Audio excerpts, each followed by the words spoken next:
Good morning out there. This is day 4 of our coverage from the Wisconsin State Foosball Championships 2024 edition. We have open singles coming for you right away. A good one too. Jacob Belos on the left, Tommy Yore on the right. This match is to get to 5th, 6th. Players are sitting 9th through 12th now. 52 players in this event, sponsored by Good Nature E-Vapor. If you're a cigarette smoker and it's time to kick that nasty habit, you find goodnatureevapor.com and order down some nicotine levels that you can strategically come down and get yourself off of that poison. Early morning foosball here.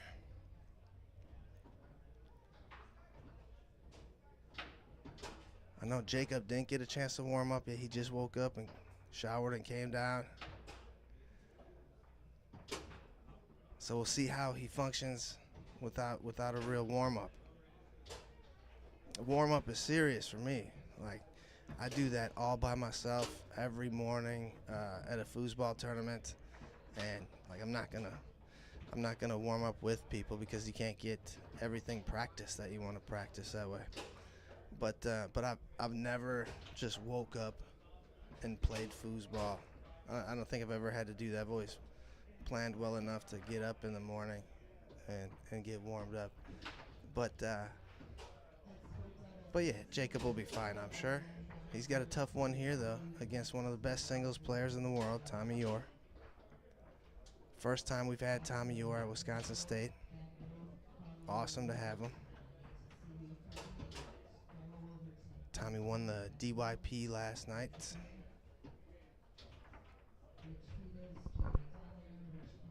Tommy and Tim Kiss, that is.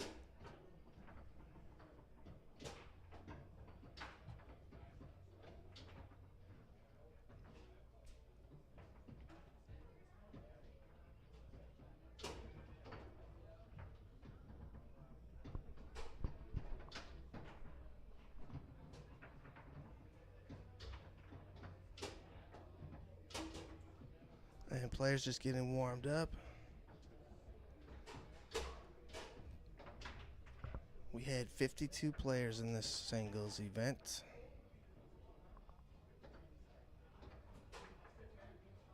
I can't believe it's the last day here already. We're supposed to get a little snow today, not as much as Friday.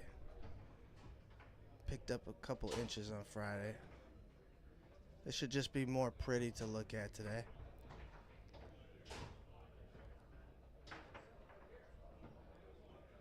The snow globe effect.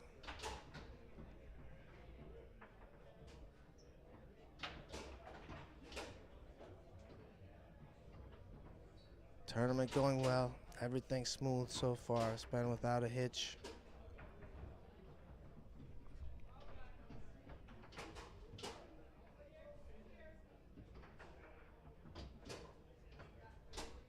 The Hall of Fame ceremony was smooth last night, and Aaron Gilmore is a Hall of Fame member.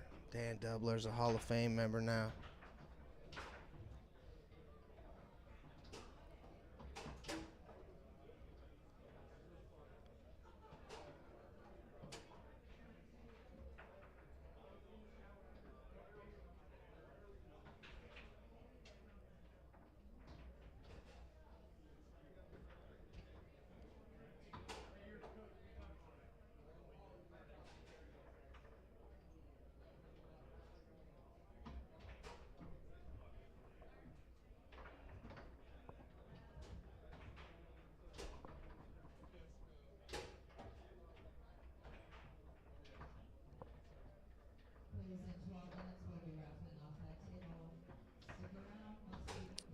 The raffle's about to kick off in 12 minutes, Karma said.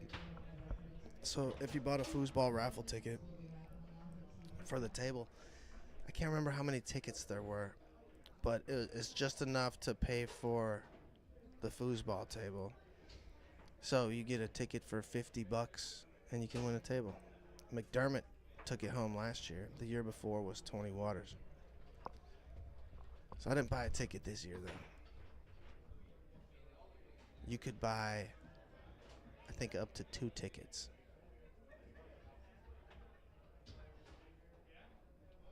Players just about ready here.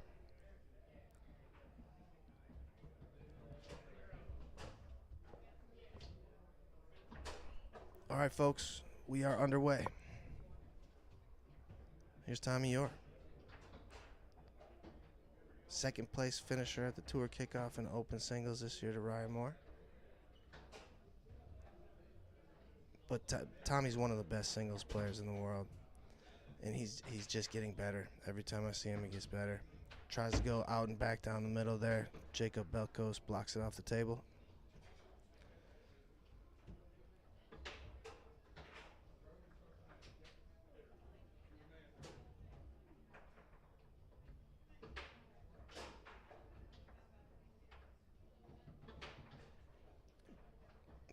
Both men work in the same passing series pretty much.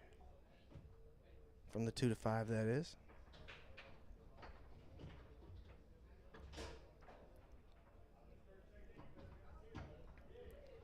And here's our first look at Jacob Belos. And what he did there was go after that post up and tried to set himself up with a little dead bar cookie on that post up of Tommy Yore. So we'll see if we see more of that. And Tommy used it the first time I've seen anyone use it at the tour kickoff versus Ryan Moore's reverse defense. So it's a new little wrinkle people are starting to use here. All right, here's Tommy Yore. He's just been crushing monster shots and not really even worrying about, like in the DYP, he was just crushing deep corners and not even looking at the middle early, just going to town on these monster corners. But he's got the middles too. He just didn't really need to use them. He's just crushing these giant pull sides and giant push sides. All right, still 0-0 here in this first game. 3 out of 5 matchup. It will be win by 2 if we get to that 5th game. Here's Tommy Yore. Try to go out to that push side. Didn't get it out all the way. So picked up by Belos. And taken right back by Tommy Yore.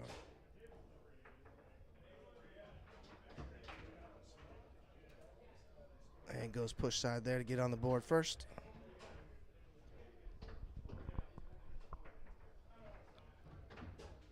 And Tommy Yore just has such good defense on every rod.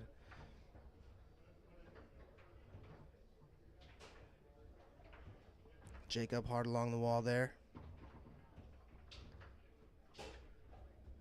Reverse. Blocked his push side up off the table.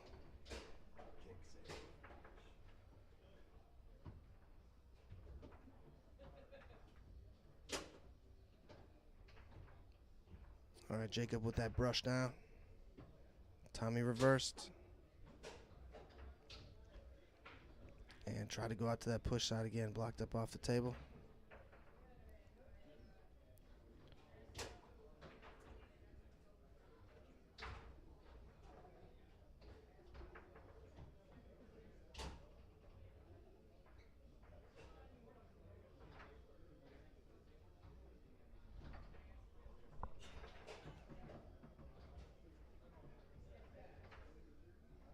All right, Tommy rocking, changing his speed. Little rock now. Couple of taps and a big monster push. Wall pass squeaks through. Chance for Jacob to cut the lead to 1.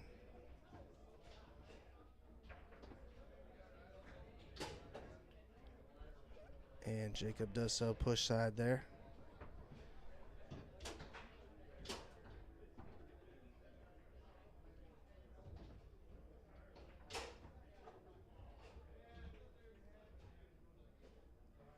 Timeout.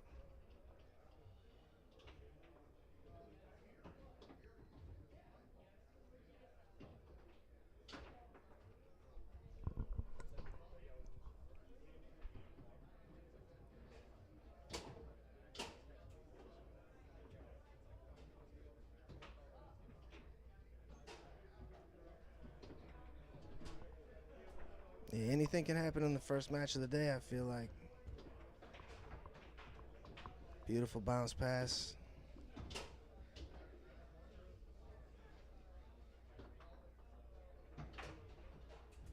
And back down the middle there.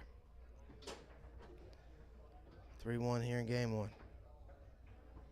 Jacob through the lane.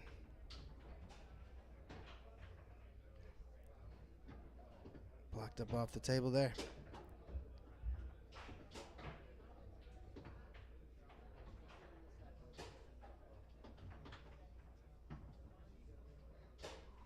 And Tommy's asking Jacob if he got him.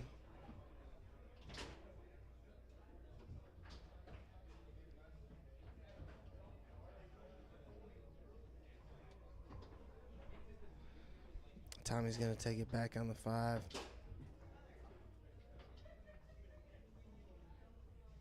Yeah, so with the jarring rules now, like, you don't get it back on the 3.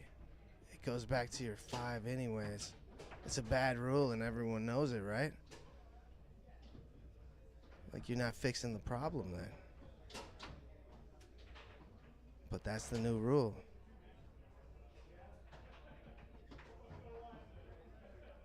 All right, Tommy up through the lane there.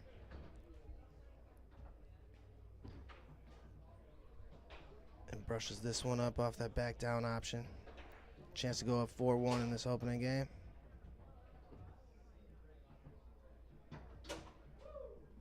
And goes down the middle.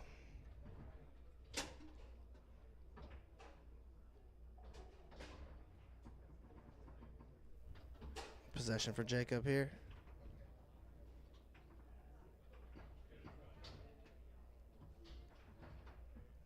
And blocked up off the table by Tommy. Yeah, he's just really good with that reverse. Really smooth, jumping out both ways.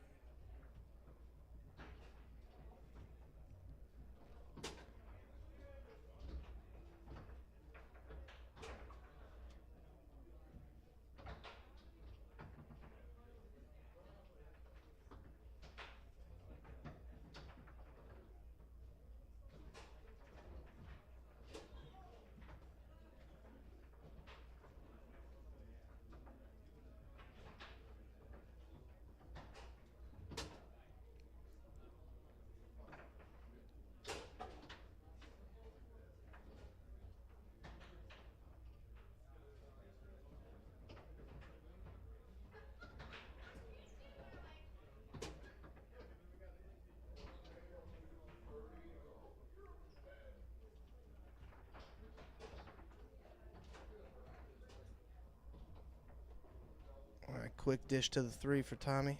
Chance to close out game 1. Pull side blocked. Right back to his 3 with a little bounce pass from the 2 bar. Tommy Yore, big pull, closes game 1.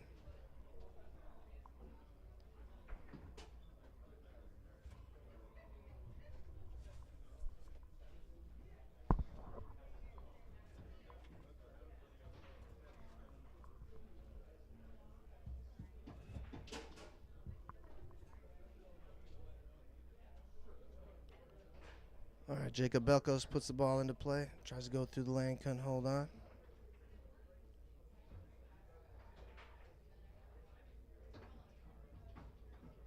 And Tommy goes up through the lane.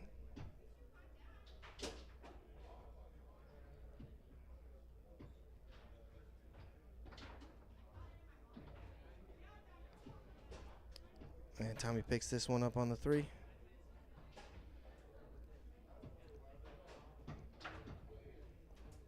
And got around Jacob on the pull side there. Just a big monster shot. That's what I'm telling you.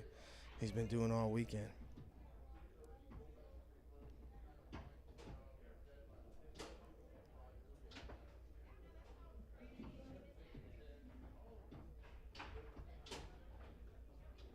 Just missed off the post there, and then Tommy saw an opportunity and took it. Jacob down a couple in the second game. Tommy with the reverse.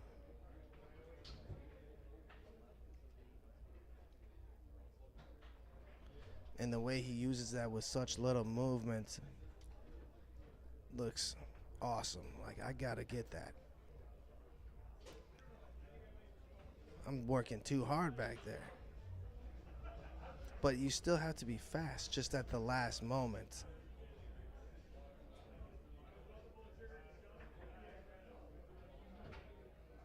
All right, Tommy along the wall.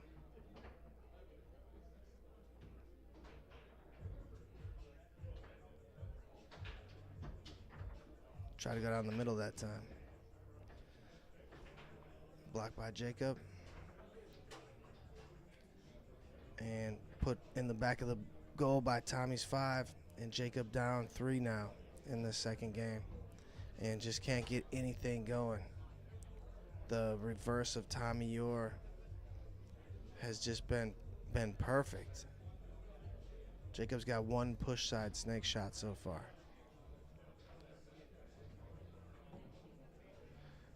All right. After that timeout, Belos through the high lane. We got the music on now. Maybe that'll help him. It's just the morning match, you guys. Morning matches are so tough. And Tommy Yore is just playing perfect, though. Like, his defense is just so sound. There, Jacob gets one to go. A really good push side. Best shot of the match there. But he's going to have his hands full with Tommy Yore. Passing well, shooting well. Everything's working. Mis-executes that time. And that was a shot, I think. Ball pass taken away.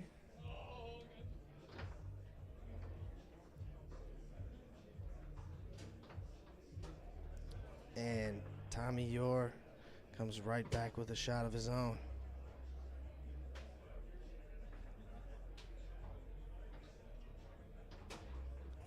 And a wide open pull kick. Tommy Yore just rolling right now.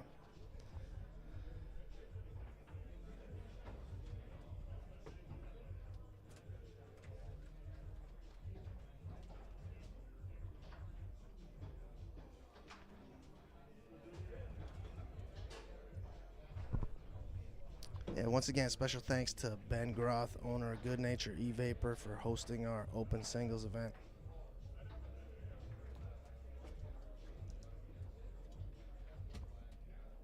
All right, this is game 3. Do or die for Jacob Belos.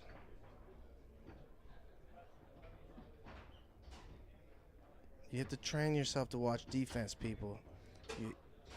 Your eye is drawn to the ball, so you train yourself to watch the goalie. And look at what Tommy Yore is doing. Look at how smooth that reverse is and how he eases out to each corner. All right, here's Jacob defending.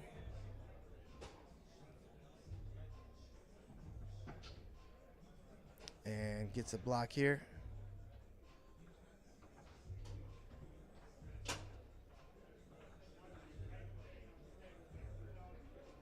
Last year, Jacob was the runner-up in the open singles to Tony, and he played Tony really tough.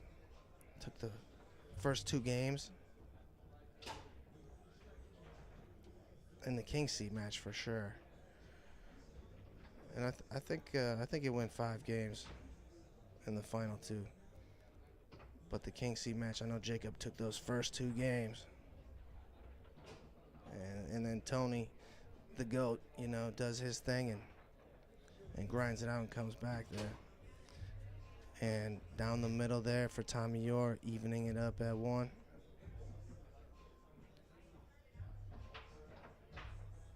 All right, Jacob sticks up through the lane there.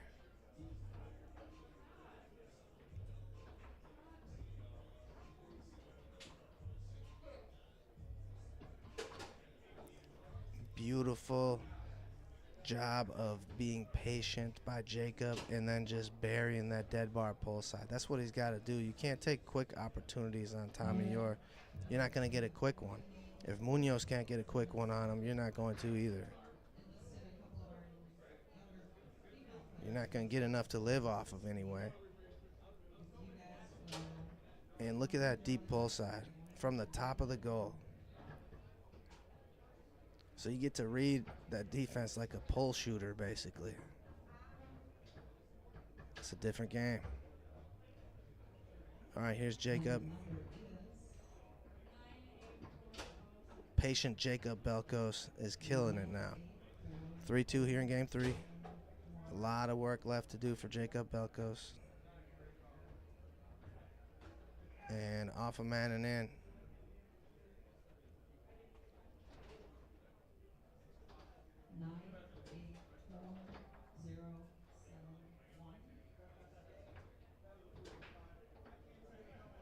All right, Jacob with that little Joe Rhodes high lane.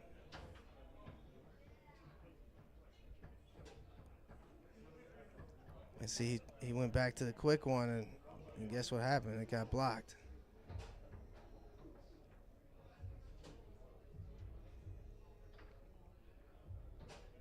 Yeah, the quick stuff will probably work on 90% of everybody else.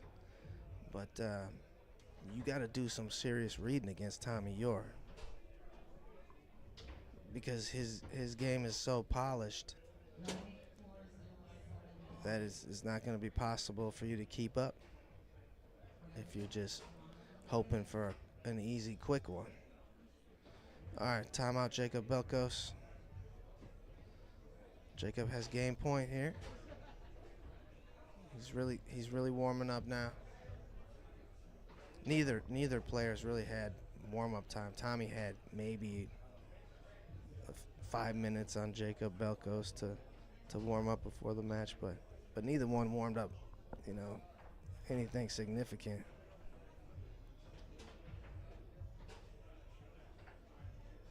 All right, Tommy quickly along the wall there, chance to tie it up. And not much of a hole, but you got to keep moving on Tommy Yore.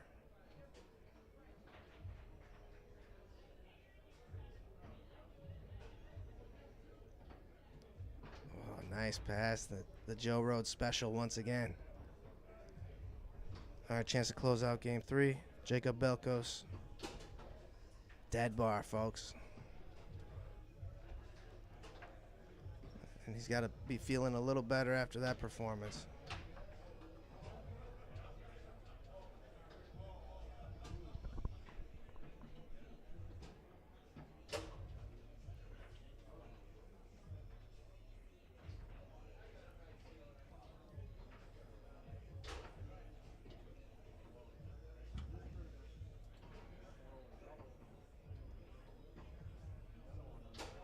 Hey, good morning out there in the chat room.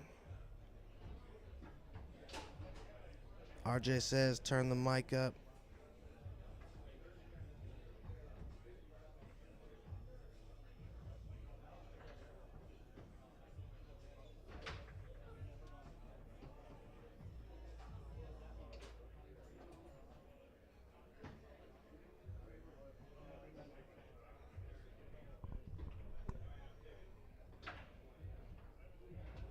Just wide there was the pull side effort of Tommy Yore. Taken away here.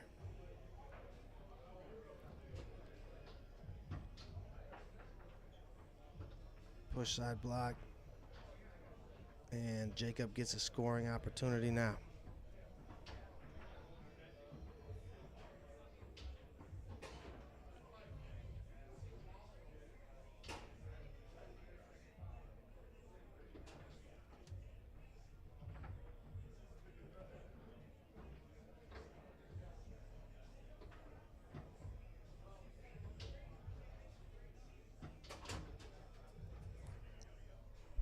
Push side effort ties that up.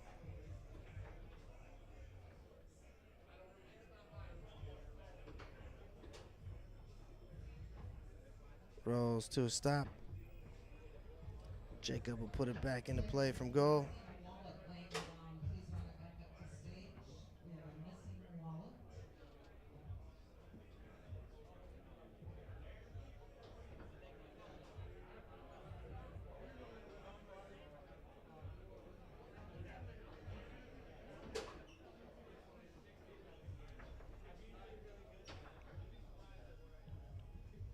Another quick one, another block.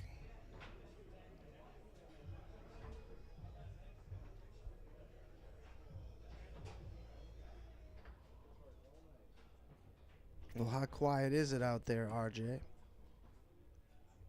I know we're not in church, but maybe you could just turn up your sound.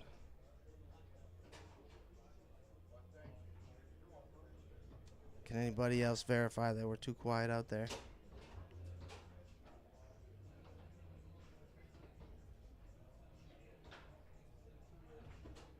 All right, Tommy back down along the wall.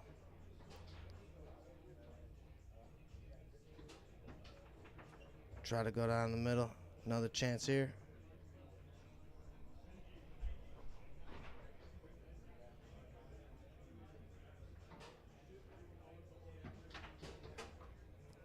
Just wide. Timeout, Tommy Yore. Just missed off the post.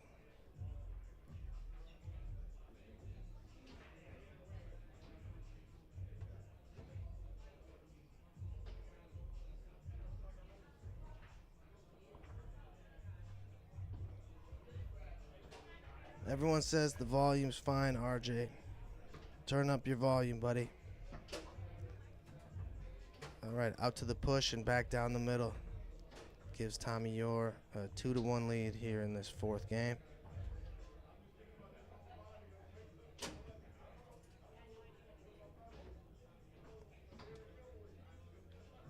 All right, up through the lane there. Left hook attempt picked off by Jacob Belos.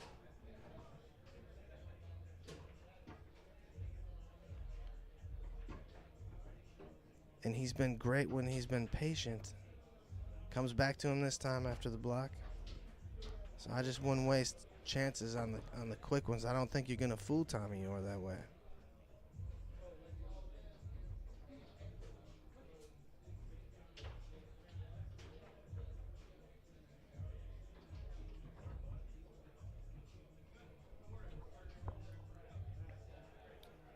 Stoppage in play.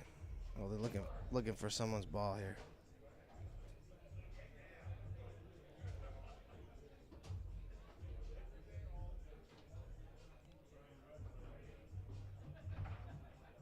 Tommy with that bounce pass. Can't believe how hard he hits that thing.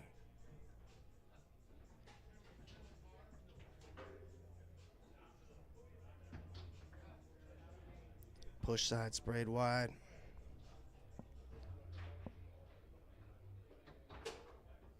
And just off the post with Jacob.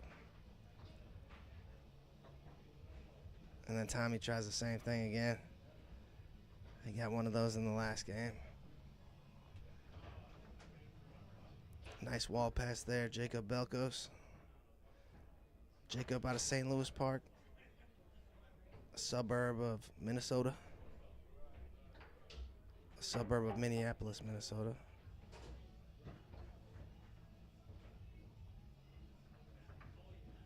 "17 years old is this kid.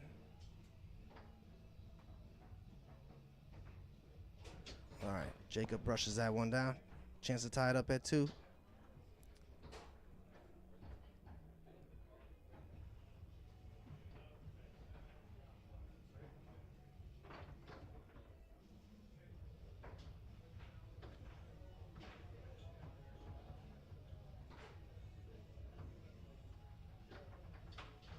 Left hook attempt ends up on Tommy's 3-row.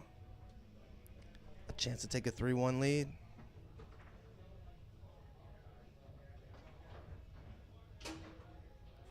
And moved it out to the push side and then ripped that deep pull.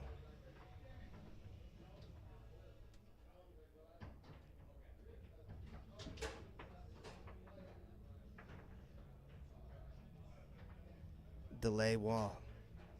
That's what he needed. Everything's a chore getting through, like just to get anything through Tommy Yore's defense on that near wall. Just like Tony. It's tough, man.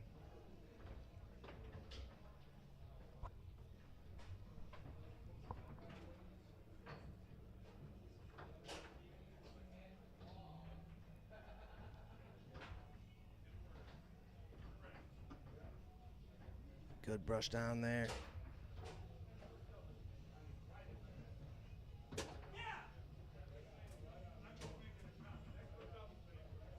right, chance to take a 4-1 lead. Tommy Yore looking big pull. Try to take it out to the little push off of that setup. Another left hook attempt.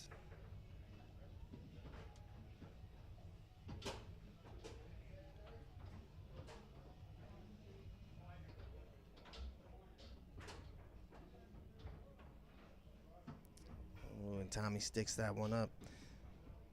Maybe we call that the Tommy Yore stick up on the far wall and the Tommy Yore stick up on the near wall. Pull side. Match point, Tommy Yore.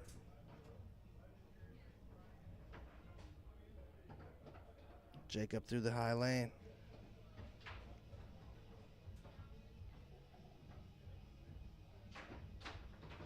Just missed that one off the post, but it was a patient, good read, and that's what he needs to do right now.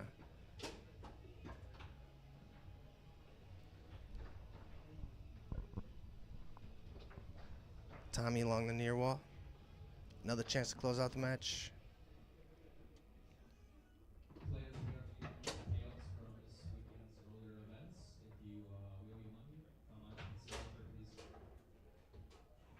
please. Little Rock. Try to go down the middle. I think that's generally what people think when you're doing a Little Rock, is they should. That the middle is coming. Big Rock, they're looking for the corners.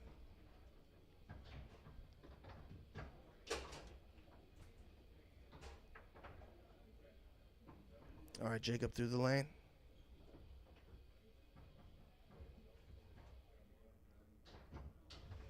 And if you're just rocking from center dot, you're playing right into that good spacing that Tommy Yore has. It's going to be tough to score any points that way.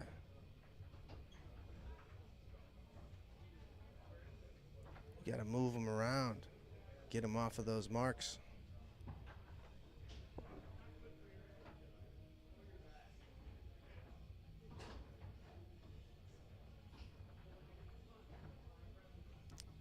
All right.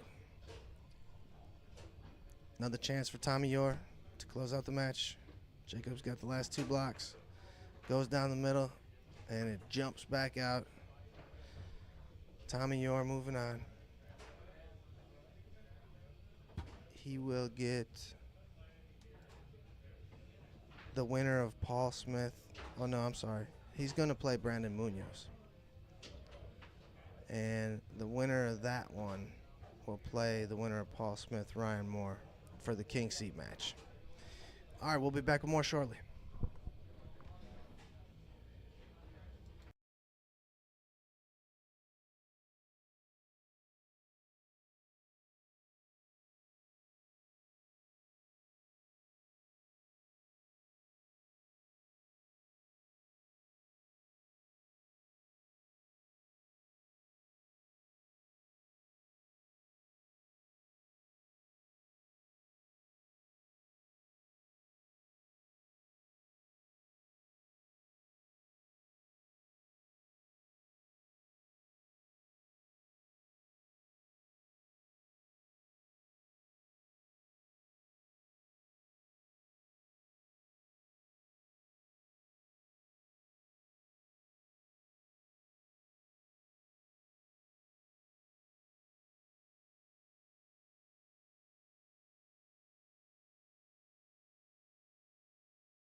All right, hello again. More open singles brought to you by Good Nature E-Vapor. This match to get to the king seat match. Isn't that right? Yeah. No. Yeah. This is the king seat match here. Oh, yeah. Yeah. So you got Munoz playing Yore. Yeah, they haven't updated the thing here. Okay. Yeah. This should be a powerhouse. This should be a powerhouse match. Yeah, we're going to have Tommy Yore on the left, Brandon Munoz on the right. I think, Teddy, we're going to have a lot of action in this one. Going to be fast-paced. Well, these guys have history. And how well do you know it? Because the last few times that this singles matchup has taken place, it's been Tommy Yore. Tommy's been getting him, huh? Yeah. Decisively Hmm. in everything. Well, it looked like his 2-5 and his left-hand shots from his 2-bar were pretty good in that last match against Jacob. Oh, Tommy Yore his game is looking sharp. Well, And there, look at Munoz doing that. He's getting ready for Tommy Yore's post up right now. And Munoz is a master of the highest caliber, though. He's taking this as seriously as can be. You see him tinkering with his series. You see him tinkering with new shots like this, like the post up, and he's a master of the highest caliber, and he has thought about this, so he's ready for this matchup too. He's had time to prepare. he's a competitor. Both these guys, fierce. I do know that he's running that same defense, that kind of Ryan Moore, that reverse defense that he likes to do on Tony and those kind of things. And I know that Munoz has had some good success doing that against Ryan Moore, shooting on that defense. Now, Tommy is obviously going to run that defense a little bit differently. Yeah. Same style, but run it a little bit differently. So, either way, it should be a fun match to watch. Oh, it's going to be great.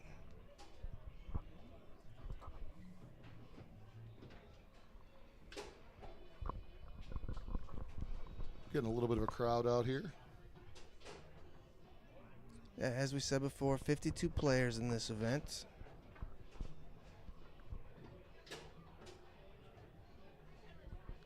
It looks like Ryan Moore has the top side of the bracket, so the winner of this will be playing Ryan for the king seat.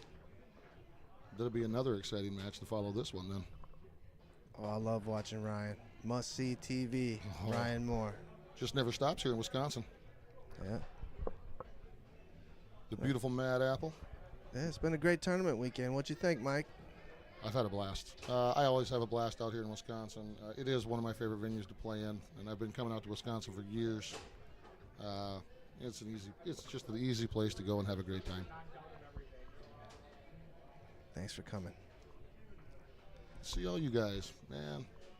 Jeff and you and just, I don't know, everybody, right? Ronnie comes out all the time, and you get some big names out here. Karma, your whole staff is amazing. This venue has always been amazing. Yeah, it's good times. Thank you. Yeah, we try and do our best to keep it comfortable, keep it inexpensive. You know, everything in Wisconsin is fairly cheap compared to the rest of the country, so it's a less expensive hotel, And it's nice, even though it is a little bit less expensive. It's still pretty nice. Yeah, They keep it up pretty well. the bar food is more expensive because it's expensive food. Like, you're paying for higher quality food, so it's still not as expensive as other weekends you'll have going to other tournaments. Like rooms, we had rooms one year for $55 That's nice. over there at the Connected Hotel. Yeah. Joe Biden ruined that, but I'm not going to get into that.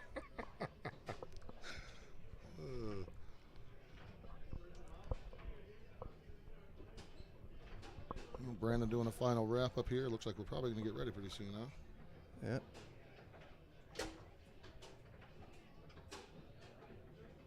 Couple more warm-up shots. All right, here we go. All right, we're ready, folks. Should be a good one. Don't blink, you might miss it.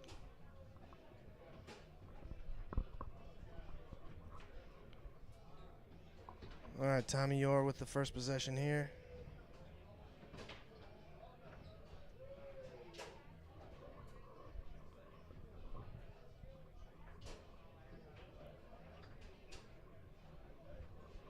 And hard along the wall. And we'll get a look at Munoz's defense. Usually he doesn't like to have too much movement back there. You see how he's doing that just with as little movement as he can? But I don't think there's any way that's going to work, because you got to keep him moving. Tommy Yore's got monster shots. Your spacing is pretty much nullified with the monster shots that he's been hitting. He's been hitting deep, deep corners this weekend. Yeah, from the top of the goal to the bottom, or the bottom to the top. Yeah. See how violent that shot is from Munoz? Just the whole table. Oh, yeah, we're going to have to fix that later. Wall pass taken away here. Tommy with a nice bump pass. A perfect bounce pass. He crushes that thing. Walking it, walking it. All right, Munoz has an idea what he's looking at here, because Munoz can do that big pull side too. Tommy tries to go down the middle there. And Munoz has a really good 2-bar taken away here. It's going to be tough to get through Tommy's zone, though, and just buries it. Oh, no. He kept it out. Maybe it was just off the post or just sprayed wide. Faked the bank and then tried to slide that one to the short hole. Such a creative player is Brandon Munoz. That one just dies between the 5 and the 3. Yeah, so different styles of play. Munoz does have a monster 2-bar. It's nasty. Yeah, but it just might not work on Tommy. His zone might be really too good. It might be. But I've seen Munoz do just about everything from the 2-bar, so I know he's got it in him. It's possible. Oh, look at that. And Split him. And he'll do some other passing too. He does like his 2 to 3 passes as well as anyone. Almost knocked that one back into the goal. Chance to take a 3-1 lead here for Munoz. And Munoz has beaten Tommy Yore before. We've seen him beat Tommy Yore before. But Tommy's just got the best of him lately. That's all I'm saying. And I think, personally, if it gets into a speed match, I think that's going to be more Munoz-style game. I mean, Tommy can play fast, but Munoz, man, he does some crazy stuff when the ball's flying around the table. Yeah, so fast stuff usually doesn't work on good defenders. That's why I feel like really good defense wins over just fast players. I would agree. I agree. Because they take away all the fast things that you normally do, like all the little tricks. Beautiful stick up there off that hard tic-tac. That's how you sell it, folks. Nice. Yeah, Tommy to the pull side there. Up to 3-2 here. Munoz is up by 1.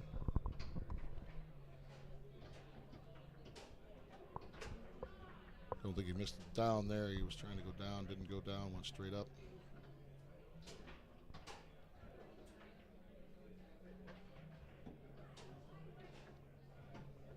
Oh, what a catch. Oh, by his shoestrings. What a catch. All right, Munoz moving faster now. And Tommy gets around him to tie it up at 3. Big push side again from Tommy.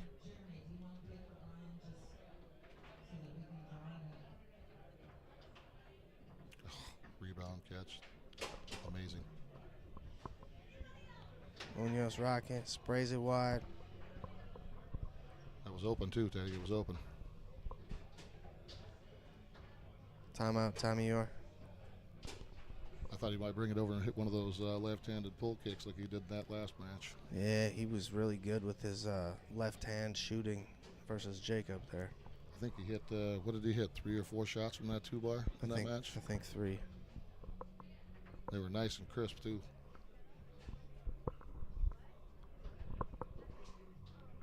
Maybe it was 4. It was up there. I was watching from my room. I didn't see the whole thing. I turned it off and came down to the actual room.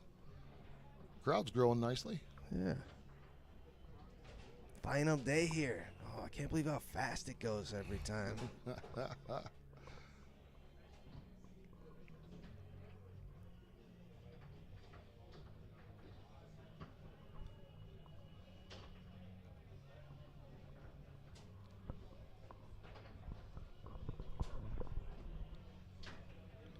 Yeah, Tommy Yore seems to do really well on Munoz's brush series on the 5. Munoz gets a steal here on the 2-5 though, and buries dead bar pull side. Give himself a game point. Munoz got to be feeling pretty good. He's going to take a timeout and enjoy this good feeling while it lasts. Nice steal. Big kind of a momentum changer right there. You steal that ball and that pass, you get a free shot to go up that point. The big steal is hard to do. Tommy's very good at that. Almost as good as you, Teddy.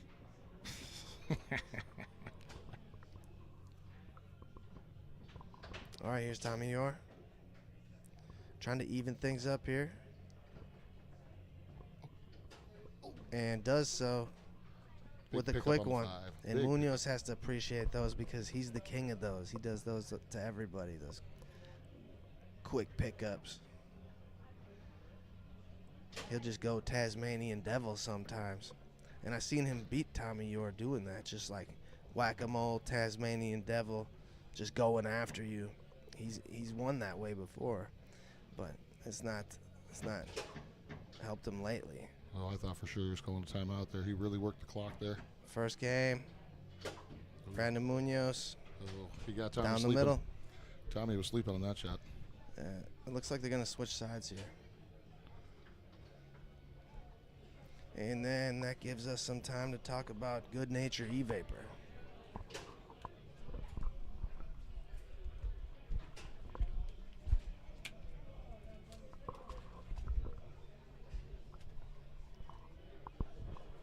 All right, Good Nature E-Vapor, owned by Ben Groth. He's one of our local guys. Their goal is to convert as many traditional tobacco users as possible to a healthier alternative. And we could start with you, Mike. Go visit goodnatureevapor.com for more information. Are they right here in Appleton? Yeah, 420 Northland Street. That makes sense.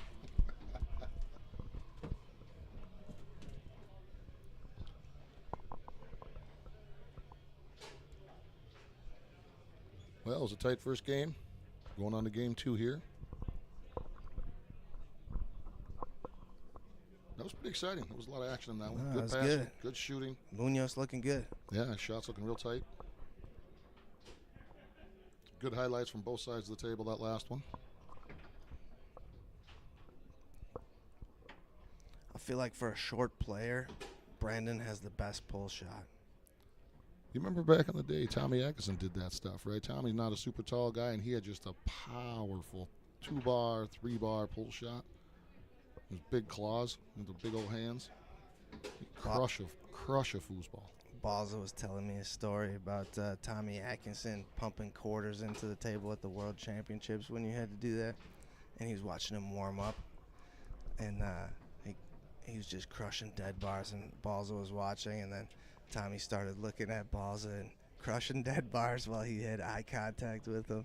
And then he started squeezing the bumper, holding eye contact with Balza, crushing awesome. dead bars. That's awesome. It's so funny the way he tells it. My Tommy Atkinson pull shot story, back from Minnesota State one year, I think it was 99, and he was with his left hand crushing the bumper on the 2-bar, and with his right hand stroking that dead bar shot with a crushed bumper with his left hand. And I mean, it wasn't slow, it was a lightning shot. It just blew up the goal. Crushed bumper, dead bar. Awesome. He did it over and over and over again.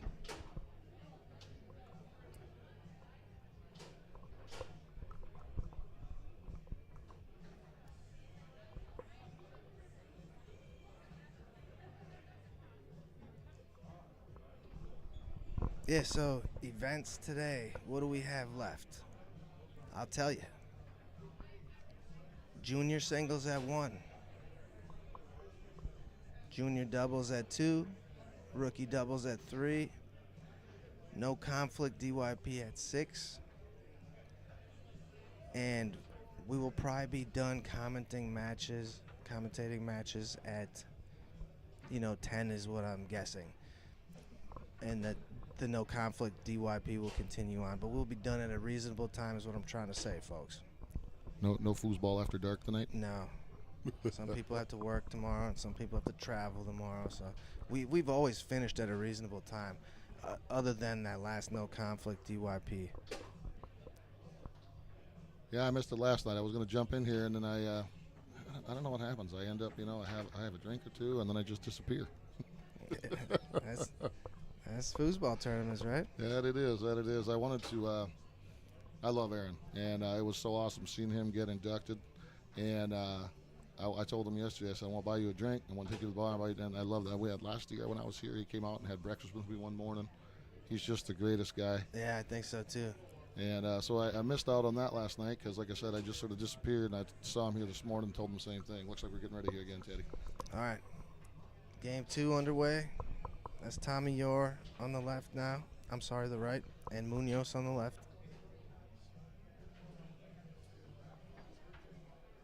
And picked up off the back wall. Looked intentional. Oh, yeah, that was definitely, he was doing a pull kick, just brushed it down off that wall, picked it up with a 3-bar. Double posted that pull side. That one just slowly drains in. I don't beat myself up if I double post or even if I single post. I beat myself up if I hit the wall. Yeah, flat wall shot. Yeah, then I'm not happy. But it went right back in Munoz's own goal right after that, so some bad luck, but it was a real good shot is what I'm saying. You see that quick flip on the top side of the goal he tried? Yeah. Tommy, you're not going to let that go in. None of the easy stuff is going to work. There's that split again. He sits on the dead bar, and he just split him with his guy in the middle. And Munoz has great middles, and he's going to need every one of them to get through this match because Tommy is clogging up corners. He is.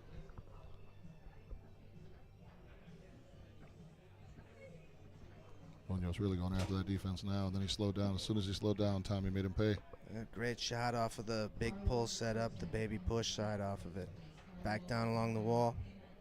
Here's Brandon Munoz, Costa Rica's very own. Trying to tie it up. Up off the table. I don't know if Tommy got a piece of that, or if he just hit the wall, but it flew off the table. Yeah. Tommy been bouncing real close to the wall and making his read for the 2-5 so far from what I've seen this weekend.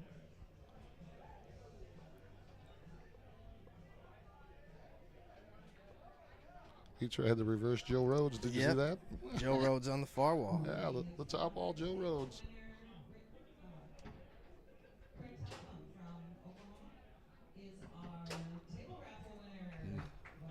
Good push side there. And Craig Tofram from Oklahoma just won a foosball table, Mike. Oh, that's awesome. He's Out a of good guy. the raffle. A really good guy. I've never met him before. Yeah, he's a cool guy. And his game is a total wild card game. Have you seen him play? He's really good. He can do anything. Yeah, I've been down to Tulsa a few times. Played in their DYP a few times down there at Magoo's. They run a good tournament down there. They got like 6 tables in there. Tony Owens runs that good thing. But yeah, I've met a bunch of those Tulsa guys. They're all great people too. I saw Topham in Colorado, I think, last year with Tony, or year before, I think. All right, wall pass taken away here by Tommy. And just a stout defender is Tommy Yore.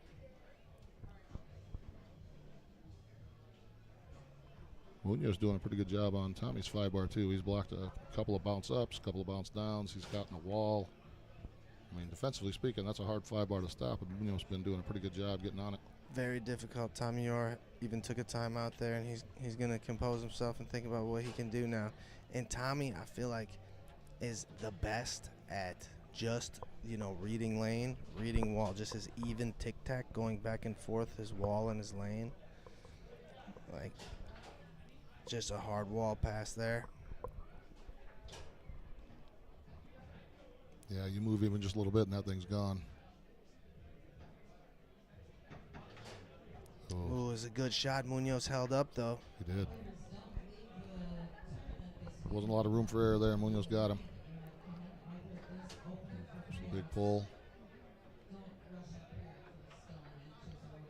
I was going to say, it wouldn't surprise me to see more of Munoz doing some of that off-the-back wall passing stuff, that zone, if he's not going to break it. Yeah, he's going to need it.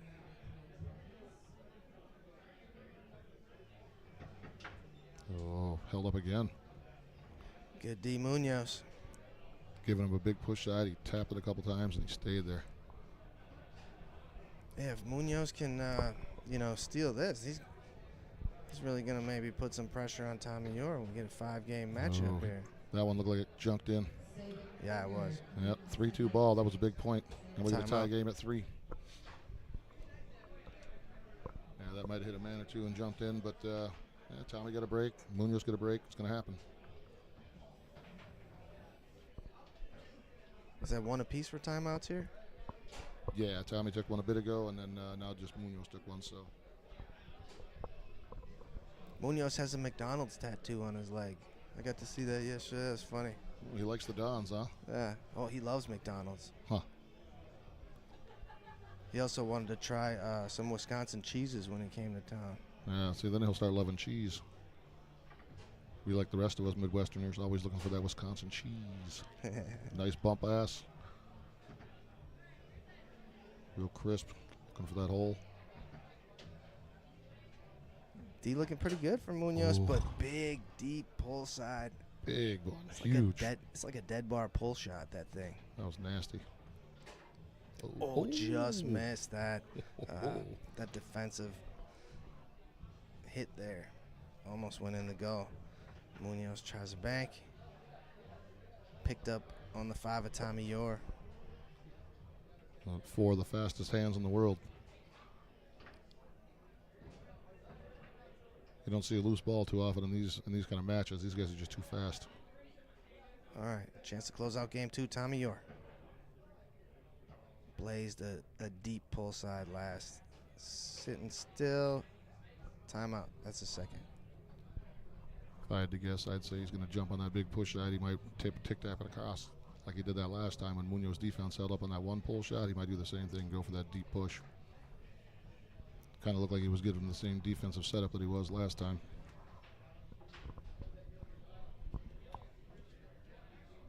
You guys got a lot of sponsors this year. You guys got good money from your sponsorship. Really improved the tournament payouts. It was nice. Yeah, it's really cool that we could pay back the pros and the masters, and you know we even beefed up the DYPs, amateur events, some amateur events, expert events, pro events. Tommy Yore takes game 2, 1-1 in the game tally. Really worked the clock on that last shot. Worked it. Then he did that big fake to the top side, back down the middle. Good shot. Looked like Munoz was kind of baiting him for that middle early on in that defense, and then he worked that clock probably 9-10 seconds, and then defense broke down a little bit for Munoz, and he put it in there. It's a good shot. I was talking to some people yesterday about that match that was called, I think it was when Munoz first came over here, and he was playing Tony in an open singles match, and he was just a pro then, Munoz was. And I think that it was an open singles match, 3 out of 5, and I think it lasted like 7 minutes. And Tony beat him, but it wasn't like he didn't wipe the floor with him. It was just pass, score, pass, score, pass, score. There was nobody taking timeouts in between games. They didn't leave. They didn't take any time. The whole match took like 7 minutes. It was crazy.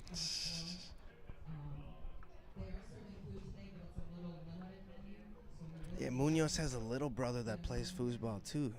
Like, who's really good. And he's got a big brother. Jewel? That's his big brother. We knew about him. Okay. And that guy's deadly. He did really good at that Costa Rica tournament that just happened, didn't he?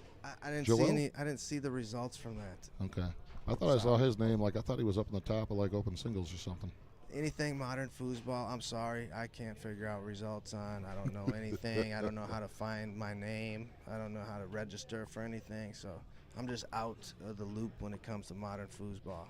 It's it's the app itself. Besides modern foosball, it's that House of Tournaments app. It's really heavyweight. A lot of clicks to get what you need to get, and once you get used to it, it's not too bad. But it is still just a lot more than, say, if you jump on IFP, it's like 2 clicks and you're going where you're going. Yeah. And I can't download from my iPhone. It won't let me download the House of Tournament software. Really? Yeah. Oh, we got the news here again. What channel's that, Mike? Can you see? 26. Oh, Is cool. that a news channel? Yeah, we've had 11, 5, and now 26. Looks like. 5 interviewed Munoz and Brett yesterday. Nice. And Munoz was all decked out in his Foos Gear apparel. That's nice. That's perfect for Ryan. Hey, go check out Foos Gear, you guys. Your one-stop shop. Anything foosball. All right, game 3. Underway. Let's do it.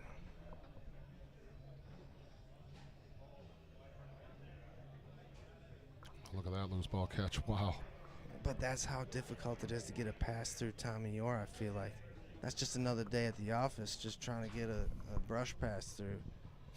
Yeah, but then you knock it around, you catch that loose ball. That's just amazing. That's not something most people are going to do. Yeah, you got to do a lot of, like, freezing him up with a fake. There he goes down the middle with that one. I think that hit a guy. Did but either it? way, yeah. Either way, it powered its way into the goal. And another one. That's Munoz's specialty right there, is Tasmanian Devil. Ooh. And you know what's interesting about that is Tommy Yore didn't call a timeout at 2-0. That's the normal thing. You know, him and his dad, they do that two straight point timeout thing, and he didn't do that, and he just got roasted on that third ball. And then he took a timeout. The Foosmanian Devil. Yeah. Tell you what, that really pumped up Munoz. Yeah, and that's not what you want if you're Tommy Yore. No, I don't think so. Because once he gets going fast, anything can happen. What's he looking at here? He's got the banks. He's got the sling. He's got the long. Oh, taken away by Tommy Yore.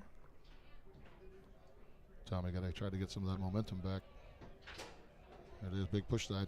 Back in the match a little bit. Oh, Terry Rue's got some information. Joel Munoz won open singles in Costa Rica. Yeah, and Andrew Munoz was second place. Holy cow. Yeah. He was second place in open singles. Big pull side, Big Tommy pull Yore. side. Yeah, that's what I was. So Terry Rue was down there. Hey, Terry, by the way, I was rooting for you down there. Now the loose ball pickup off the 5. Block pass. Tommy looks kind of disgusted. Munoz is having a party over there. Munoz is up 2-1, Mike. No, I think Nope. They're switch sides. I think it's. Oh, that was Well, that was game 3. Yeah, you might be right. Yeah. yeah. He's up 2-1. That was so that match to me, that game for Munoz to me looked a lot like when he's freewheeling, freestyling, just going to town, you know, just having fun. And I think he's, like you said, I think he's a lot more dangerous when he's doing that. Costa Ricans are the best at the quick put-back ins. Like Kevin Romero, Brandon Munoz, like they get those quick ones, like the instant ones. I don't know. It's a Costa Rican thing, guys. It's that loose ball. It's that loose ball on the fast hands. I mean, you saw that one. Tommy hadn't even moved, and Munoz just buried that thing in the net. So I mean, that's and you know, Tommy's no slouch. He's fast. He's as fast as anyone, and Yeah. I didn't think any fast stuff would even work on him. He's so fast. I think that shot was so loud the crowd got bigger. Terry says record heat index when they arrived down there in Costa Rica. Yeah, it looked sweaty. I heard everybody had to change their shirt after every match.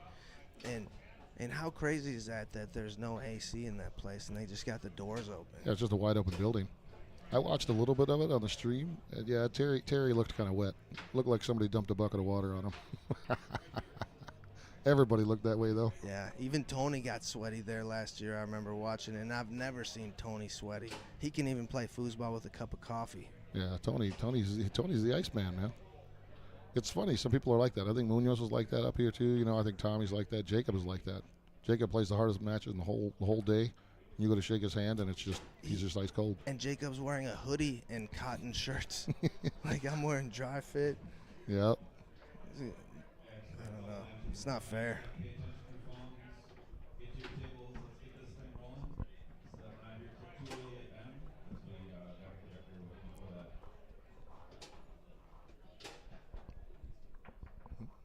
Doesn't look like they've updated the game score yet here, but should we go into game 4 here?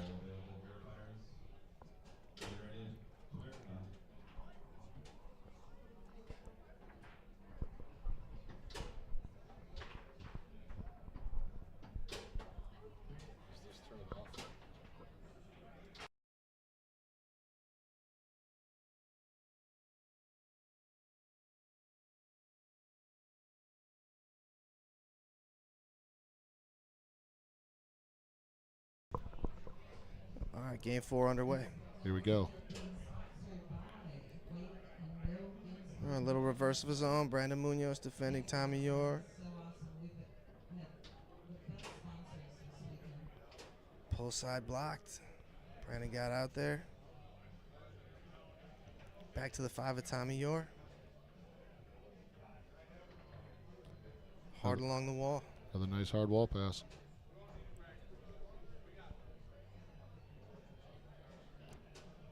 All right, back to the big monster shots.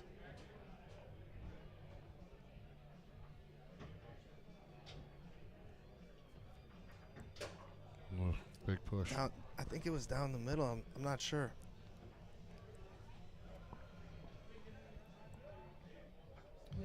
First point goes to Tommy, though. Munoz, good brush down there after the uphill fake. That's what he's going to need to do to get Tommy Yore off of his back. You got to put a fake on something. Ooh, big push. Use his knowledge against him.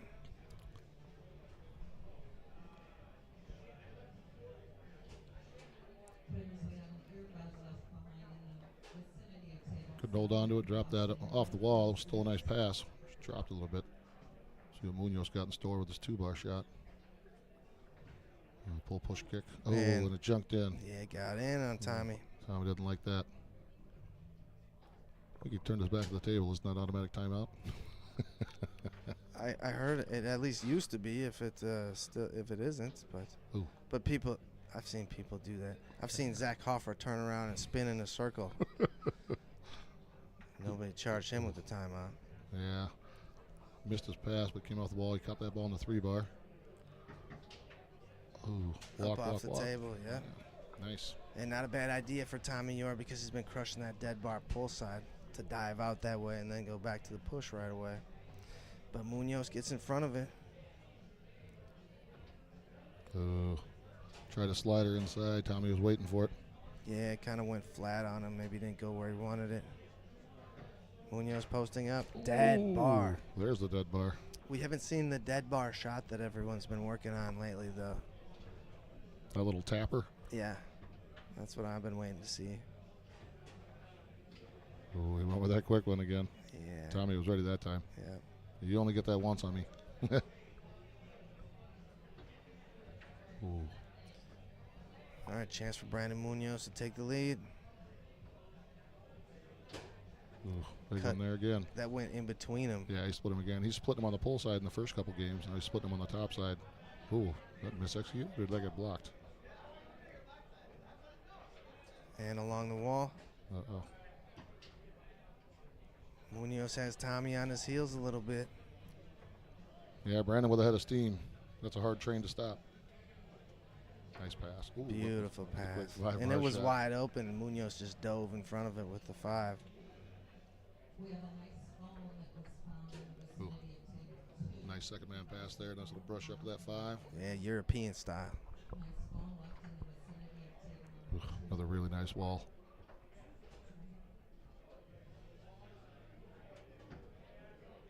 Chance for Tommy Yore to tie it up at 3. Still challenging him with that dead bar. I wonder if Tommy goes for it again. A game Tommy has to have, and he does.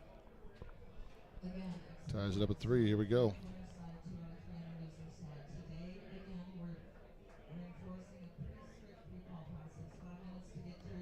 Wall pass taken away.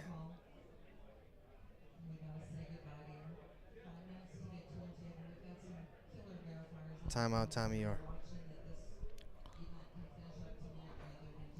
Real good timeout, I think. Just got to block, steal the ball, let Munoz think about it. Munoz is getting ahead of steam. He got a break early on, getting pretty excited. Take that timeout, calm him down a little bit, help change that momentum. The Tommy timeout.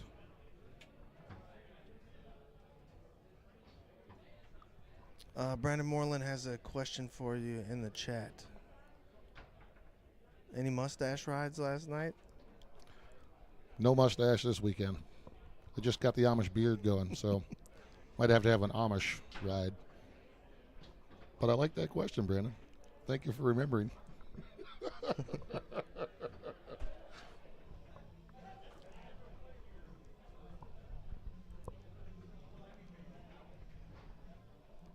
He waited on that down. All right, Brandon Munoz can give himself a champion or a match point here. Looking at that little post-up shot, maybe. Yes. Oh yes, that's the one you were talking about. Finally, someone tries it. He missed it. but he missed it. Still sitting here tied at 3. Nice pass. There we go. Get it up there. What's Tommy got for Brandon now? Another wall pass. He's been beating him on that wall in this game.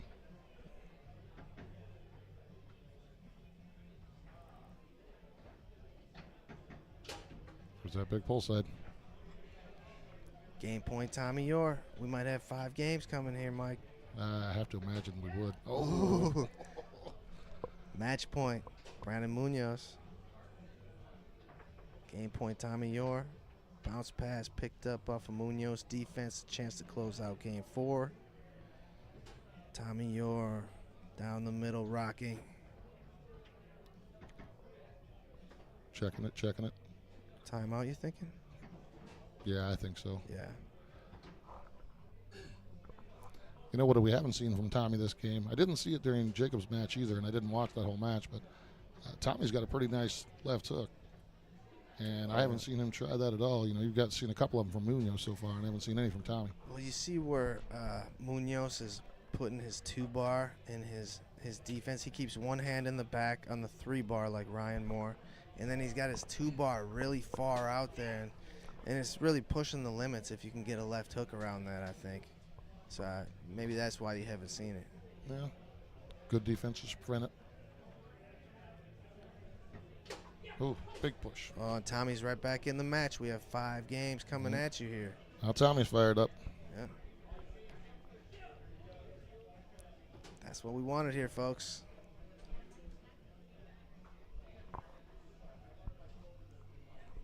So then we're looking at the winner of this, either Munoz or Yore taking on Ryan Moore, which would be just a great one. Either one of these guys versus Ryan Moore is going to be good. Yeah. And Ryan has outplayed them both lately in singles, so that's going to be the matchup there. There's a little of the history. The last few meetings, Ryan's been shutting people down. He wins with defense. He's just so good in nets. He can score in anybody in any zone. He's got the best 2-bar in the world. He's got the best defense in the world. I heard his wrist hurts this weekend.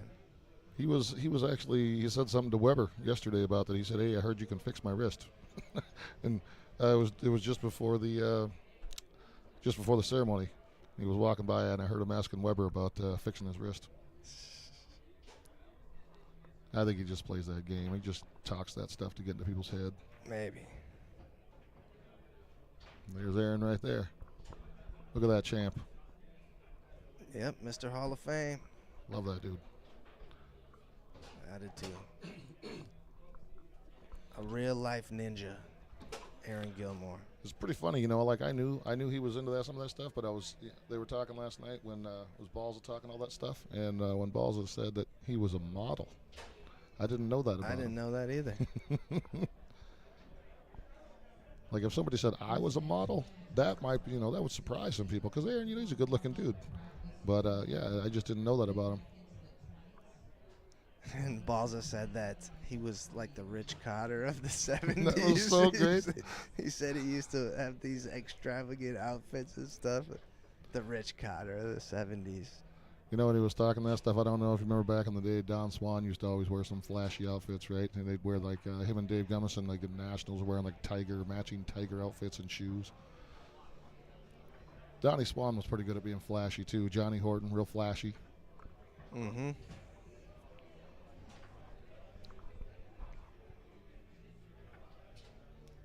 All right, game 5 here. See who can outlast. Might be just a game of will here.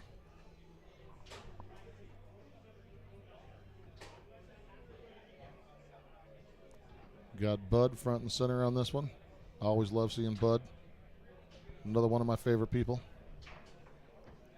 Yeah, great having Bud back home once again.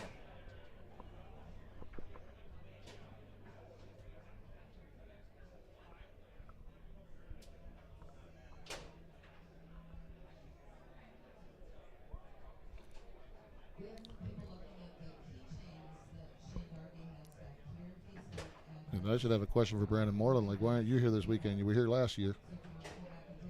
I understand. People can't make it every year. He came from far away. Yeah, but if Brandon could have come here this year, he could have got a mustache ride.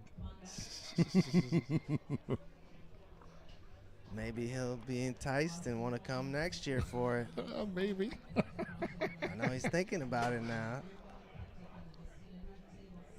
All right, here we go. Game 5, folks.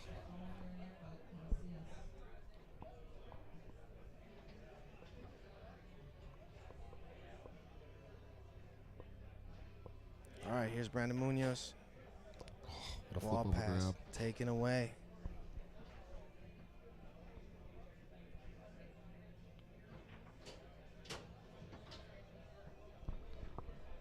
Munoz didn't budge. Nope.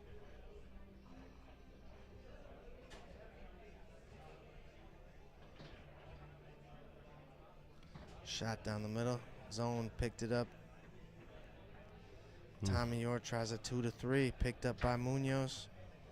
And Munoz misses off the post there.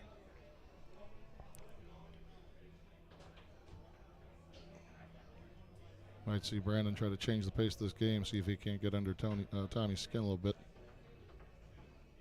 Oh, nice grab on the That's 5. always an option, to turn up the gas on him, isn't it? Yeah. You see these players, when they're that good, they'll go fast, they'll go slow, they'll do whatever they have to do to change it up. All right, Munoz with a little rock, and then a big push side. Big push side, nice shot. Slow drag to the bottom side, got Tommy kind of going that way. Mm-hmm. I like it. Still smoking that wall pass. Nice pass. Yeah, he's wearing it out. You're going to replace the bumpers on that when this match is over. Ooh. Another big block for Brandon.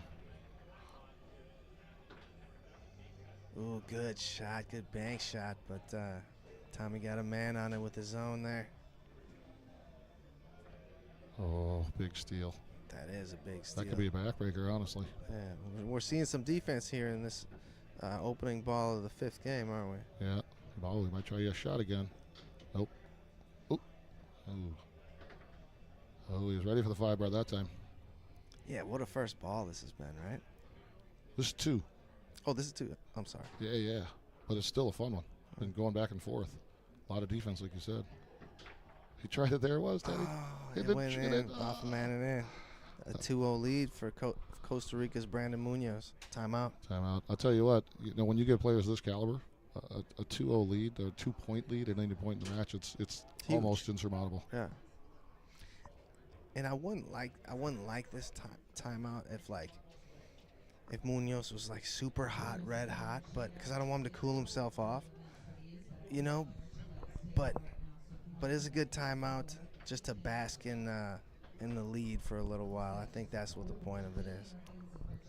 I think the biggest problem with that timeout, I think, is he gave Tommy a free timeout after going down 2-0. Here's the thing: when you give Tommy time to think, you're messing up, because you don't want to give him time to think. I feel like. Yep.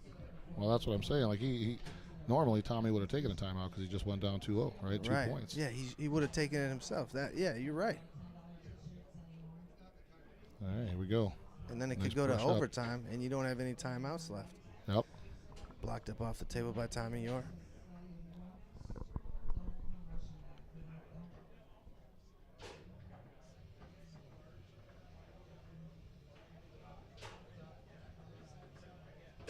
Nice. That was filthy nice. Yep. Hard pass up that second man. Ticking it. Back down the ball. Beautiful. Chance to tie it up here. He's been shooting well. Ooh. Off man and in. Munoz got a piece of it, but not enough. Just like that, we're 2-2. Oh. You don't see that from Brandon very often. Must have just taken his eye off the ball briefly, huh? Ooh. And in the reverse of the match here, you might have a backbreaker ball here if Tommy puts us in. Oh, he drank another one off the guy and in. That's 2 breaks for Tommy.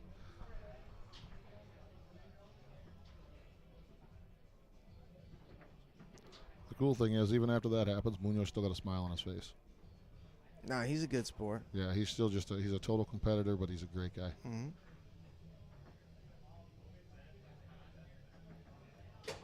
Nice shot, nice shot. Good push shot after teasing with that little post-up shot. Think we're going to get some overtime here? Some extra foosball? I hope so. Timeout, Tommy Yore. Yeah, 1-1 in timeouts. We got 3-3, so unless somebody goes on a roll here, we're going to get some overtime, folks. Extra free foosball.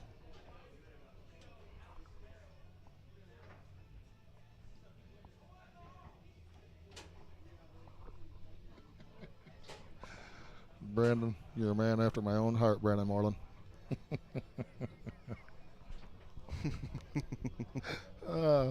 Brandon Moreland is one of the coolest guys on tour, too.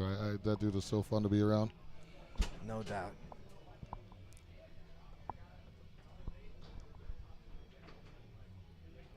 Here we go. All right, here's Tommy. Crushing another one of those wall passes. Oh, off the wall. Nice. What a bounce pass.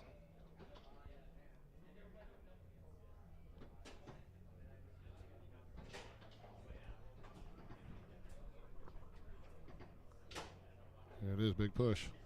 Champion or match point, Tommy Yore. Yep.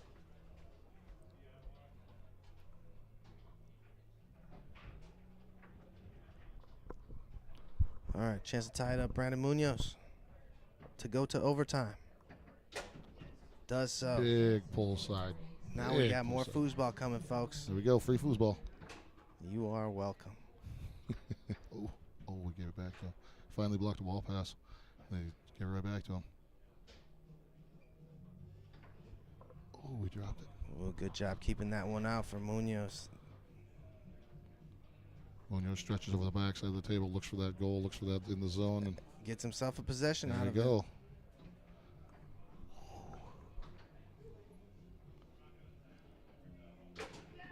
Crushes it, buries it. And that's his superhuman strength. If you were wondering, it's that pull side. It's incredible, and that's what he can do. Oh, nice job staying home on that off the ball back. Good pass by Tommy. Chance to tie it up. And we got 5-4 Munoz. Tommy can tie it up here. Fast defense shown. Yeah. Hustling. Oh. That was just a blur. Tommy goes dead bar, pull side, ties it up. Ooh. Ooh. Oh. And winds up in the back of the goal. Munoz gets a break back. 6-5. Timeout somebody. I think Tommy. I think Tommy. There's been a couple of breaks in this thing. It's kind of gone both ways. It's one apiece in the timeout category, right, Mike? I think that's right. I wasn't sure. I wasn't sure if Tommy took one earlier or not. He might be out. Oh, was he down 3-0? No, that was a different game. He was down 2-0, then he came back 2-2, because the first timeout was taken by Brandon. But I thought Tommy took one earlier, so he might be out of timeouts. Here we go. 6-5 Munoz. See what Tommy's got for him.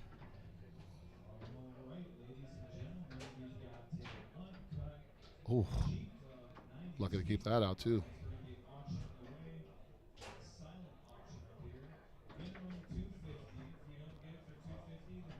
Thought we might see another something off the back of the wall there from Munoz. He went for the shot, went for the kill. Oh, missed his pass, landed on Munoz 5. Oh, Quick bounce. Nice. All right, chance for Munoz to close out the match. Oh, And Tommy will have to come through the loser side here. 3 dead pulls in a row from Munoz there. It's going to be Munoz versus Ryan Moore here next. That's going to be super exciting. That was a fun match right there. That was big overtime. Big shots from both players. What a match. Hard not to just spectate. Yeah. I get glued to just watching them. All right, guys, I got to go fix the table after that. We'll be back with more soon.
All right, we have your expert singles final here. That shot you just saw, that was Rob Balza on the right.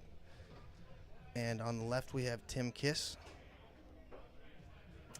And this is your expert singles final. There were 61 players in this event. I'm joined in the booth by Lindsay. Hey, everybody. And Rob has the winner's side here. He has the king seat. Tim needs to double dip to get the win. And these guys would have been my two of my favorites for making it through this bracket, because two excellent singles players, Tim Kiss and Rob Balza. Yeah. And it's going to be a lot of fun to watch.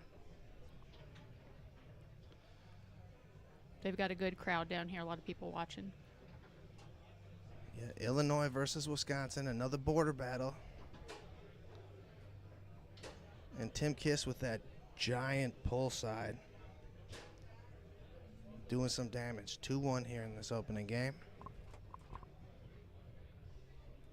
And the 5 of Rob Balza is something to behold. Ties it up there with a push kick. You'll see the tic-tac series, or you'll see a snake shot out of Rob up front. They're both playing fairly quick here. And Rob Balza has excellent spacing, but Tim Kiss has this giant pull side that you got to see a point ago. And Balza gives himself a 3-2 lead with that little push spray there. That off the mark high lane by Tim Kiss works well with the drag that he uses too. Took his time on that one. Got a good pull side. Yeah, that thing's out there, isn't it? Like, he can do that Yep. from the top of the goal just like Tommy Yore. All right, Balza looking at Ooh. tic-tac and then sends home a dink.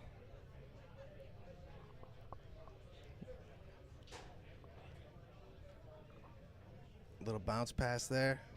Gives Tim Kiss a chance to tie it up.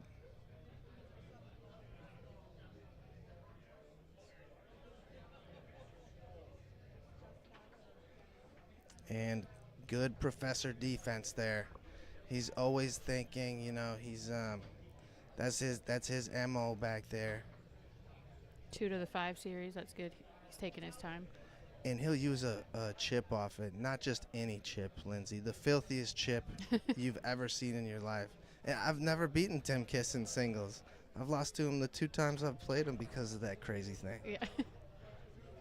I haven't seen him play too much, and I've been watching him a couple times this week, and he's really good. He is, in doubles and in singles. In doubles, I've been telling everybody this because I'm blown away. They won, him and Maya Belkos won handicap doubles at the tour kickoff this year. Oh, okay. Going to a handicap of 7.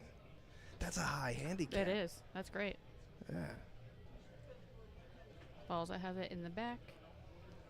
And back here, he's got a great shot selection. You'll see push kicks, sling shots. Went for a cutback pull kick there. Good square pull shot. All right, Tim Kiss, another chance to tie it up. And he does so there. 4-4 match ball or game ball.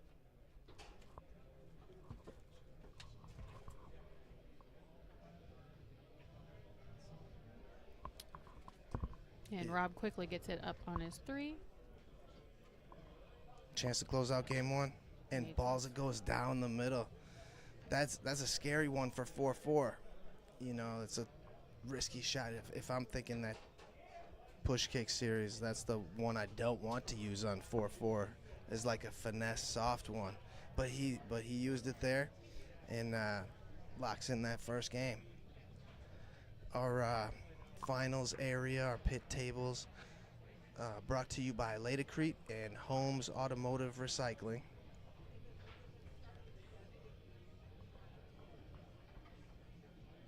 Wall pass taken away here by Rob. And brushes Yep. that one up off the wall. Yeah, his 5 Quick brush up, yep. is really good, Lindsay. Both of their percentages on the 5 are very good right now. They're very high.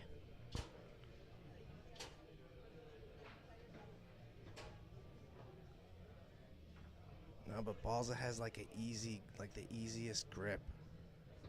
And I feel like he has every pass.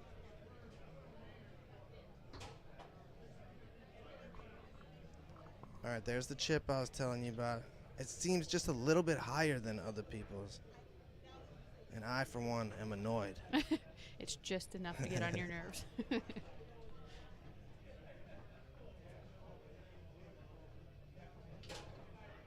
Good push side side. there.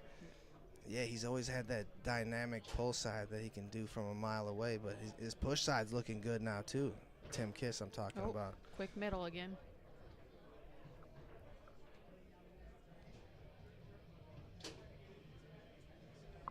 Wall pass taken away again by Balza, who bounces that one through. And he's rolling so far. Oh, loses it back to I cursed him. 10-5. That's Yeah, what yeah. happened. Everyone knows jinxed it. Sorry, Balza. All right, here's Tim Kiss. And Tim, quite the singles player too. I've seen him win expert singles events. You know, I think he won expert singles at the tour kickoff this year, last year. He's a good player. Chicago's got a good scene down there with Shalafo. They do.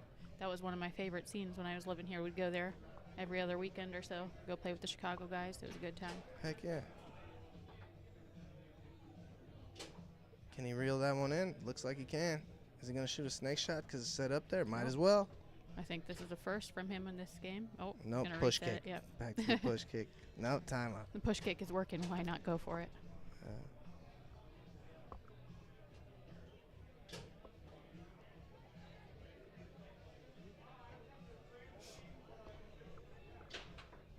Got the Hall of Famer Aaron Gilmore sitting at the end of the table watching. The ninja. The ninja, yes. All right, Rob Balza puts the ball back into play. Tried the pull kick option there. Tim Kiss camped on it. And he'll look at a wall pass on the far wall, too, with that little series he's running.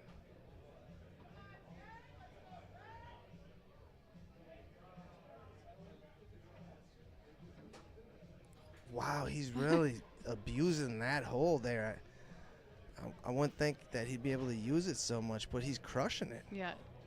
It's kind of the middle. It's like sliding through there. It's all finesse, but he's really hitting it hard in that weird hole, yeah.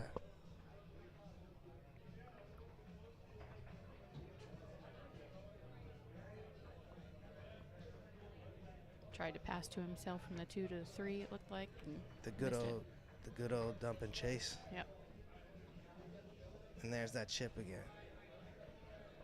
I'm going to have to draw a line on my foosball table where he's doing that because I have no idea. It's definitely much higher than everybody else. Yeah.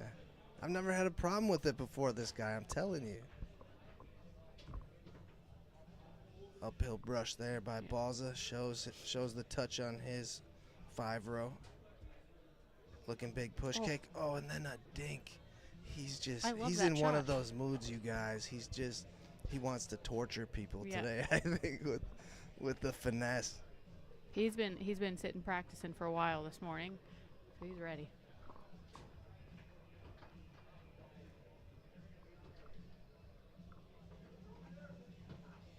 Yeah, really good start for Rob Balza.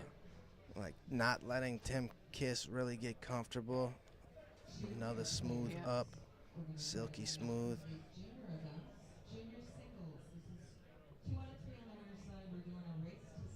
Yeah. Oh, again. All right, this is championship point, Rob Balza. Yep. If you don't have a phone, just maybe we can call some of these verbally.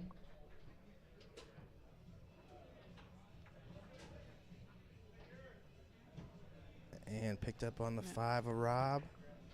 See if he gets it through again. It's been pretty effortless. Oh, did he get it? He got it. Up the wall.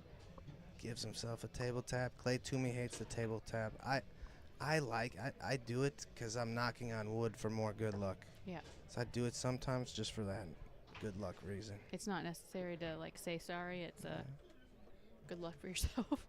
But I'm not going to take my hand off the rod if I have possession of the ball. I just might knock on the table after for more good luck. Rob's going to take his second time out. And he could easily close it out from back here because of all his shots. And we haven't really seen any of them yet because he's been playing so well.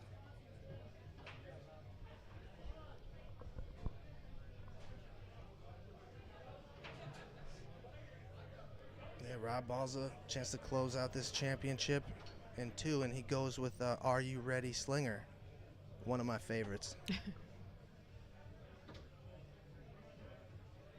Back at him again.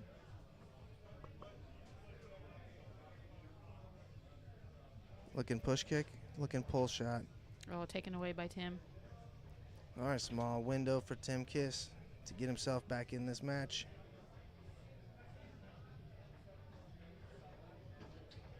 Yeah, he rushed that one. Oh. Oh, another opportunity here, though.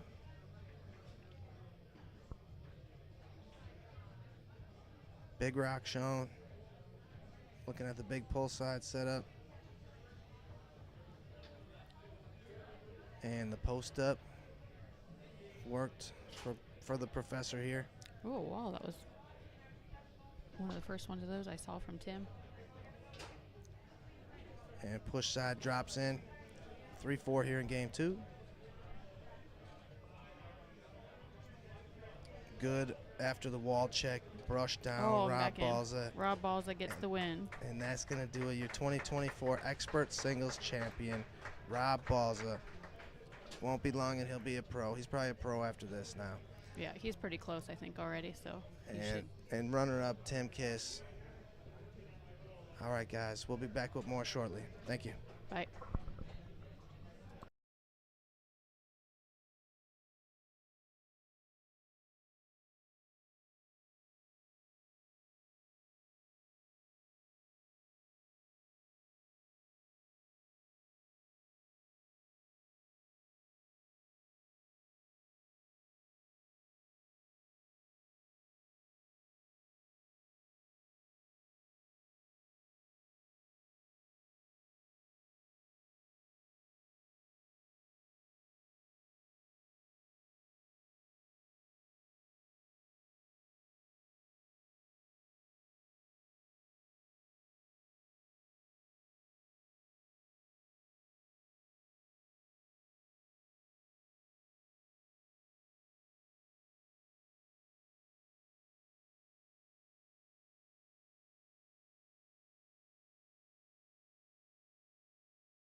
Welcome back to the Wisconsin State Foosball Championships 2024. Here with Rob Balza and Greg Rushing. What's up, everybody?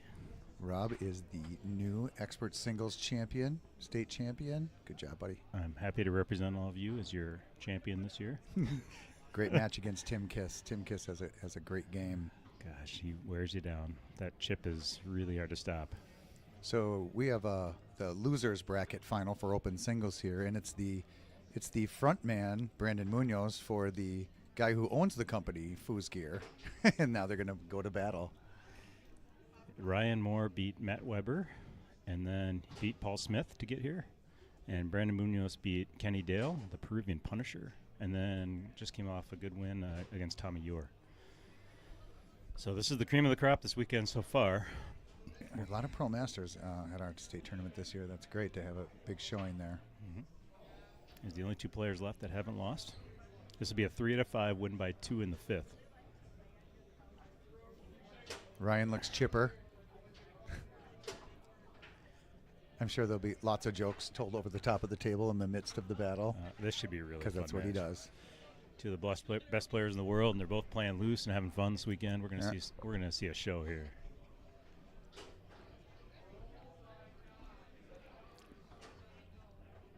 Ryan's the ultimate showman. Brandon's the fastest hands in foosball right now, especially since Tony moved out of the country. That pull shot he hit on us yesterday. Unbelievable. Couldn't even see it. We were talking about what hole it went in. We weren't sure. Where'd it go? Just vaporized the ball. Who shoots the ball that fast? I'm like, oh, Ryan Moore. Well, these guys are perfect for each other. They can just shoot 2 bars at each other for the whole time. Uh-huh. And Brandon is, what, the 2-time reigning world champ with Romero, right? 2 in a row? Yeah. And some of the best foosball in the planet. Mm-hmm. Left on the loser side is Jacob Belos, young Jacob, playing like a master this weekend. Yeah. Michael Stahl, who's, he's playing high percentage. Gave me a butt whooping earlier. His and 2 to 5 is silly. Yeah, he's getting the ball a ton. And Tommy Yore, another 2 to the 5 master. Mm-hmm. So 5 people left. So it looks like Michael Stahl and Tommy Yore are going to play. Winner of that will play Jacob, and then the winner of that will play loser of this match we're about to witness. Ryan's closely inspecting the table, making sure everything's tip-top. Table 1 plays fast, a little too fast. Do you think he just keeps like extra guys and extra bumpers in his pockets just in case somebody wants to buy some when he's on the road? I'll tell you what, Brandon, I've noticed when he's setting the ball, he loosens the bearings. He gets as much oil as he possibly can so it's not dripping off. He does. I saw him with the wrench yesterday, loosening things up. And you touch his handle after he's done playing, and that thing is fast. A little too fast, you know. Right. Like we were watching some of the teenage players, and they got the wrench in their hand, the bearing wrench, and they're tightening it as tight as it will go with the bearing wrench because they don't know. They just think you're supposed to tighten it more. Yeah. Like a screw. Uh-huh. And we're like, no, loosen it up, or the water. They just didn't get it. Kind of funny. There's one table, I think it's table 20. It feels like somebody got some talc on it. Either that or they cranked down the bearings too. But oh, the white stuff on the rods. Yeah, I couldn't get it right. Somebody told me there's a source for that out there that makes the residue, the white residue on the metal of the rod, and you should wipe it off. Clean the rod and then put lube on. Yeah. The trouble is you get that stuff in there. It's like in the bearings, and then you gotta take the bearings off and clean them out with a napkin. It's the only way to get it right again. Kronkowski would do that. Mm-hmm. He would take the bearing apart before he played. He's the master of the foosball table maintenance. Yeah, Teddy gets his stuff right too. Teddy, Kimmerling, they're all like, hey, we don't know how to fix this. One of those 3 will be your man. All right, while we're waiting, let me check the open doubles bracket here.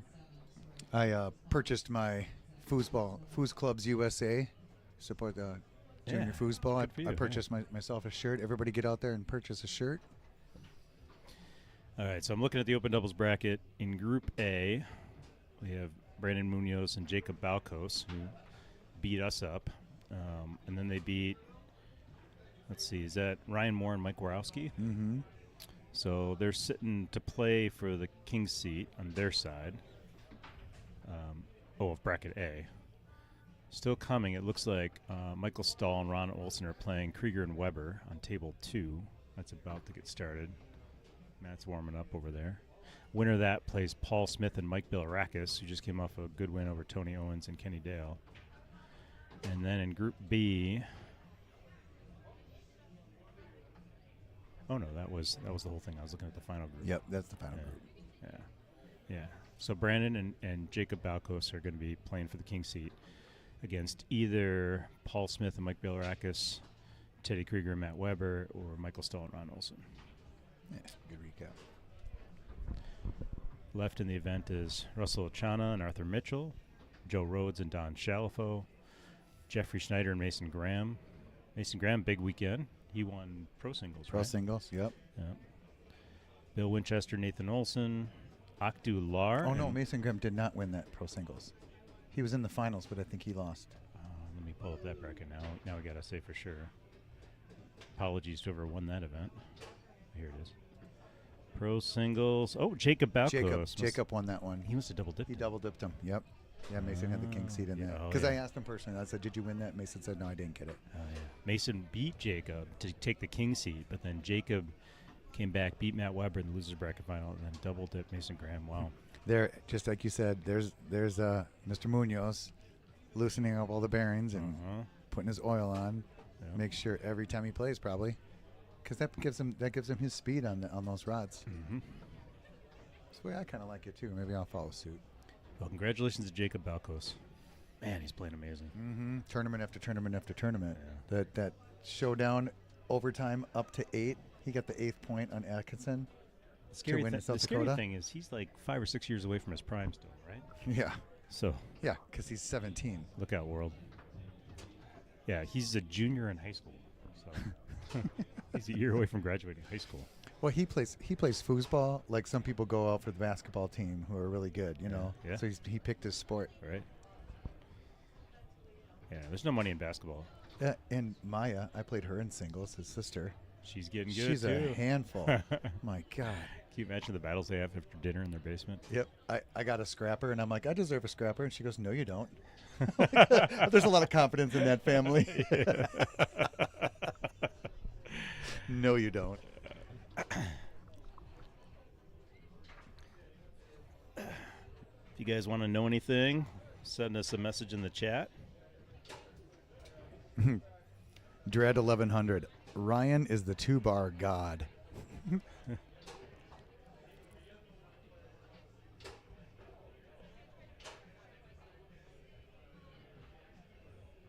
My wife just texted me I can buy the Adirondack chairs I wanted.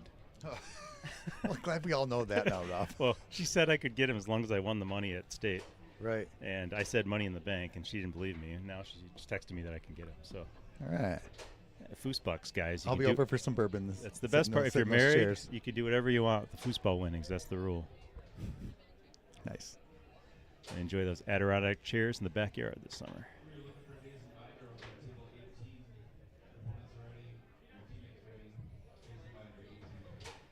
Teddy was saying that he wishes this display up here when you're calling was in the middle Yeah. of the two things, Goodness. but you can't. It's hard to switch it. My only complaint about this setup is I wish the camera, angle camera on the table is a little bit back so you could see their faces a little bit more.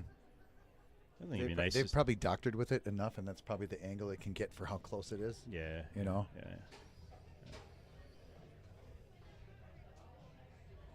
I don't know if you guys noticed, but the overhead view of the table is on a slight delay. Yeah, And so 3 seconds. Teddy told me 3 seconds. it looks more like 1 second if you watch it. So if you're watching the bigger screen and you see a shot and you want to see a replay, just move your eyes over to the smaller screen real quick, and then you'll see the overhead view of what just happened, like a second later. Kind of a built-in replay. We got a camera crew here. I don't know, this guy from a local news. I think so. Yep. Yeah, he's been filming for a couple hours now. He's gonna have some good B-roll. Getting some good foosball accolades. Looks like his shirt says Channel 26. Looks like NBC. It's got the little peacock logo. Is that NBC? I don't even know what that is. Is there a timestamp for the finals for Open? Is the question? Oh, yeah. Tune in to Channel 26 tonight. Lindsay did leave her phone in here. She just found it. All right. I don't have a timestamp for when the finals of the Opens Oh, are. my gosh. Guys, it's going to be a while. Looks like Ryan Moore is going to get a new bushing now. Oh. Table maintenance, table 1. Yeah. This Back in match, the day, that was a bent 2-bar, right? And then they'd Yeah. have to put a new bar in. But now this they match don't is bend going to it. be worth the wait, guys, but... Oh, is it more oil? I thought he was getting the bushing. He looked, Oh, thank goodness. look, he squished the bushing. No and, like, hammers. yeah. Teddy calls him the Beast. He's like he does a wall pass and the table moves. Aaron used to do that. Aaron Gilmore. I was telling that story yesterday. Yeah. Just some people are just heavy-handed on the table. Aaron Gilmore, our newest Hall of Famer in Wisconsin, along with Dan Dobler. Yeah. Congratulations to both of them. Longtime promoter in Wisconsin. Yeah, both well-deserved. I just heard that Frank Gronkowski is going to be inducted into the Illinois Hall of Fame this summer. Rightfully so. Yeah. He has taught a lot of people the game. I see people's games and I'm like, oh, they learned that from Frank. Yeah. Frank is now living in Wisconsin. He's been here, what, 3-4 years? Something like that. Yep.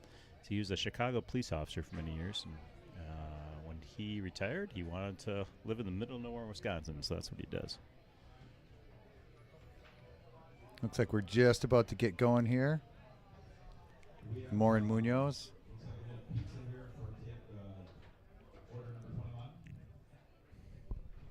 Packed house on a Sunday.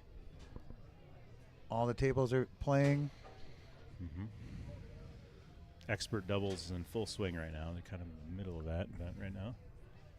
I see the Mason brothers from the UP playing Akdu and Roman over on table 4. That's a good match.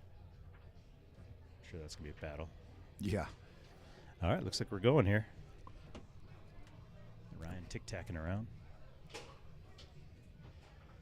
Really taking his time. Beautiful stick lane. Sets up in rollover position. Taking a good look at the defense. Brandon showing a little bit of everything. Mm-hmm. Not a lot of Looked anything. at that push side was open, but Ryan, that wasn't what Ryan was thinking about. Yeah, Ryan was waiting for that split to open up. Mm-hmm. Brandon stretching out his fingers. It's that time of the weekend when your fingers start getting a little stiff. I did aspirin and Tylenol this morning.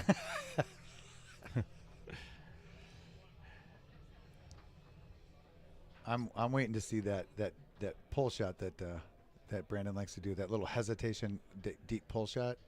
It's amazing. Ryan and I use the same zone in singles. Ryan's more effective, obviously. Push side, deep push side from Munoz started out for the scoring. 1 apiece. Game 1.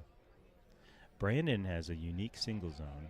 It's going to be interesting to watch against Ryan Moore because not many people use Brandon's zone. I think Ryan and I have a pretty common zone. Well, Brandon probably sets up a zone that plays to his quickness, his hand speed, Yeah. right? As opposed to leaving something in the way. He'll shut those holes down when he sees the ball coming. I think Brandon invented his own zone because I haven't seen anybody else use it. And there's an advantage to that, having a zone that nobody else uses. Great quick play there by Ryan. Heads up, bank off the back wall. That's a good move in singles. People should do that more often. You want to win a lot of singles matches, do that a lot.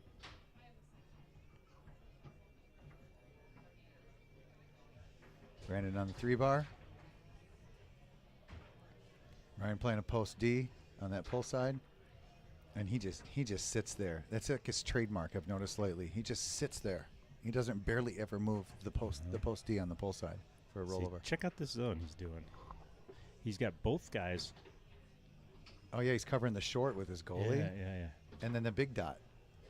And Ryan just ran into the big dot guy. Ryan, I think he did that on purpose. Brandon kind of had his 2-bar straight up and down. Ryan hits it so hard He it just didn't have it goes tip through forward. it. Especially the way Brandon oils up those rods so much. It's just going to spin the rod and go. He's going to power right through that guy. A little 5-bar battle there. Ryan got the bounce.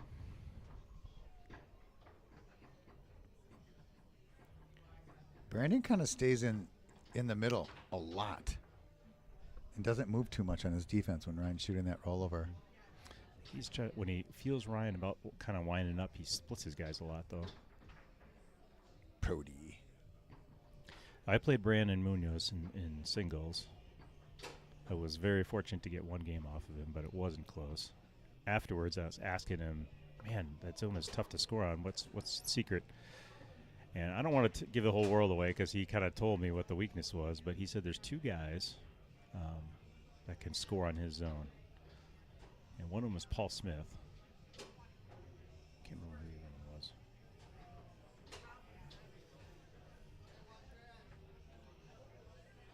His zone might be designed for guys like Ryan.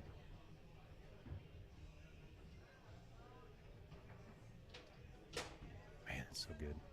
Right. Super light touch. Yeah. Snappy quick to that pull side. First time out for Brandon.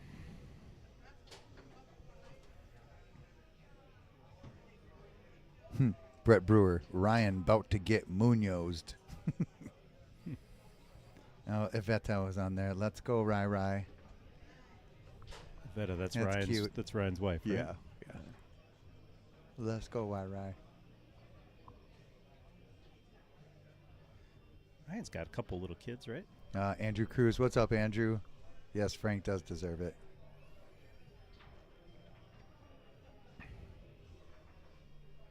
Yeah, you're right, Dredd. That the delay screen is just barely a replay. It's not 3 seconds.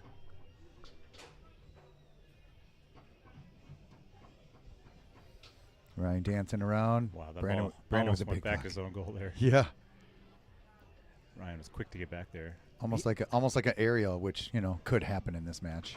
Ryan could just decide, I'm going to do an aerial, That was a great pull kick. I don't know how Brandon stopped that. right? That's Brandon's got the best brush up in the whole world. Yeah, I you're, could have- you're always telling me to copy it. Man, if I could have anyone's pass, I'd want Brandon's brush up. He just does it over and over and over. He never drops it.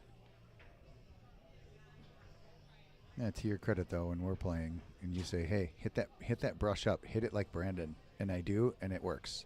You can't half-ass that. It's so hard to steal because it's so hard. If you get in front of it, it comes back to him. A lot of guys do their wall passes like that. Brandon does his lane passes that hard. I'll tell you what, Tin Man. I don't even know how Ryan's goalie was up, and that thing must have hit the crossbar of the goal when Brandon just hit Brandon it. saw that and he was drooling, Yep. chomping at the bit to hit that hole. I remember Tony's rollover sometimes would be kind of a little off kilter, and it would be lifting and hitting the cross like the Hit top of the rod. goal. Yeah. That's a crazy. First world problems. Yeah. Hitting the top of the goal. One time out of piece. Ryan taking a breather here. Ryan's a really big guy. What would you say? He's like 6'4", 240, something like that. Yeah. Yep. But he's so fast between the rods. Reminds me of Terry Moore. Terry Moore is probably even bigger, but Terry had was that lightness, that, like, surprisingly quickness. quick like that. Yeah, Yep. yeah. Where you look at Brandon, he looks like he's built for speed Yeah, anyway, yeah. and he's got it. Yeah, Brandon looks fast. Yeah. But Ryan's just as quick.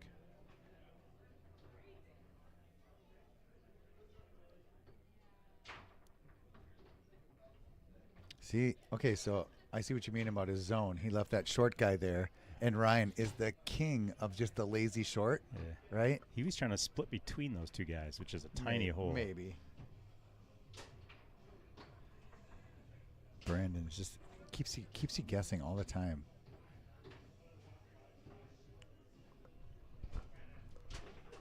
You don't see Brandon shoot a push shot very often. No, but he made it. Yeah. Rattled off it- a guy, rattled but it in, yeah. Both these guys are pulse shooters, but obviously they can do anything they want. It's like Ryan's sticking with his drag series. Yesterday he was going between drag and tic tac on the 5. Ryan dancing around. Munoz D has kind of changed a little bit, a little more erratic and energetic, and I think Ryan likes that. He likes those quick movements because he can Yeah. see it. That dancing around does a couple things. Sometimes it gets you can see what the goalie's doing, how he's reacting to the movements. But I think, honestly, the more important thing is it keeps you loose. Nice You pull know? side. Yeah, If you s- if Brandon you- gets that game. Yeah. If you sit out and rock, sometimes you just get tight and you overthink, and then, but you're dancing around, you kind of keep your wrist at the right tension, you can execute better, I Yeah, think. and you can stay in like an athletic type position. I am not a good snake shooter, but I know sometimes I get a little tight and a little nervous. If I just do a little tapping, it kind of helps loosen that up a little. Yeah. I wonder, Ryan's played so long, I'm sure he doesn't ever get tight, but like I do. Brandon's got it on the 2-bar. Couple of flip So he's fakes, doing some 3 banks. 3 fakes, and then and an inside bank. When you do banks like that, it's hard. Sometimes it could be a whiff, Right? because you gotta slice it. Just barely slice the ball at that angle. So it's easy to miss completely. Oh, pull push kick. Just wide. Ryan gets it back on his 3. Set up on big dot. Walking, tapping, dancing, discoing. Oh. Good See, patience. Just that pull side. He left that pull side over for like 3 seconds, and Ryan was in front of it, and he didn't shoot it. I was looking at a different hole. Yep. It's amazing. Amazing watching from the outside in. When you're playing Ryan or Brandon, you feel so panicky because they're so quick, and you feel like you got to jump around really fast. But then you watch them play D against each other, and it's a slow, methodical D. Make the other guy read. So Yeah, don't play too quick when you're playing goal. Oh, break for Ryan. Squibbed into the goal. He's telling Brandon about it too. Yep. And now it's the talking started. He'll get the crowd into us pretty soon here. Yeah. It's all in levels with him. I'll talk to another player, then I'll start talking to the crowd, then I'll start talking to the bartender, and then we'll get the whole crowd talking around around the match.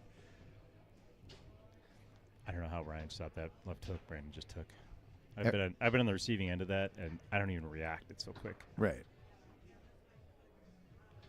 It's like Ryan felt it coming and got back there fast. But like you're getting back to when you play kind of energetic and nervous against pro masters. I've learned over the years to just be somewhere. Even Tony would tell me, because we used to play all the time or whatever in Jeff's basement. He would just say, "God, you're always just somewhere. You're not playing defense at me. You're just being somewhere." You got to make the other guy think. If you're jumping around, then they just close their eyes and do whatever they want. Well, of course, I It's would a lot tell easier. him I can't keep up with you, so I'm just going to be somewhere. Yeah. Establish something, and then you can jump later when he doesn't believe you're going to jump.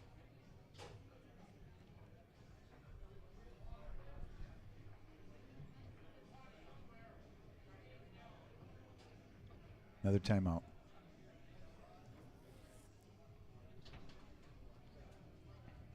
Brandon's got his game face on.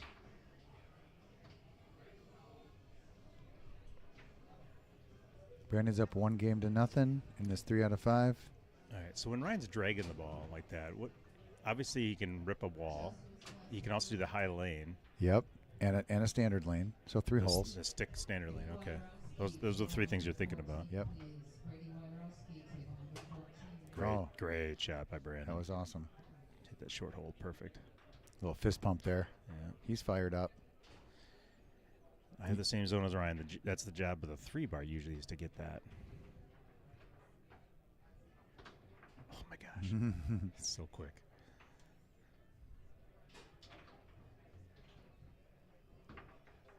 Big pull kick attempt.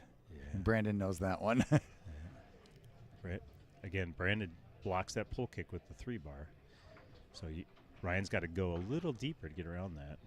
Try a little baby inside bank. Brandon's back on his 2-bar. But He went for the same hole again. Brandon knows exactly how far you can hit a pull kick, but if you got new balls and you go just a half inch further and really tuck it, you can get around that zone. Mm-hmm. Ryan dancing and swimming around the ball. That ball control's amazing. I know.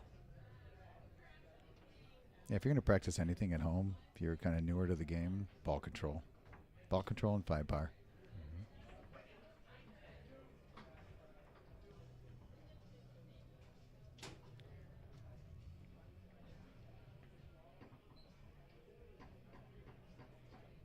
What are you more scared of, Greg?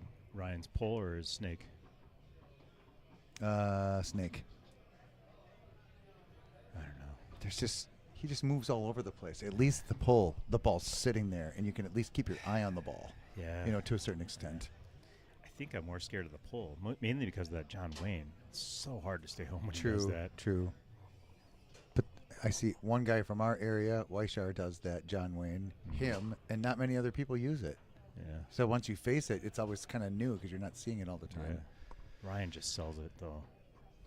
You know that long just hurts your feelings, so you don't want to give it to him. And then he gets the John Wayne. That hurts your feelings just as much. And if he gets the John Wayne, he giggles, right? And then he starts having fun with you and making fun of you. That's the other. He looks up and smiles at you. Mm-hmm. Mm-hmm. Like, yeah, I got you now. Oh, Iveta says, I'm excited for mic'd up players in Vegas. That should be interesting. You're going to put lapel mics on the players? That will be cool. That is awesome. So you can hear what they're saying at timeouts to each other. That'd be great. Dread 1100 says, they moved the table. I thought I was the only one who people complained about moving the table during shots. Yeah, that table's crooked. Yeah. Can't straighten it. Every time either one of these guys shoots a pull kick, the table moves a half inch. You can tell who's shooting more pull kicks by which way it's angled. Yep. Iveta said, yep, all the players will have microphones. That's really cool. That's a great idea. That's going to make it so much more interesting. Timeout from Brandon. You can listen to the mind games, the trash talk. Yep. You know. This match has taken a long time. Only one game is complete, and they're 3-3 in the second. We've been at this for a little while. And these two guys are offensive machines. Mm-hmm. On table two, we got a big match fired up. We got Mike Stahl and Ron Olson out of Michigan, Michigan's finest, going up against Wisconsin's finest, Matt Weber and Teddy Krieger. Iveta said, it'll be fun. You'll hear everything they say between each other. Yeah, I agree, Iveta. Good call. Who's going to be doing that? Is that Inside Foos?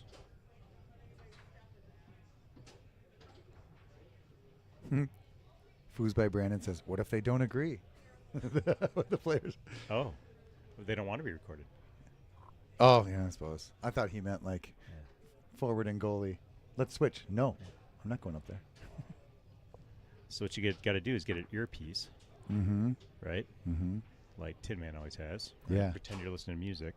You got some guy up in the room watching the Inside Foos broadcast who's then like say in your ear what the other team's saying to each other. Well, there could be some cheating going on. It's like stealing signs in Major League Baseball. Clay Toomey, better read that fine print in the registration, LOL. Modern foosball, Iveta said a modern foosball. Oh, cool. Okay. I've checked out a couple of those modern foosball ones. They've got some cool camera. They got a camera that's like on the 5-bar. They zoom in when they're passing. It's pretty cool. Foos by Brandon, he says, I'm just going to cuss the entire time. That's one way to take off your mic. Right? Ooh, Brandon scores a nice pull shot. 4-3 Brandon, game 2. Brandon up one game in this 3 out of 5.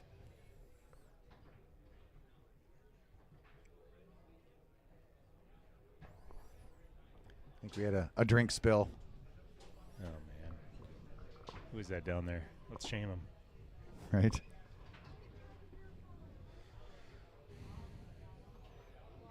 Might have been Brandon's water or something. Yeah. All right, here we go. Brandon, more on the 5.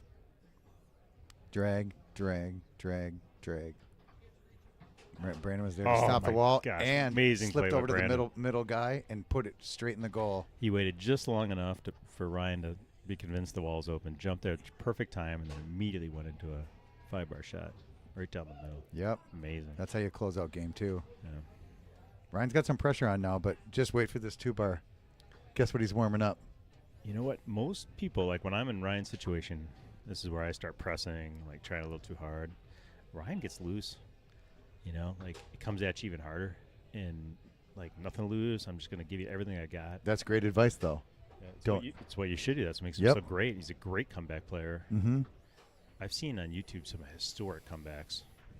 Down 2 games, nothing like this. He could be down 3-0, and he just starts dropping bombs. Look at that pull kick. I'm telling you, he plays each ball. He's just playing that ball. See, he doesn't care what the game count is. Nothing. He knows this is the one he needs to get that zone. I'm telling you, what you need is brand new balls for that. You get a brand, we got 4-day-old balls now. You get out a brand new ball, and then you can tuck it. You don't hit the corner of the goal.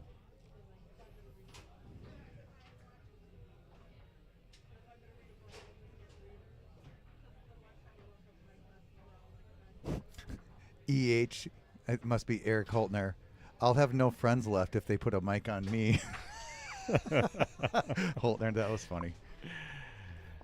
Can you imagine like Clay Toomey and Tommy Atkinson mic'd up? No. I've put ratings on it based on the player. Clay's like a foosball player with like stand-up comedian skills. You put a mic on him, it's over. He's a trash talker, man. Yep. Tommy is too. But he'll trash talk you with a smile. Always. Yeah. Clay loves to stuff goalies. That's his job. Right, Clay?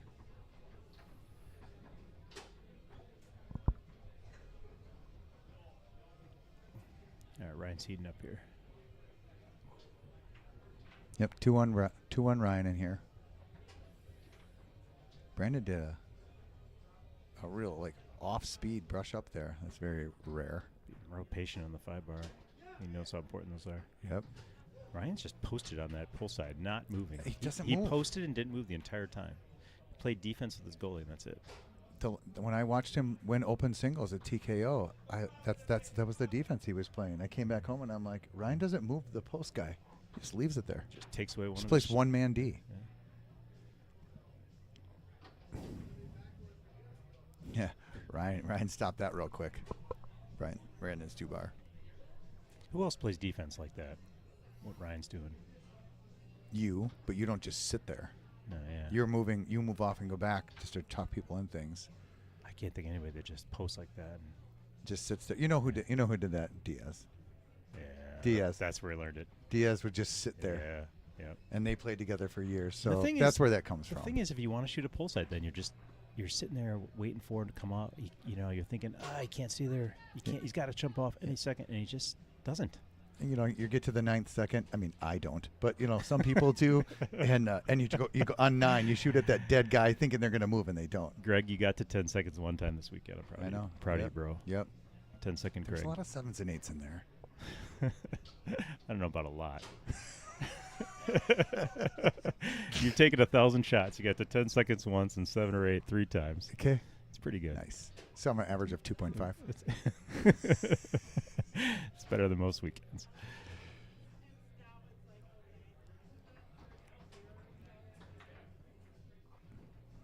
Brandon, a rare miss execution on the 2-bar, shooting out of the back. Ryan gets it on the 3, on the big dot. Flip over, reset. Beautiful. Full side. Brandon never moved. And then Brandon looked to see just where that ball He's went. like, is there a hole there? Yes, there is. Brandon with the left hook. Grabs it on his 3.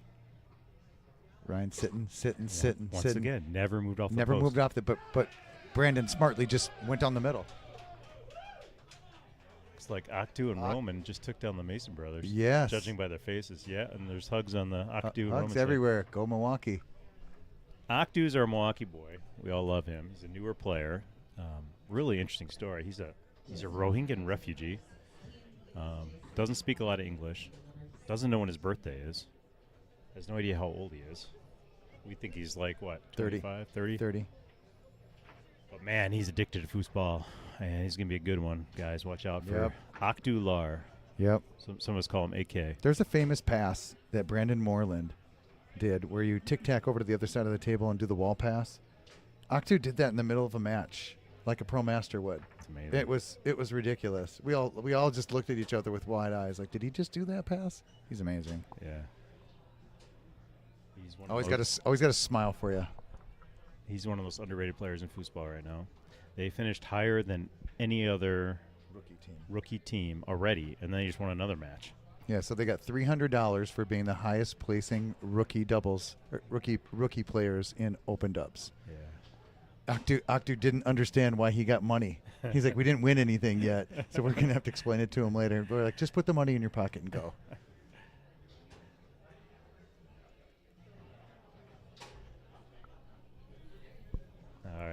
Ryan's up 4-3. Ryan's a great Game closer. 3.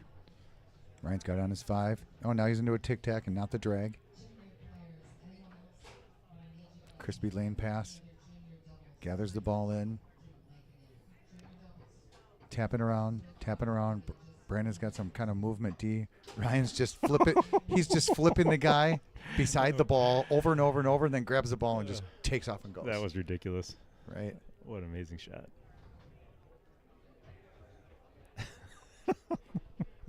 Yeah. You can spin in foosball as long as you're not hitting the ball, right? Man, So that's what he was doing, just spinning his guy, rotating, and then grabbed the ball out of nowhere and shot it. That's how you close out a game 3, huh? That's how you close out. All right, Brandon's up 2-1. I got that 5-game feeling here. So Munoz is warming up his far side 5-bar series for some odd reason. What's going on at table 2 here with Teddy and Matt against Ron and I Mike? can't see. I see Ron and Mike have 1 game. Yep. Can you see how many Matt and Teddy have? Really good matchup there. Yeah. Similar skill sets, different styles, but they're all rated pretty equal. Matt and Teddy are doing a 2 to the 5 pass a lot. Very effective. They don't do it as a series. They use it as kind of a sneak attack. Yeah. Hot read. Yeah, when you least expect it. Yep. So Matt puts his guy down, and Teddy puts the ball on his 5 from the 2. Yeah. Brandon's dancing around.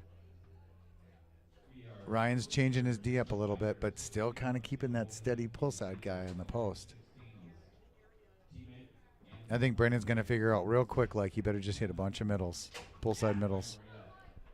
So when someone posts like that, like what the forward should do. The second he didn't post. The second he didn't post, Brandon just ripped that pull reminded side. him why he should be posting. Yep. I think the correct thing to do for a forward is to shoot a short pull side right next to the post. Correct.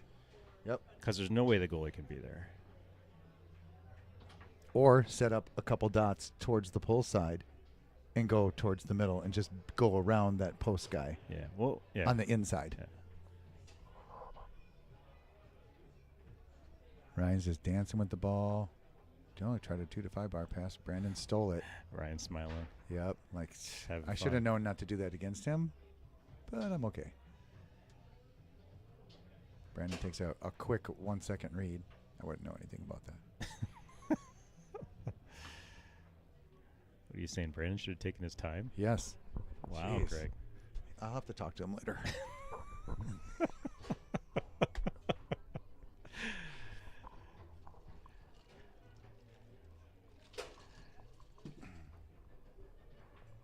Brandon's got a 2-0 lead in game 4. Looked like Brandon abandoned the 5-bar there and jumped back to the goal, like he felt the 5-bar shot coming. He's got good intuitions. That was dead bar. Yeah.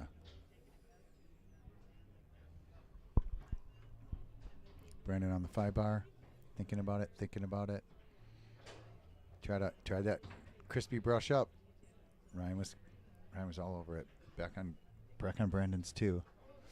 Oh, he just tried to loop it down the table and hit off something and went in. Okay.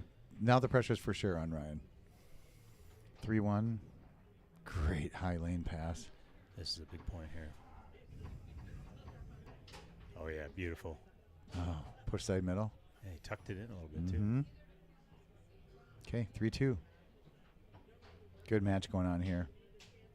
Who can outthink the other one? Brandon trickles one through, gets it on the 3. Did you see what Ryan's doing? Brandon's got it on the 5-bar. There's that post. He's daring him. About every 3 seconds he moves the post, and Brandon went for it. Yeah, didn't get... Oh! Brandon can go around the post now. Oh, guess what? He tapped to the dead bar and then just shot it in. Yep, that's his dead bar thing that he's doing lately. Wow. Kind of like during a timeout, and you come back and you touch 2, right? He brought it over, stopped it with this guy, sat there outside, and just flipped it over. That blew my mind. That was Someone said amazing. he did that earlier in a match. Ryan's still smiling about it. Like, all right, dude. That's a game changer. Props. I take back what I said earlier about shooting a short pull, like behind him. That's even Well, better. you kind of have to Just be tap you have around to, it. That's Oh! Munoz things. Did Is that you a see- slingshot? No, that was he Or that he a pulled it and did a super deep baby pull kick. inside bank. He did it inside bank, didn't he? I think it was a slingshot. Hey, what did the crowd see? Yeah, tell us what that was. It happened too fast. Cruz Munoz. He likes that word. Andrew. Andrew Cruz, we love you, brother. Wish you were here this weekend. Clay, too, we said about the spinning thing Brian did. He goes, he hit him with the broken lawnmower. See, Clay, you got it. You just named what Brian did. It's a thing now. That's why it'd be funny to have Clay mic'd up. He'd be saying stuff like that during a Right. match. Well, he's on Twitch all the time, so it's great. I want to see that post one more time. Do it. He's like, no, I'm not going to overdo that.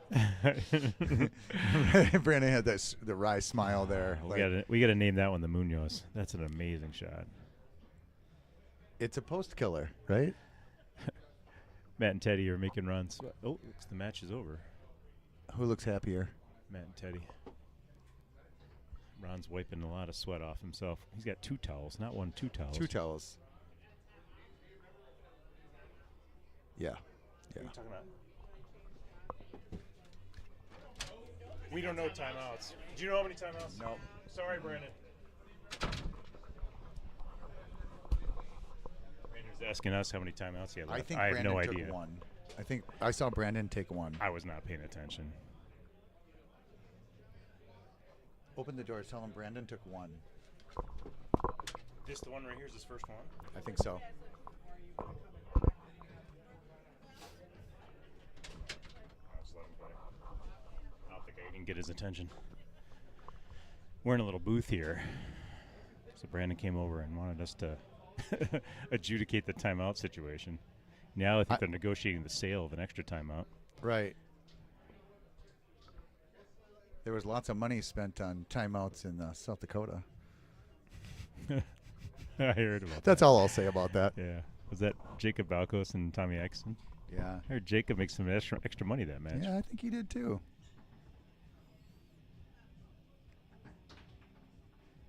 He tried it again. Didn't quite get around at that time. Ryan's willing to take that chance. He doesn't think Brandon can execute that on demand. Brandon's at 4-3. Game 4.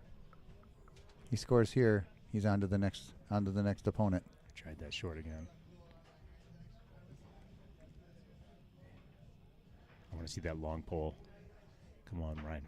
Ooh. Oh, Brandon was all over that. He went down big dot.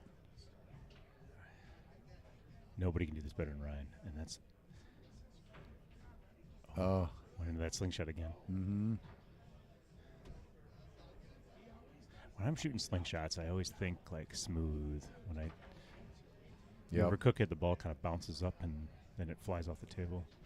But if I'm thinking smooth, it executes. Brandon does a pull fake, tic-tac, push kick. He's faking banks.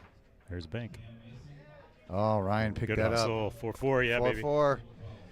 Ryan wins this one. We're going game 5. Yeah, everyone wants it. Brandon's got a big smile on his face. Even He's Brandon like, wants game 5. Yep. Let's be honest, Brandon. I feel a brush down Look at that coming. hover. Wow. Yep. He was when he keeps Nobody hovers quite like that. Yeah, he hovers at Go really around that far post, away Brandon. from the Come wall. on. How did he get What a that? save. I thought that thing was in the box. I would have panicked and shook my guy around and would have rolled right in. Iveta. Come on, Rai. Cute. Ryan, bomb that long pull. Come on, baby. All right. They said Clay said refresh the stream, Dwayne. Oh, okay, something else there.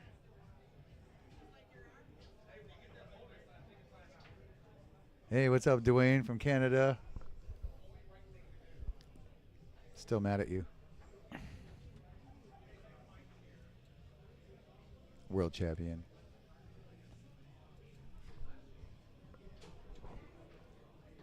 Dwayne Menendez? Yeah.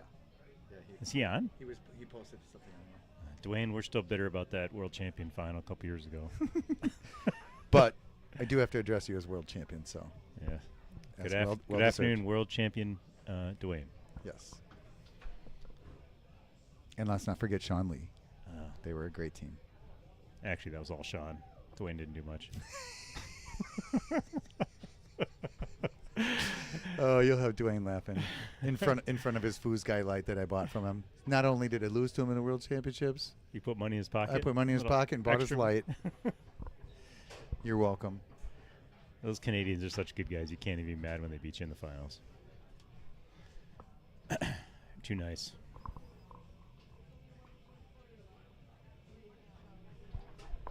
Oh, off the guy and in. RJDF Minnesota Foos. I don't know who that is. Oh, yeah. It's a great turnout, Dwayne. Excellent tournament. Yeah, we would have liked to have you here too, buddy. All right, game 5. That's what we all wanted. Let's keep track What's of up, the RJ? timeouts this time. Well, it's what we all wanted. Yep. Got everyone that's not playing is watching this match. Well, how many? There's like, it got to be like 50 people watching this match.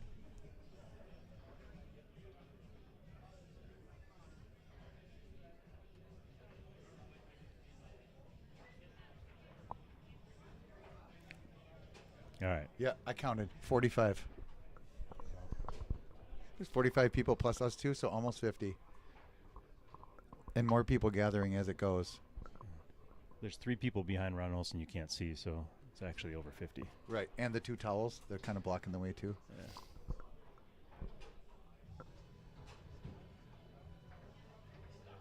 Oh, That wall pass is unbelievable. I know. Oh, Brandon's hand's a distraction. Brandon's saying that Ryan lifted his head up and then did a wall pass. Because somebody took a picture with the camera. He looked up at the flash and then looked back and then did a wall pass. I saw the flash, and I did see him look. Is that what Brandon's Yep. saying? See that camera up there? It's got its flash If- on, and he just kind of, as a human being, just looked over there and then did his pass. Bro, you can't do flash photography when the final's going on. Shout out to Brazil. He's over there doing Brazil-like things to Corey Allen right now. Yeah, Mike, keep it clean. Yeah, never let Brazil stand behind you when you're watching a foosball match. Mike, Jersey Mike's Brazil. I didn't see anything wrong with it. Are they still talking about it? Yeah. Brandon thinks it was a distraction. Brandon thinks Ryan looked up at like the crowd or something to take his attention away from the table and then did a wall pass. Ryan says, I don't have to look at the table when I'm passing.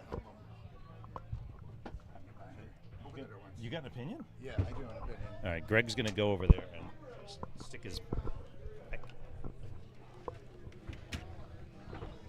You sure you want to do this?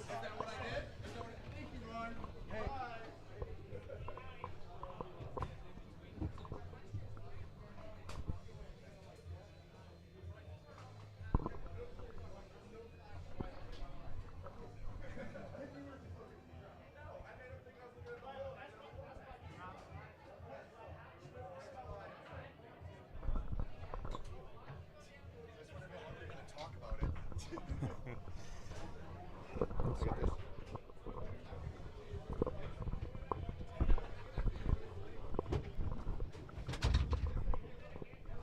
They're still talking about it. Brandon goes, that's what you thought happened, because I think that's what happened, right? Bro, 3 different times I've been watching matches this weekend, and someone's asked me to like weigh in, and I just don't do it. Because what happens is one person's going to be mad at you. I just let them sort it out. But I appreciate you, Greg, trying to jump in there and share your thoughts. Well, I'm just trying to get the game I know. going. You're going to give your honest opinion. That's for sure. Everyone knows. You're not gonna try to I scare thought I saw the anybody. flash on the camera, and Ryan looked at it, but Ryan looked at me and he goes, I didn't see any flash. And I'm like, well, then you were just looking at the crowd like normal.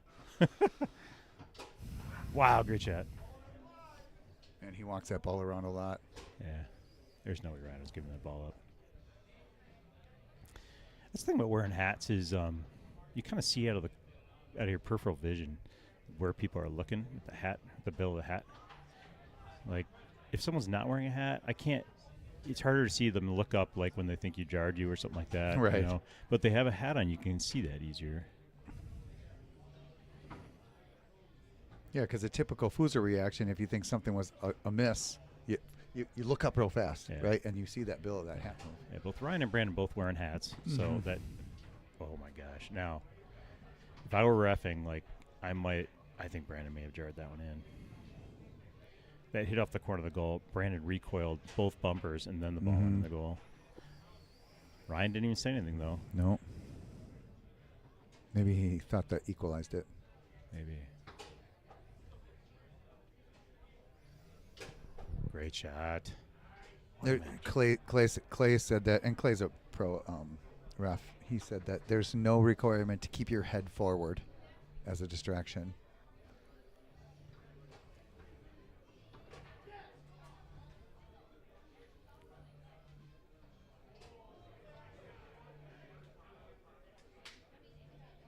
Who called the timeout? Ryan? Yeah.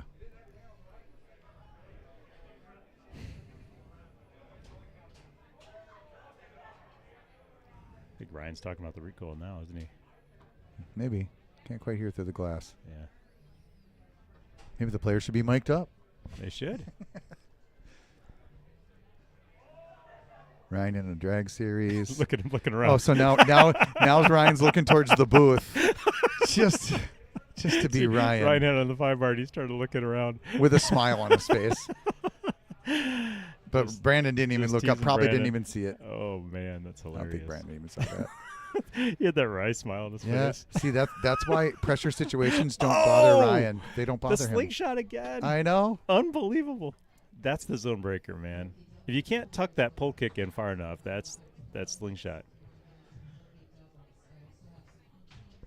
We are 3-3 game 5. Here we go. Man. I've been in the booth. I've been out of the booth. I've been trying to settle fights. It's crazy. Ryan's slingshotting everywhere. They should be paying you to ref too, Greg. Drinks are being kicked over. Oh, he would again. Ryan ripped the longest, fastest pull kick, but it wasn't quite long enough. It just nicked the corner of Brandon's tee bar. Yvette said, imagine lifting with this. Gosh. Sorry, Yvette. You're a very patient woman. Yes, patient woman, for sure. Oh, nice save, Ryan. Ryan sets up in a push. Look at Ryan bend that bar. Yeah. I think Tried that if your slingshot car's in again. the ditch, you want Ryan to help you pull it out. Ryan found the one. He always finds the hole in your zone, and that's the hole. It's that slingshot. He's going Yep. to keep going to the well. Mm-hmm. And he's so smart. He'll watch as soon as Brandon makes the slightest adjustment. Ryan will go back. Whatever Brandon moves, that's the hole he'll go to then. Next. Yep. Couple steps ahead, Mhm. ProMaster Land. Yeah. That's what we always said about Tony when he was in Milwaukee. Yeah, He's always same thing 3 with steps Tony. ahead of us. Yep, that's right. We're playing checkers. These guys are playing chess. Ryan just dancing the ball around for a good full 10 seconds. 4-3. Match ball for Ryan. Still don't know what that is, Rob. Brandon on the 5. Ryan up 4-3, game 5. Ryan says, wait a minute, I didn't say ready. No, Now Ryan now took a he's taking timeout. Timeout, okay. That's his second. Just in case they ask, Yeah. That's the second? Yeah. All right. We're keeping track of stuff now. These guys are high maintenance. They're used to doing that with Stevens, though. You know, when he's coming, they Now look up there all the time and ask him Now what there's the even timeout more count people is. watching. Now we got like 65 people watching. They're standing on bleachers like Yeah, 20 feet away. easily, It's- yeah. easily. We're up to 65 people watching this match. Oh, Ron's back. Hey, Ron. Are they still talking about that distraction? Ryan's like, there's no way.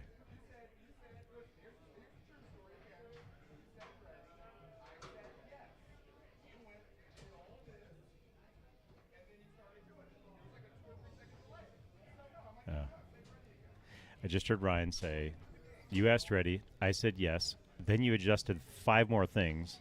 Then I called a timeout. Brandon saying, when I say ready, you say yes. You can't take a timeout. I don't know. Doesn't really matter. It's interesting though. Ryan's doing this for mind game purposes only. Ryan said, well, just for that, I'm taking a few more seconds on my timeout because I need time to relax.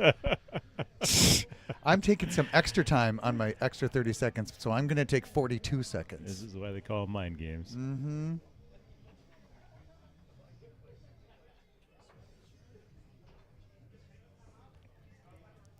So Ryan's not taking 30 seconds. Ryan's taking 30 seconds plus 30 seconds. Yeah. Drinking his water a couple times. Brandon says, "This your third time out?"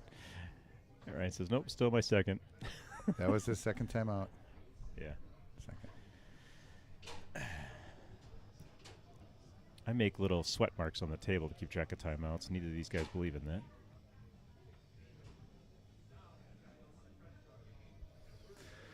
Brandon cheated Ryan twice at TKO. Don't read stuff like Come that. on. Don't read stuff like that.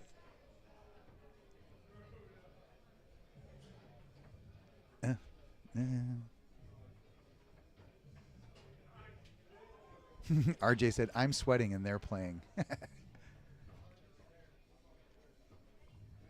RJ said, how dare you look at me? I'm getting a ref.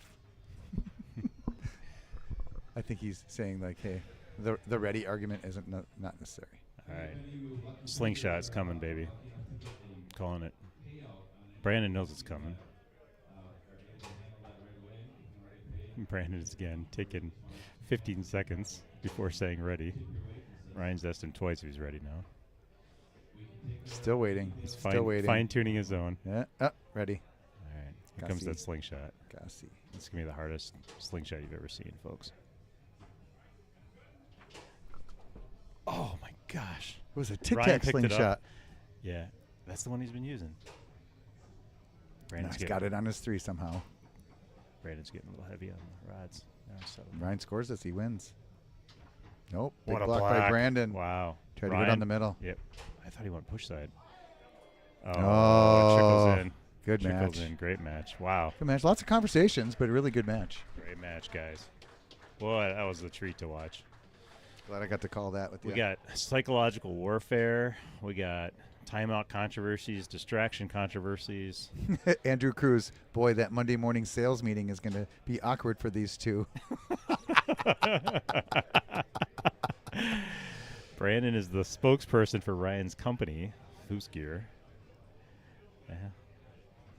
So, yeah, that was, they both gave it everything they had that time. Yeah. And they're fist bumping. They're smiling. Yep. They face each other all the time. There's a good chance this will be the preview of the finals, guys, so stay tuned. More action later All right. on. Thanks.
Isabel already has the first game, and a rocket pulled out of the bag. Up 3-0 out of the bag.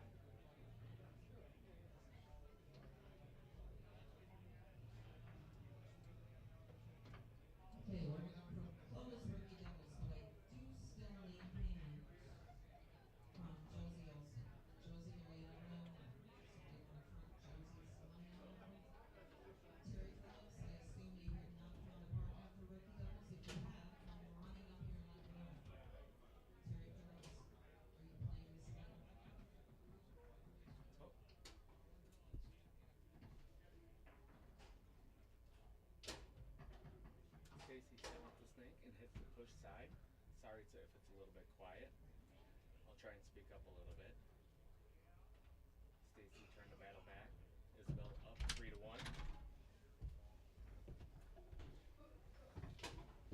Gets that one in and is now up. Isabel is up 4-1. Stacy tries to brush that through the lane, comes off the back wall. Has it up on the 3, sets it up in the snake.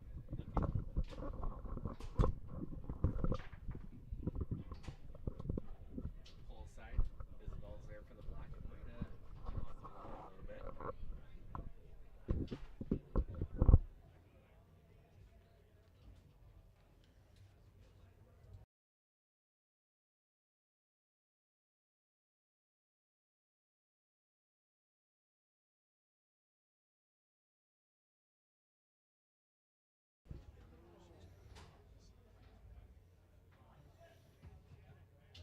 Stacy abandons the front rods to try and block from the back.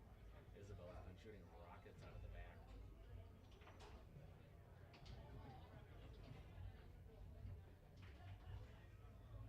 Real quick pace game we got here.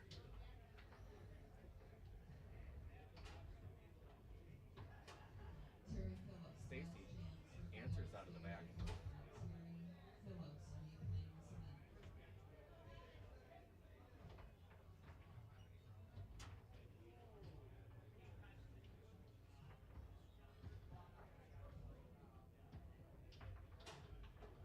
Terry Phillips, are you playing this event?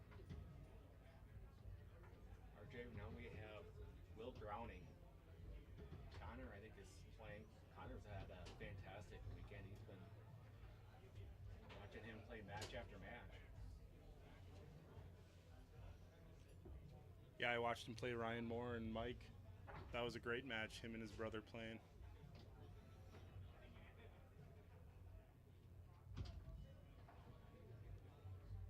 Stacy sitting up on the 2 bar, tic-tacking back and forth, looking to get her 3rd point in this game. And Stelly looking to put it away.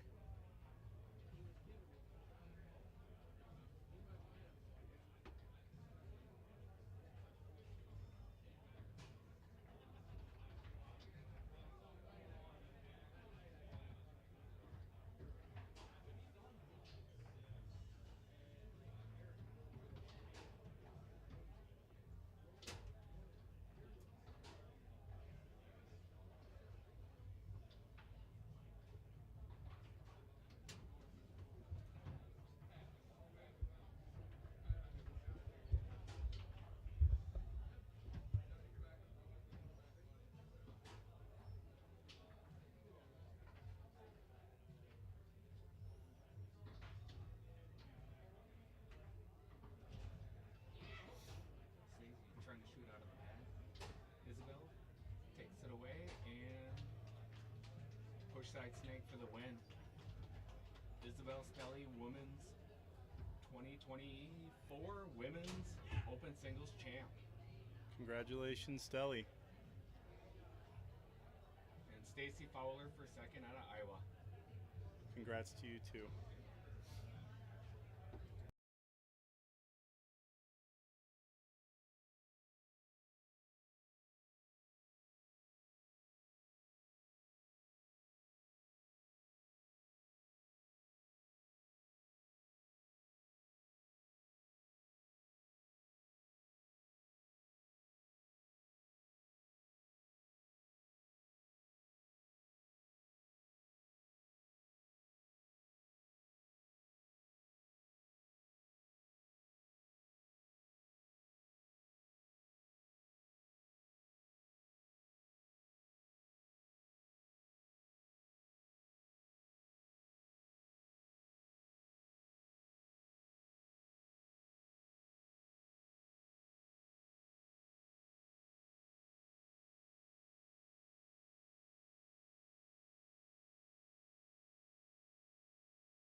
Still working some technical difficult. Can you guys hear me now? And Andrew, yes, it is because Stacy leaves me speechless. And sorry for the difficulties in that. There we go. Yep, everything's working good Yep, now. we'll have it on the next one. Sorry about that, guys.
Coming at you soon, we've got the finals of women's open doubles.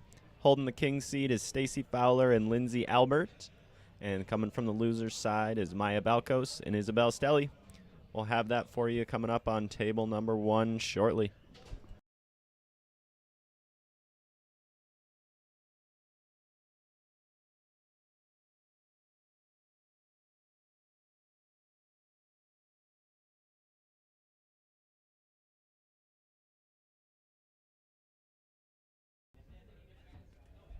Women's Open Doubles. This event is brought to you by Jessica Waters from Century 21. So thank you for your sponsorship.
As these players get ready to go here in the women's open doubles final, we've got Stacy Fowler playing forward on the left side of your screen with her partner Lindsay Albert playing goal.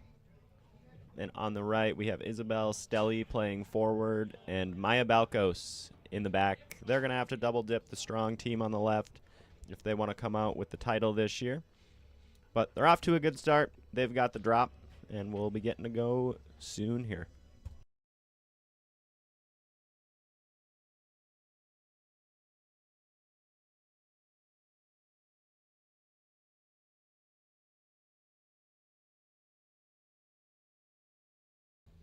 Again, this is a good time to thank our sponsors, and particularly the sponsor for this event, Jessica Waters from Century 21, who's been involved in the real estate industry for almost half of her life, from assistant to broker to office manager to broker associate. And she's a Green Bay native, experienced agent who's qualified to help buyers and sellers with any of their real estate needs.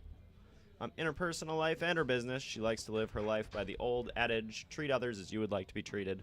So that's how she approaches the relationships with her clients. Again, thank you, Jessica.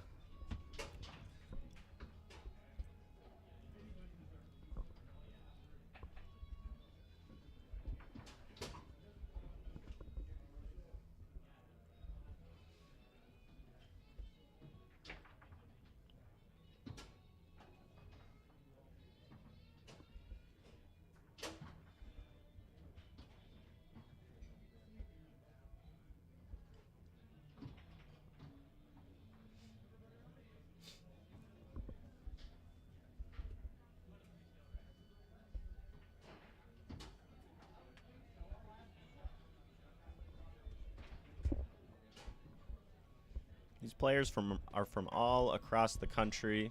Lindsay Albert out of Florida, Stacy Fowler out of Iowa, Maya Balkos out of Minnesota, and I believe Isabel is out of Louisiana.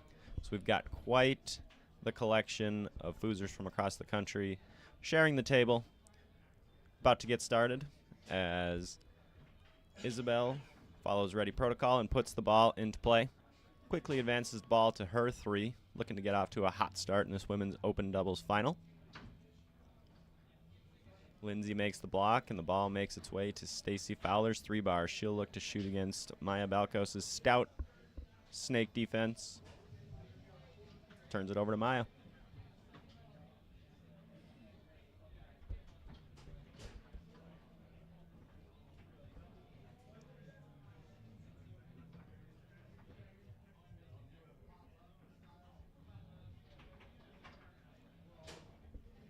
Isabel will get her second opportunity.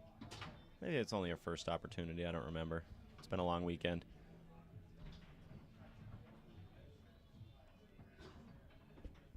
Maya shoots a really strong push shot out of the back.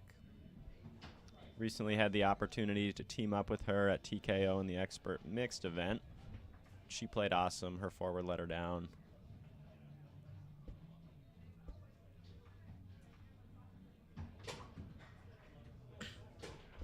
Lindsay tries to pass it along that far wall to the 3-bar of Stacy, but it's deflected back into her zone. Attempts the slider. Isn't able to get it to go. And Maya, again, she shoots a hard push shot, but it backfires there as the ball dribbles back into her goal. Early lead here for Stacy and Lindsay, who do have the king seat here.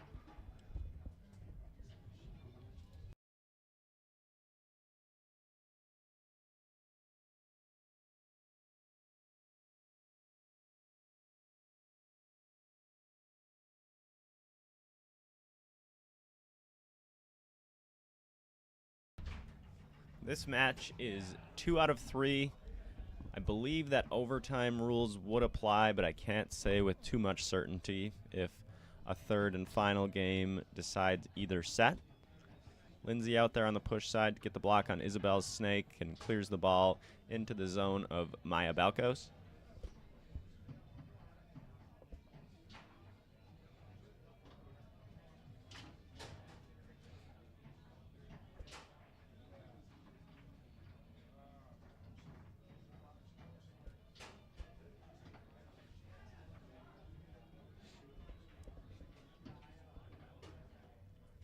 And Isabel stuffs Lindsay to get her team on the board in this opening game of the women's open double final.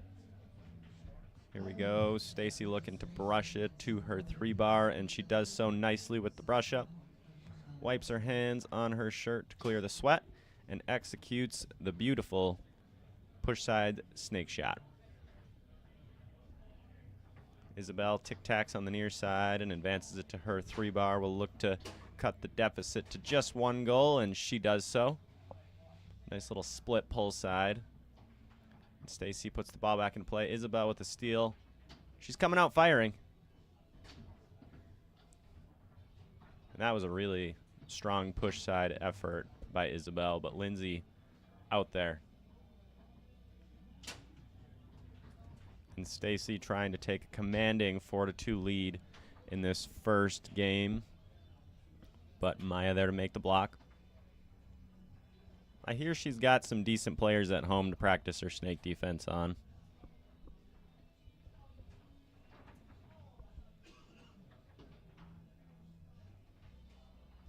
Again, she'll set up in the push shot position out of the back. Does a really great job of not only hammering home some hard push shots, but also executing some really nice lane passes from her 2-bar to the 3-bar of her partner, Isabel Stelly, who has the ball and will look to square it up here. Walks it around a little bit and comes down the middle. Hits the hard recoil. She means business, folks.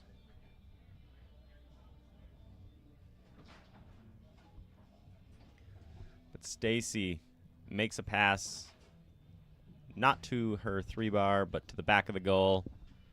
And they take a 4-3 lead in this women open doubles final. Again, this event is 2 out of 3, and Stacy and Lindsay have the king seat.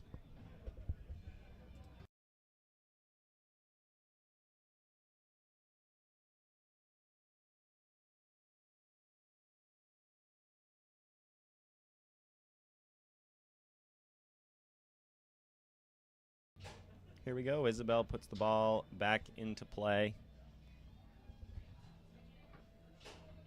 She's hit some really nice lane passes so far, and her snake shot has been incredibly powerful as well. But Lindsay, she's down in Tampa, Florida. She has the opportunity to play against a lot of really great snake shooters down there, and her experience and strong goalie play is fully on display here on table number 1. As she makes another block.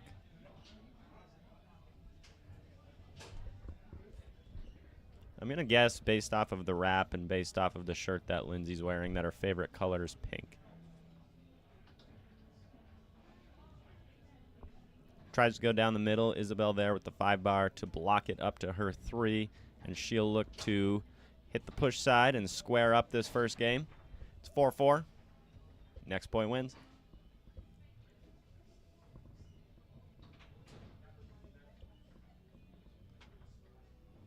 Beautiful fake and brush down by Stacy Fowler, who looked to close out this first game.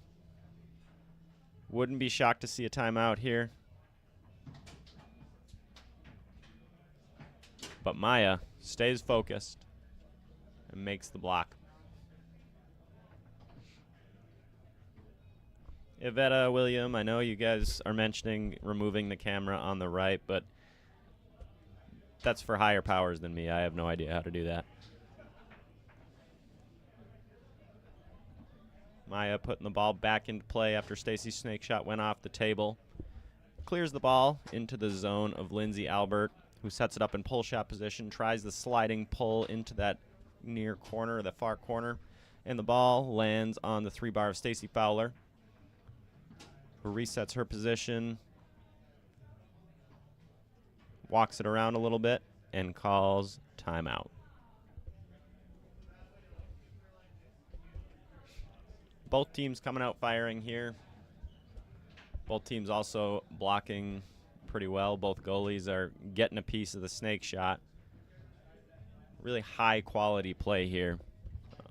We had the pleasure of having several talented women at this tournament. 13 teams in women's open doubles, which might not sound like too terribly much, but for a state tournament, that is a real great turnout from the female players. A lot of local players in this event from Wisconsin, Illinois, and neighboring states, but again, we've got 4 different states represented on the table, and none of which are Wisconsin. In this final here, as Stacy puts the ball back into play, tries the pull side on her snake, but is blocked by Maya. Maya's blocked 2 game winners now, and she's got the ball in her zone and will look to either score or clear against the defense of Stacy Fowler and Lindsay Albert. She does get the ball out. Lands with Lindsay, who tries a pull kick, blocked by Maya. Maya with a chip pass, I think. That lands on the 3-bar of Isabel Stelly, who will shoot and go right off the post. That was a really strong pick. That hole was open. She just over-executed, which is easy to do in these high-pressure situations, such as 4-4 in an open final. But her partner's doing a good job of keeping the ball out of the goal, keeping them alive in this first game, and she will take possession and call timeout. Not sure what the timeout situation is. William Benson voting for Stacy Fowler. Hard not to root for any of the ladies on the table. They're all really talented.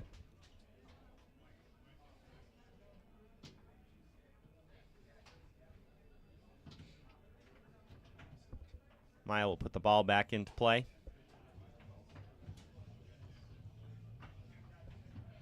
Tries a lane pass.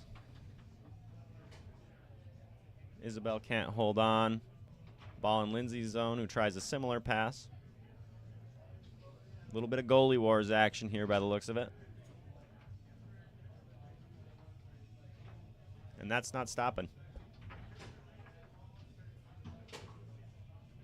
Ball on Isabel's 3-bar, and she calls their second timeout. I believe both teams are out of timeouts. I know the team on the right is. I can say with 95% certainty that Stacy and Lindsay are out. So once this ball gets put back into play, they are going to battle it out until this first game's been decided.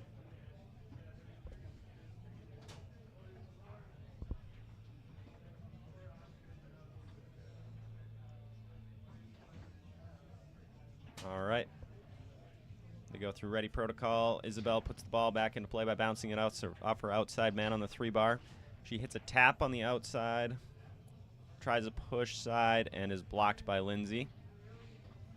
Stacy tries to brush down, which appears to be her bread and butter on the 5-bar. I don't think I've ever shared the table with her, so I can't recall, but Isabel gets a possession on her 3.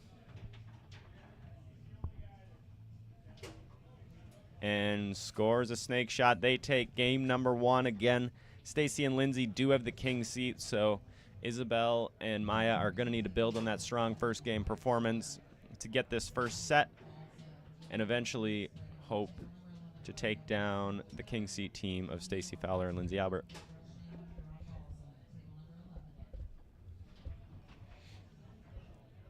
Lots of great matches to be played today. We've still got open singles, open doubles, open mixed doubles, expert and rookie doubles, the junior events. We're going to have some really great matches coming to you on table number 1 throughout the course of the day. Stacy puts the ball back into play and again tries the brush down on her 5-bar. Isabel's doing a really good job of staying home and staying persistent on that 5-bar defense, but Stacy's 5-bar defense pulls through and gets the block, which falls into the goal. 1-0 Fowler and Albert in this second game.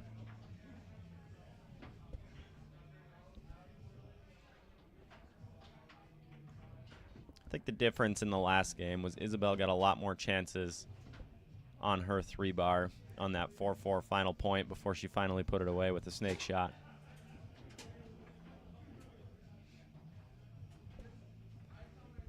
Lindsay just drilled one from the 2-bar. Tries to again. A score from the goalie really opens up a lot of passing lanes too, so I'd look for Lindsay to start clearing the ball to Stacy's 3 as this match progresses, now that she's sort of established that she can shoot and score it. Isabel stuffs her, though, for what I believe is the second time this match. And Stacy gets a touch, tap outside, right down the middle. Great pick by Stacy Fowler. Isabel puts the ball back into play, tries a bounce pass. That's blocked by Stacy into the zone of Maya, who clears it up to Isabel's 3-bar.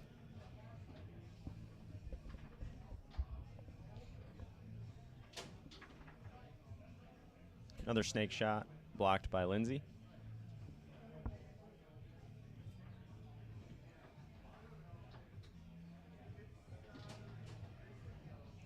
Loses control of it, but does a nice job of still getting the ball out of her zone.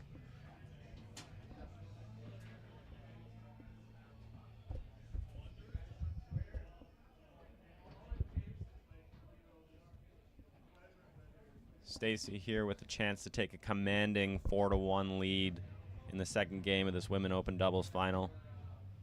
Tries a shot similar to the last one, tap to sort of get Maya thinking she's going somewhere, and then shoot it down the middle, but mis-executes. However, the ball still finds its way into the back of the goal. Stacy and Lindsay are feeling it this game.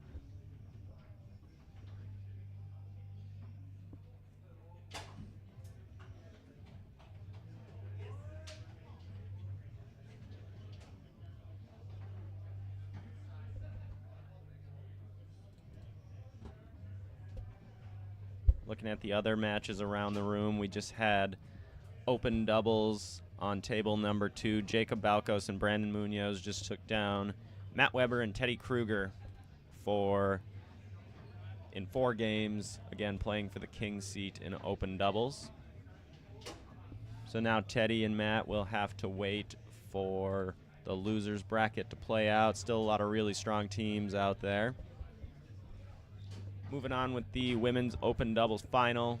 Stacy and Lindsay got that first game, so if they're able to get this one, they will close it out. But we'll see what Isabel and Maya have to say about that.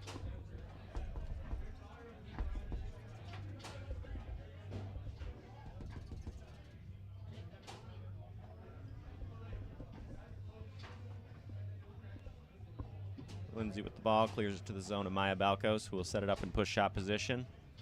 Try a short, but it's blocked by Lindsay, who tries a pull kick. And that lands on Stacy Fowler's 3-bar.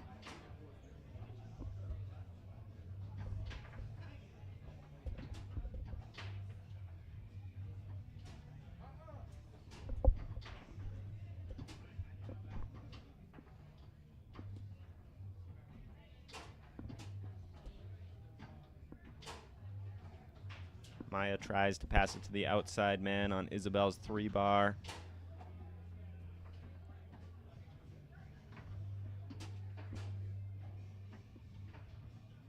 Isabel looks to open scoring in this third game, the final game of the first set, and she does with a tap, slight hitch to the middle, and nice pull side. She gets the steal on Stacy here. The women's open singles final just wrapped up before this. And I believe Isabel beat Stacy. So these two players are quite familiar with one another. They've been playing on table number 1 for north of an hour now, I'd imagine. Lindsay able to keep that ball out of the goal and sets it up in pull shot position. Both teams playing at a really high level here, which again, with 13 teams and a lot of talented women in the field, you have to get to this point.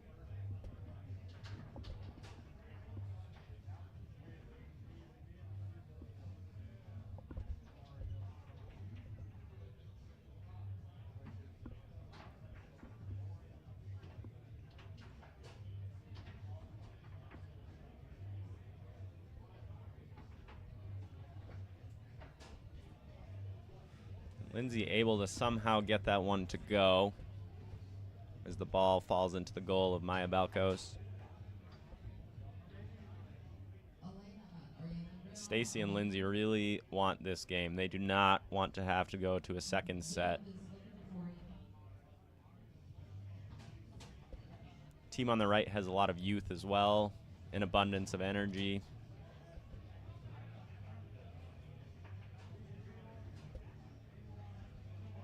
However, they'll rest up in this timeout, the first called in the third game.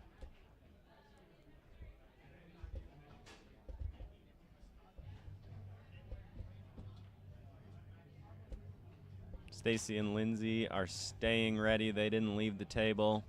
Isabel walks away, comes back, gives her partner Nux, and she will look to square up this third and final game of the first set of the women's open doubles final. Puts the ball back into play here. Sets it up in snake shot position as she has so many times already. And will look to score against the defense of Lindsay Albert, who continues to block at a high clip. I will say, Isabel has had a lot more touches, but is shooting sort of a low percentage. Stacy hasn't had as many touches, but when she's had it, she's made her opportunities count.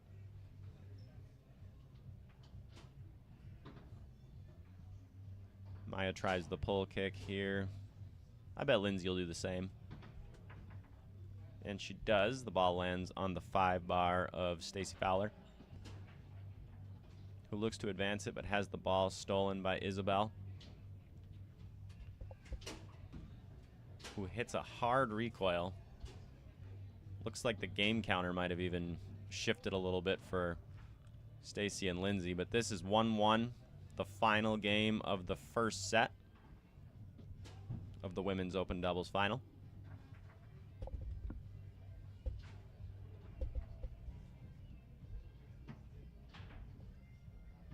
And Isabel with a deep push side takes a 3-2 lead in this third game. Stacy with a nice pass along the wall, and again, she will set up her snake shot. looking to square it up here, and she does. That nice split short pull side, and she shot it so hard that she pulled the rubber band off of her wrap.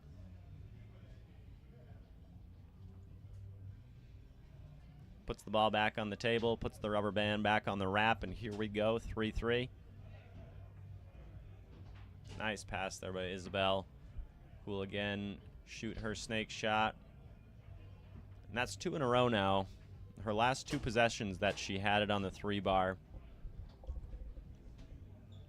She got blocked by Lindsay on her first effort, grabbed the rebound, and hammered a push side. We get a switch from the team on the right and a timeout from the team on the left. Great match here going on table number 1.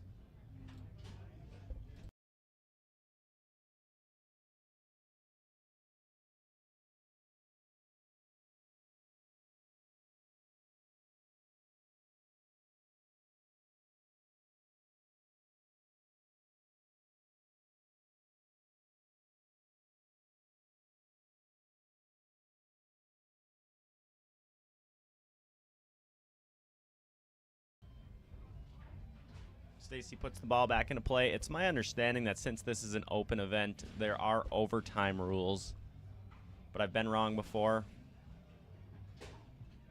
Stacy turns the ball over to Maya. And this is set point for Maya Belos and Isabel Stelly. Oh, and I was wrong. There was a switch there. That was Isabel playing in the back.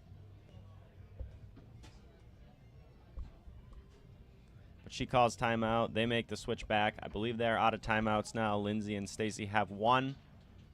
But that won't matter because they won't get to use it. Set point goes to Belos and Stelly. Now they'll get to do another flip. So for those of you watching that don't know how the finals work when it comes to a second set, they restart totally. It's a brand new match. Both teams flip the coin, choose side, choose drop.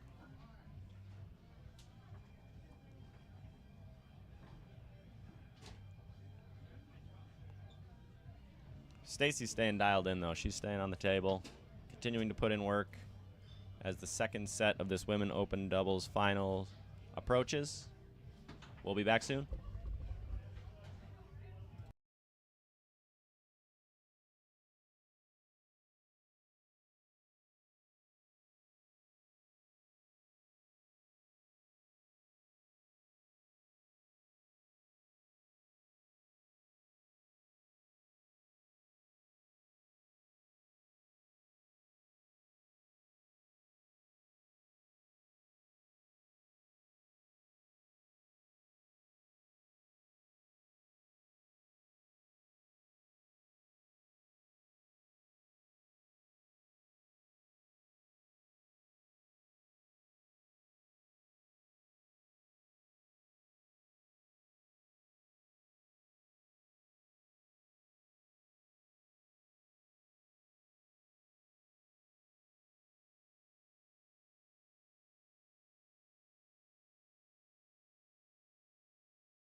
For those of you out there that are watching that don't like the second camera on the right, I'm sorry, there's really nothing we can do about it. It's set there. But it really does offer a unique perspective and a different way to view the table. I like looking at that camera, especially when the ball is in the zone of a goalie. So you can look at the defense that it's being shown by the forward, by the other team. You can really see it from a different angle and understand what they're giving you, and I'd implore you to watch a little bit using that right camera.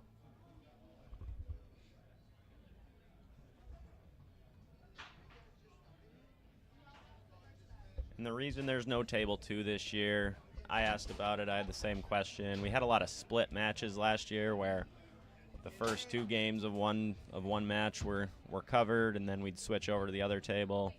So we didn't want that to happen again. So we're sticking to table number 1 with this women open doubles final. Second set coming at you soon. Teddy Kruger joining me in the booth. What's up, Teddy? Hey, Connor. Happy to be here. I saw you were putting in some work on table 2, but you missed a really good one here on table 1. Yeah, who was representing the winner's side here? So representing the winner's side, the winner of the winner's bracket was Stacy Fowler and Lindsay Albert. And yes, that's coming right. out of the Okay, I losers, remember now. Coming out of the losers is Isabel Stelly and Maya Balkos. The young guns. The young guns, they've got the energy to go 2 sets. And they don't have a choice for the team on the left.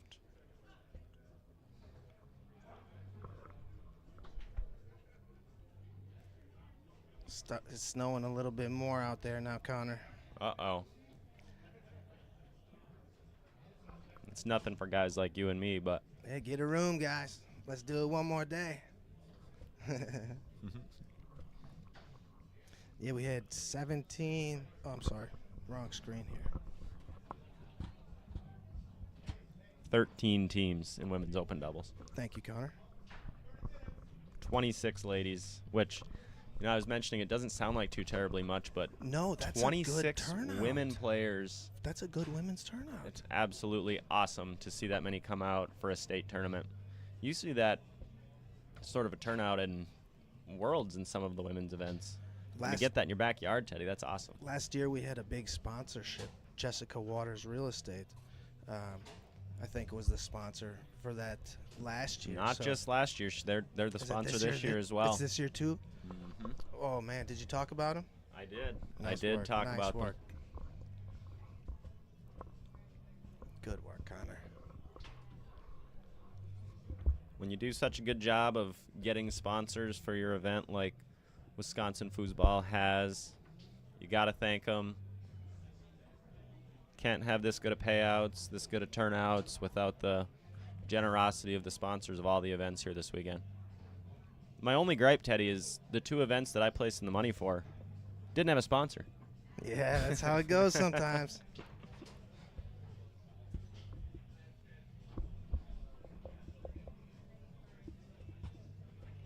It'll come back around, Connor. I got a couple tournaments left in me, I suppose. I suppose you do. Looking at the open doubles bracket here, again, Jacob Balkos and Brandon Munoz just got the king seat over Teddy Kruger and Matt Weber. Looked like a really, really great match. I think it went 4 games.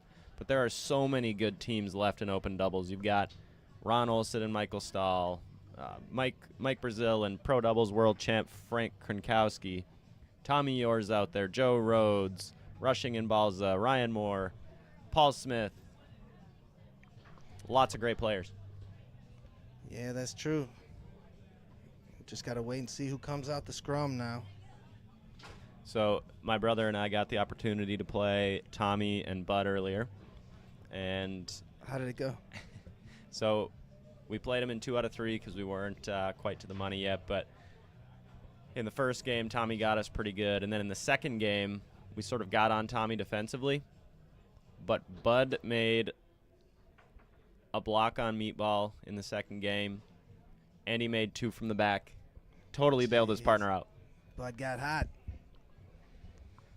Well, that's cool. You got to play him. You got to play one of the best guys in the world, you know. Yeah, and you know, I've played against Tommy and Bud before, both because I was down in Florida when I got my start in foosball. That's true. Playing against the likes of Lindsay Albert down there. Legend. Might be an understatement.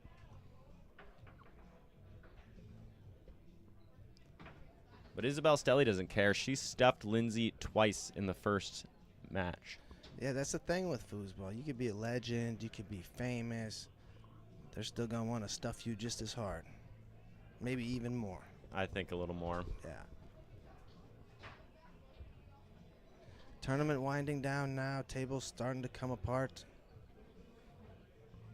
Everybody's picking which ones they like the best. take home because you can buy a table here at Wisconsin State. We're buying one for our venue. Are you? Oh yeah, I saw. I read about that on your post. Yeah.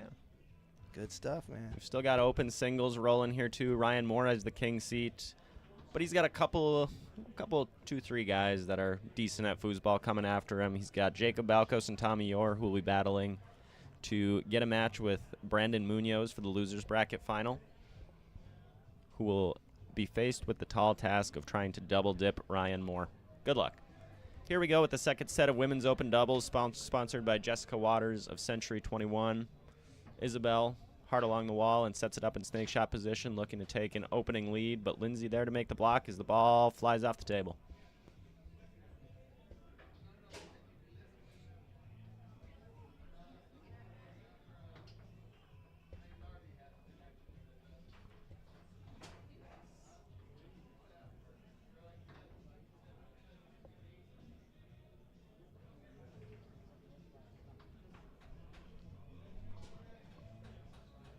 Lindsay's shot goes off the back wall and lands on the 5-bar of Isabel Stelly, but Stacy Fowler with some hard 5-bar defense and swats it back into the goal. Sort of a lucky break there for Isabel as she taps the table and looks to square up the score in game number 1. Again, the story here, Teddy, after the first set, Isabel had way more touches on her 3-bar, but Stacy did a better job of executing her shot and picking her holes, picking the spots. Okay. Isabel is not letting Stacy have her brush down, which appears to be her strong suit. Off the back wall and in. Ties it up here.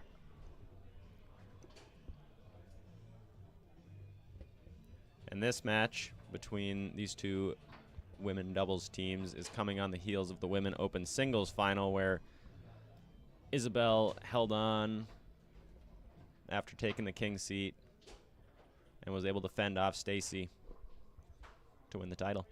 Congratulations, Isabel.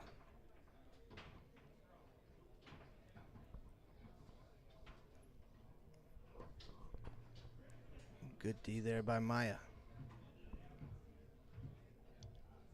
You know what the best part about all this, Teddy, is I get to play Isabel and Maya in expert doubles after this. For better or for worse. Really? Yeah, they'll be a tough out, man. They could be.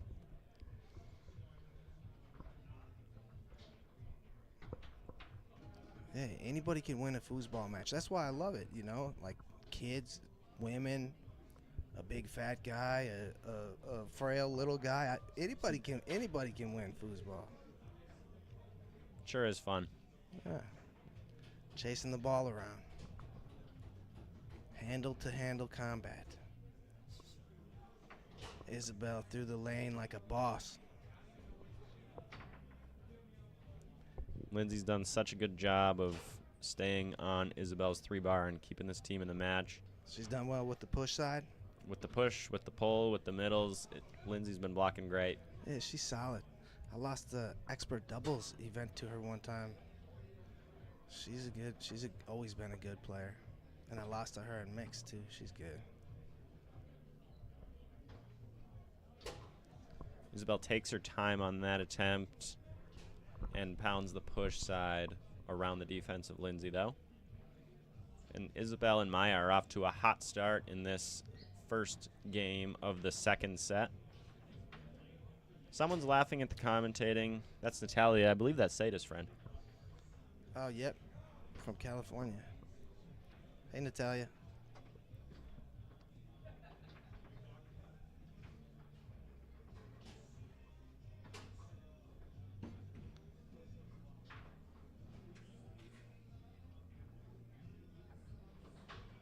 Ooh, good push on goal. Picked up by Lindsay. And Maya's done a really great job of making her blocks and clearing the ball.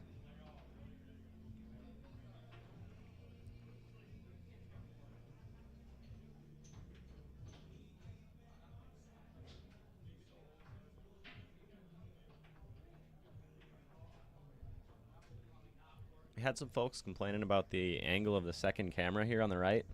But I said that, I kind of like it, especially when the goalie has the ball, because it offers just such a different perspective on the zone that's being given to you by the opposing team. Clay Toomey calls this the 5-bar cam.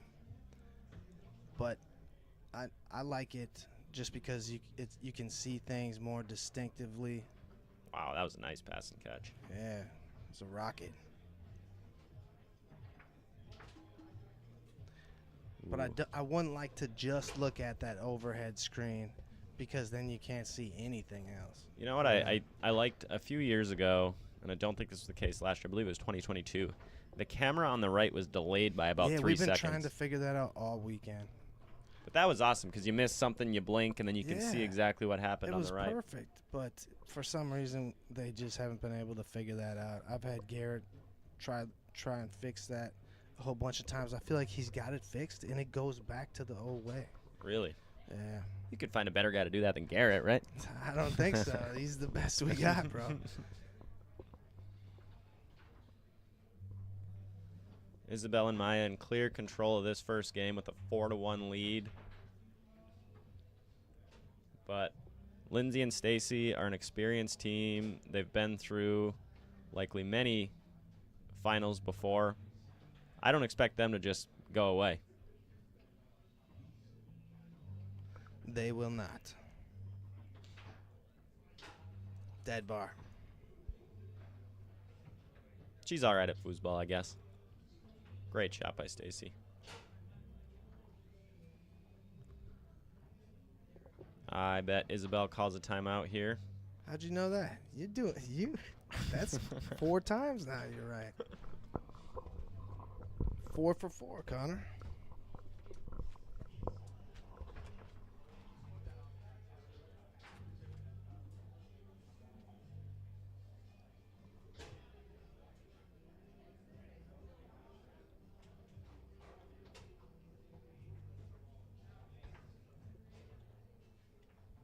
I think Stacy might be asking her if she wants to consider switch. Nope, never mind. They're laughing, telling jokes. This is a good time for them. Everyone's having fun. But strictly business as Isabel sets the ball up on her 3-bar, looking to close out this first game of the second set of the women's open doubles final. Isn't able to get it to go, but the ball lands on her 5-bar, and she executes a high lane pass.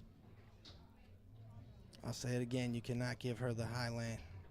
That's like Sullivan Rue. You can't give her the high lane. Or Jacob Belkos, anybody who hits the high lane so well. That's the easiest pass. I agree. So Isabel has tried push side. She's tried pull side. She's tried middle. Let's see if she tries something in between here. Goes back to the push side, and Lindsay's there to make the block. Yeah, that's a few in a row now. It's 4 in a row for Lindsay. Again, the team on the left, Stacy and Lindsay, as Stacy executes that nice high lane and will look to cut the deficit to 1. They've just got so much experience and a level of professionalism that they just won't go away in this match, and I expect them to continue to be resilient and try to take this title home. Couple of saves there by Lindsay.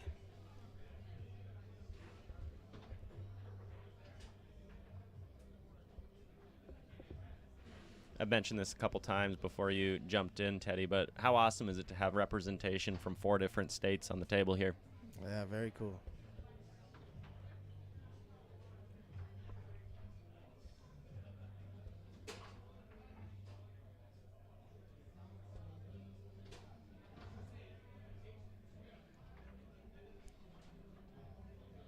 Oh, beautiful dish by Maya there. Push kick pass. Here's Isabel. Yeah, Lindsay protects that push side once again. 5 straight blocks for Lindsay Albert. And a steal here by Stacy Fowler.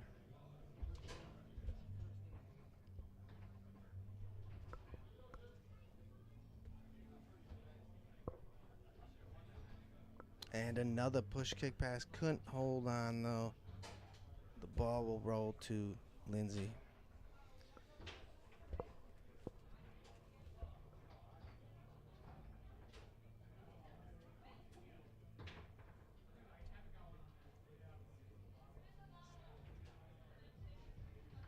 All right, Isabel along the wall, taken away by Stacy. Sorry, can you say to move left a little bit? Yes.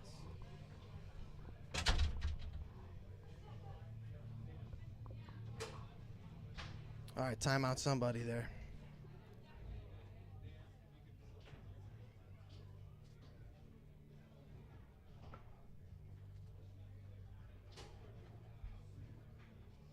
We got Seda Kruger and Brandon Munoz in front of us, and Seda might be just as tall as him.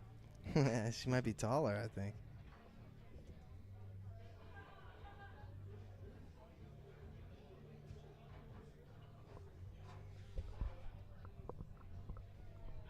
Here we go. Stacy puts the ball back into play, trailing 3-4 in this second set, first game of the Women's Open Doubles Final, but she looks to square it up here. Maya there to make the block. The ball lands in the zone of Lindsay Albert. It's 3 in a row from Maya. Blocks, that is.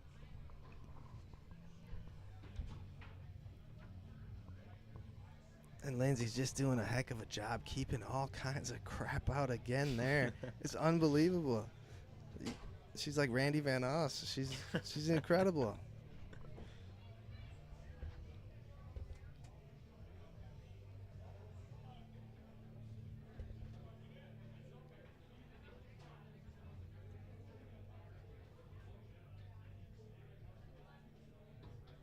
Great pull kick there. Guess who's there to make the block, though? Yep. Oh, I thought for sure that went in. It sounded like it because the ball went in on another table. At the same time. Maya there to make the block again. Both teams doing a great job of protecting the goal. That's 4 straight blocks for Maya Balkos and 5 straight blocks for Lindsay Albert. Yeah, the way she's just keeping the trash out of the goal, just watch her, you guys. Totally composed and totally ripping shots. And she has to do it like 3 times every possession, it seems. She's just constantly digging it up. Here we go again. I bet she scores here. That'll do. Gives her forward a chance to tie this one up. I bet we see a timeout here. Big Rock, I don't think so. She's shooting.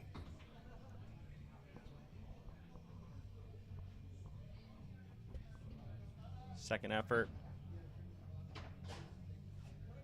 Wow. So 6 straight blocks for Maya Balkos. Gonna have to do it again here, 5 though, Connor. straight from Lindsay. And I said something before the shot, so I figured I'd curse it. But 7th straight block for Maya. So we're looking at a dozen blocks in a row. And that means that's all from this ball. Is that right? Or did I miss something? I think so. I think most of them are. It's been a long ball for sure. But a great defensive game, no doubt.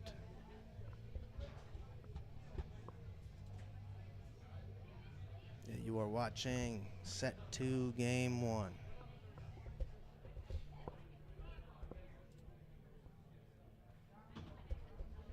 These 4 players are going to have to start paying rent on table 1. They have been in this match for 56 minutes.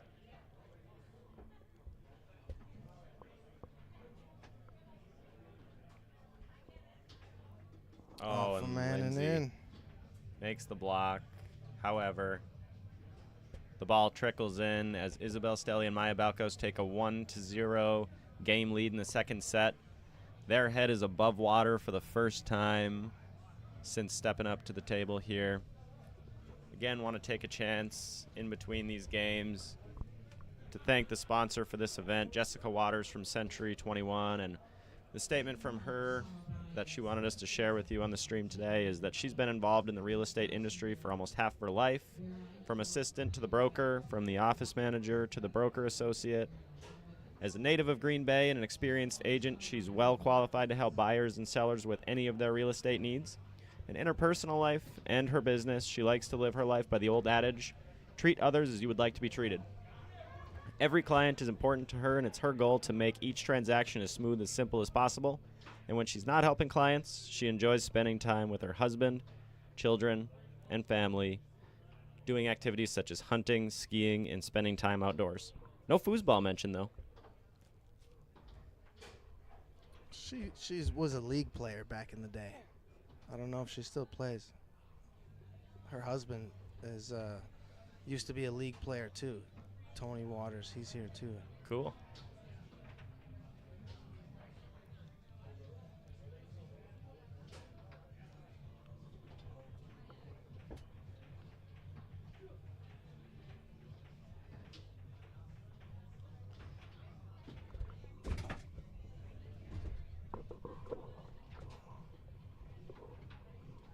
Pull kick bank, Lindsay Albert.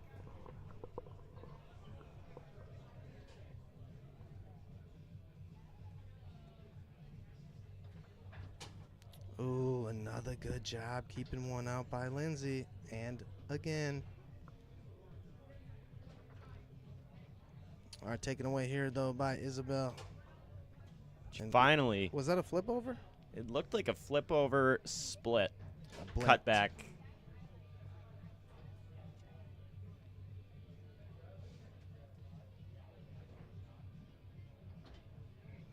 Clever lane pass there by Stacy. Loses it back, though.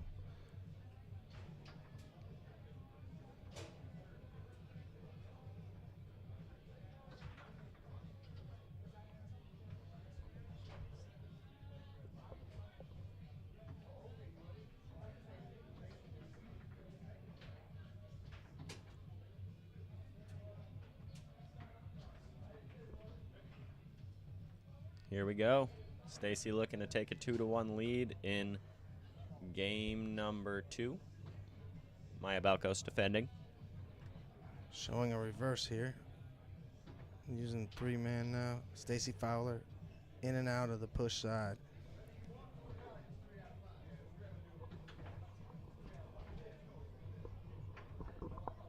Isabel's stick up taken away now.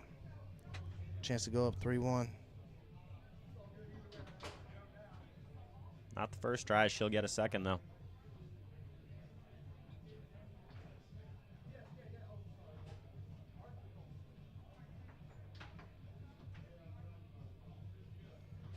And another. Why not?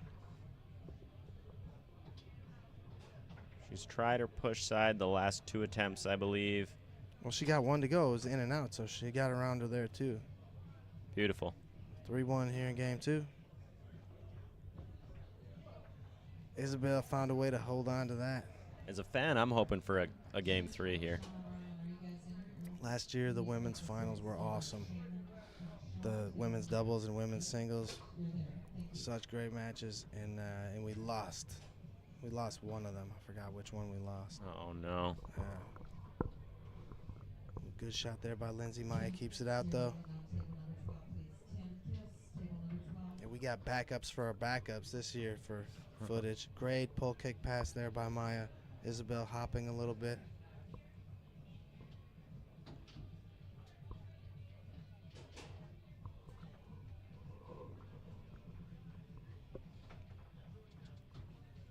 We've officially hit the hour mark in this women's open doubles final.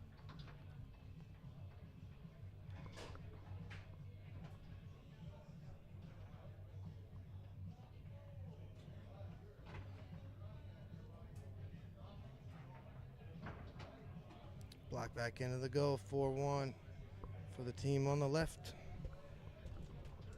Stacy and Lindsay are just 1 ball away from sending this to a 3rd game in the 2nd set.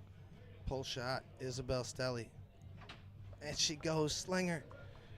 Did she go slinger, She or was that went just slinger. a hitch around straight that went off the post? 99% sure it was a slinger, and it hit off of something and went back in. It went in. Her own goal. But when you're down a handful like that, I like doing that too. Yeah, I like the idea of her setting up in pull shot position there to sort of feel out what Lindsay's pull shot defense is like.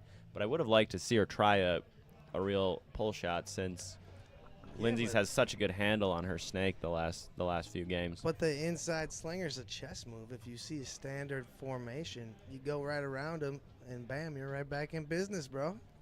No? Slingshot's got to be left in the bar. No way.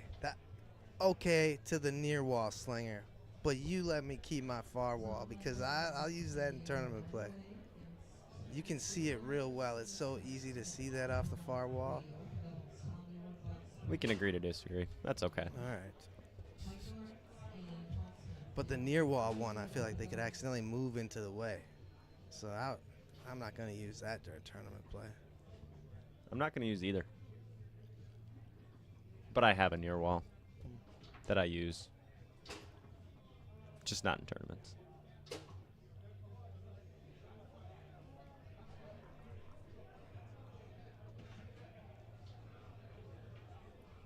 Game 3 coming your way. Both teams playing at a really high level. It is win by 2 here, if we happen to get there.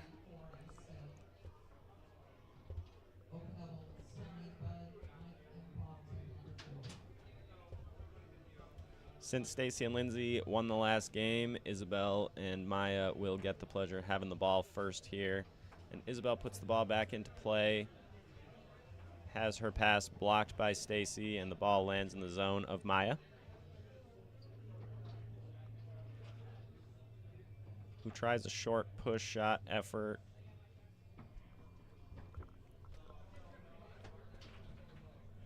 Isabel with a big shoulder fake, tried to send it down the middle after that, but it went back in her own goal because of good D by Lindsay. Yeah, and this is the professionalism that I talked about between Stacy and Lindsay. They have been here so many times before. They've been through this. They know what they need to do. They need to stick to their guns. Yeah, the young guns versus the veterans, right? Yeah. That's the battle that's taking place right in front of you. And Maya's played really well. She's blocked at a really high level, but she has let a few slot balls go in as well. And that's sort of been a difference maker. Lindsay's done a really good job of keeping all that out, and Maya's let a couple slip in. And but again, that could be the difference right there. It could absolutely be the difference. But again, Maya is blocking incredibly well, too. Both of these teams, again, playing at such a high level. Lindsay absolutely rips a push shot there, which lands on the 3-bar of Stacy Fowler as she looks to execute and take a 2-0 lead in this third game of the second set of the Women's Open Doubles Final. And she does with a nice pull side. And again, this is 2 out of 3, so this is the final game. But if we get to 4-4 here, we'll have overtime. Yeah, and I'm sure I'm not worried about Isabel going into a shell being down 0-2 here. She's as tough as anyone. She doesn't look phased. No. She's like Mason Graham, a foosball robot. A cyborg, somebody called him. Was that somebody you? No. One of his own people. It was Ben Winnow. Stacy walks it around, regrips, and hits the push set. Ooh. I don't know if I like this switch. Maya's been playing goalie for the last hour, and Isabel's been really strong on her 5. I almost would prefer to see Isabel advance the ball and then call the timeout to let Maya shoot. I do like that because I know Maya's got a really strong push side, or push shot. But there could be some benefit to making the switch, I suppose. All right. Stacy shooting. Isabel defending. Left hook sent, picked up by Maya. And Maya's got a good snake shot. She's been looking at Lindsay's defense for the last hour and wondering why Isabel's running into those men so often. She said, "This is easy. All you got to do is put your wrist on the rod and follow through." Stacy looks to take a 4-1 lead in this final game of the Women Open Doubles Finals, sponsored by Jessica Waters of Select 21, or Century 21, not Select. Yep. Good timeout here by Stacy as she looks at Isabel's defense for one of the few rare times. However, Stacy has been shooting on Isabel quite a bit as they played the Women's Open Singles Final right before this. So she knows what to expect. She's talking things over with her partner Lindsay and will look to execute and take an even more commanding lead here. But again, the team on the right, they don't even look phased. They're right in this thing. Yeah, Maya's not phased either. She's seen enough now where she can handle it. Even if it got bad, she could handle it. Big block there by Isabel, and then she blocked it again as it jumped toward the goal and kicked it off the table. That's not easy Yeah. to do. It's refreshing to see these young girls playing so well, isn't it, Connor? It is. They're It good. is. They're deadly. I bet Isabel tries to rip something here, and she does, but it lands on the 3-bar of Stacy Fowler, who will set up her rollover. Stacy with a big rock. Push side. We've got match ball. Clip just off the post, and Isabel's coming back up front now. Tried the stick up. Stacy got a man on it, but comes to Isabel's 3. And she's going to go back to the pole here. I bet you she's got a good one. I'm sure. I would have liked to have seen her call a timeout and have Maya come up there and shoot it again. I just feel like Isabel's snake shot is so good, she doesn't really have to go away from it. You just keep plugging away.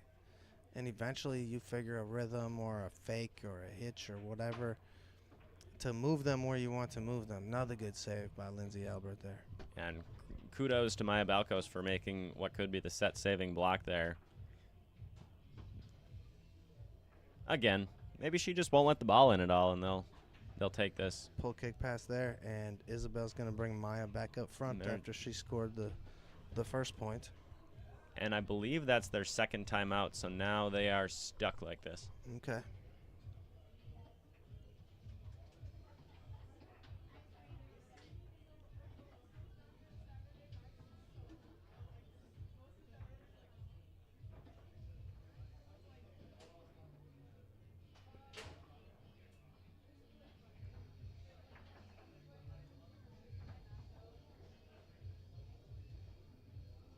Little conversation about timeouts here that we can't hear behind this glass.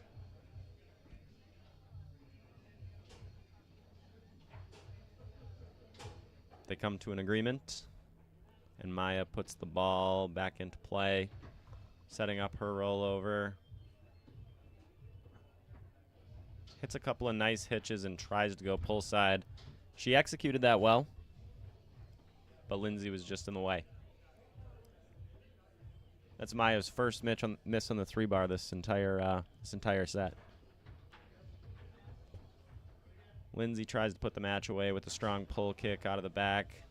Attempts to again, but the ball lands on the 5-bar of Stacy Fowler, who goes nicely along the wall. Isabel's done a really good job of keeping Stacy off that wall, but Maya lets it through. Stacy sets up her snake shot and hits the push side, what I believe was off the wall or the post. No fight, or lots of fight from the team on your right here.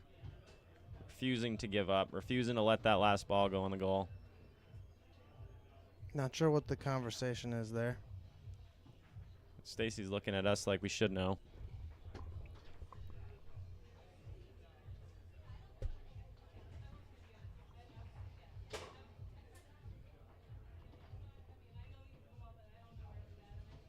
Maybe I'll start rewinding. No, we're good. All right, ball back into play here.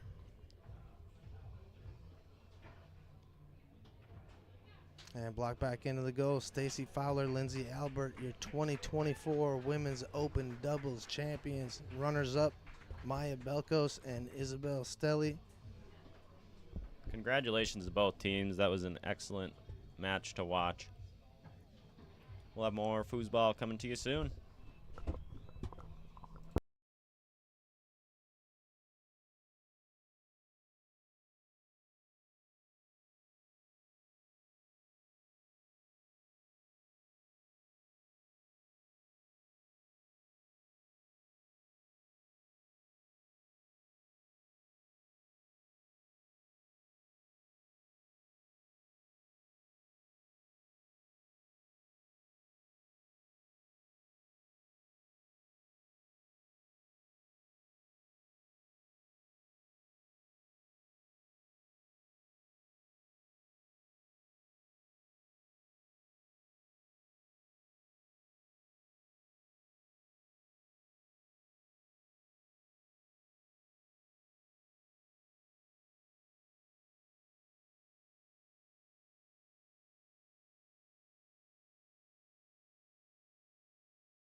All right, hello again. We have open singles. To get to winner of the losers bracket, so four players are left. This will be Jacob Belos on the left, Tommy Yore on the right. Winner gets Brandon Munoz, and the winner of that gets Ryan Moore. Open singles brought to you by Good Nature E-Vapor.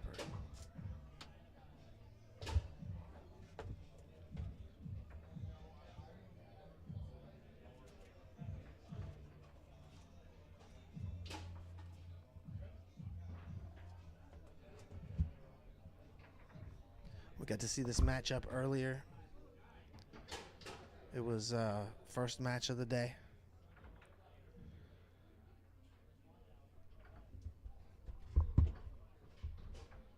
And neither player really got to warm up.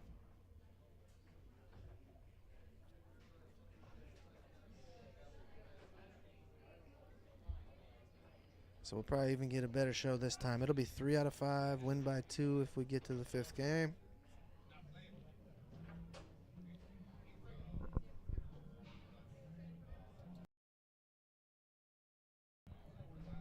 Tournament winding down here. No conflict, DYP. 6 p.m.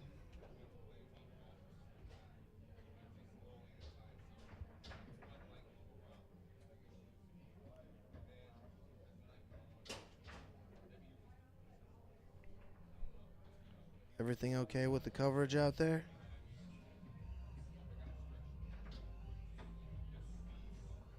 Everybody hear me okay? Somebody says audio repeating. I don't know what that means. All right, here's Tommy Yore.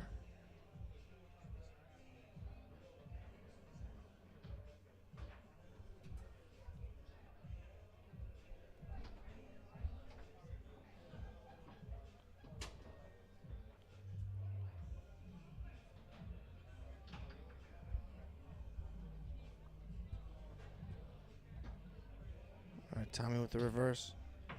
Jacob trying to go out to that push side.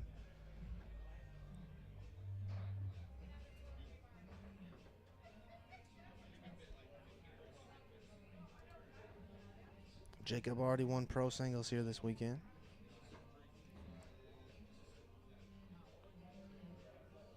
All right, look at Tommy's defense there. Did it go in? It went in. 1-1 here in game 1. Pass taken away by Jacob here.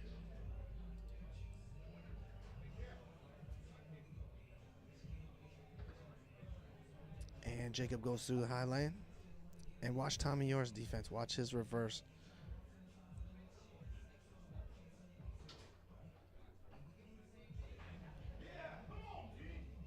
Rolls to a stop there. All right, bouncing real close to the wall. Almost taken away there by Jacob Belos.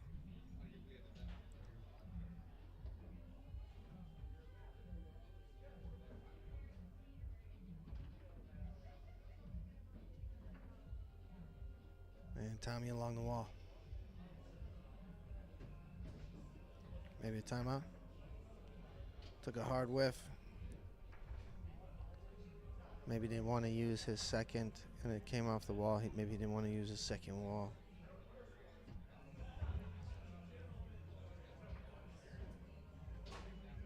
All right, Tommy puts it back into play. Goes along the wall there. Chance to go up 2-1. Looking at big pull side. He was just crushing these monster shots this morning. Oh, great option there. Once Jacob started doing that shuffle.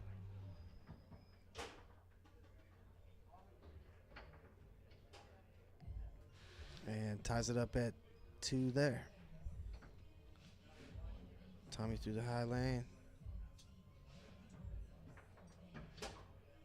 And down the middle.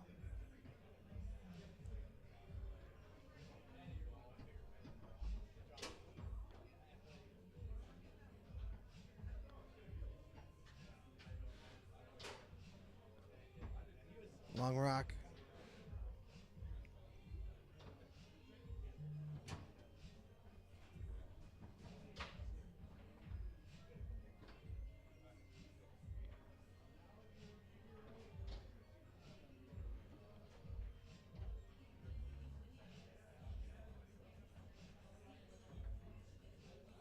And Tommy through the lane there. And goes for the left hook. Up 4-2.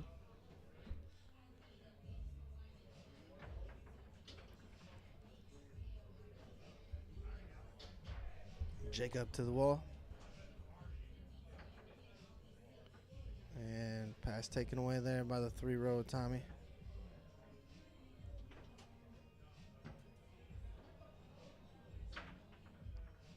Just off the post.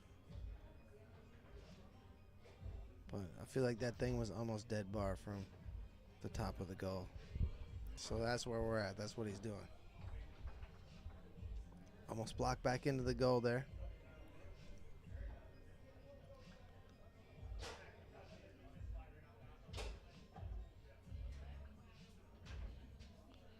Ooh, nice hard bounce pass to that fourth man on Jacob's 5-row.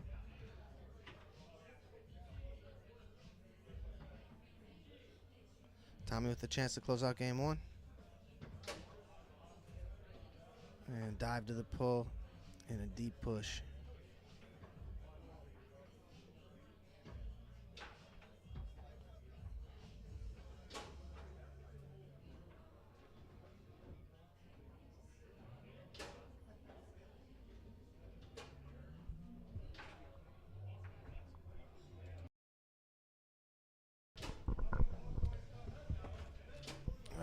Gives me a quick chance to tell you guys about Good Nature E-Vapor. When this company was founded in 2013, our goal was to convert as many traditional tobacco users to a healthier alternative as we possibly could.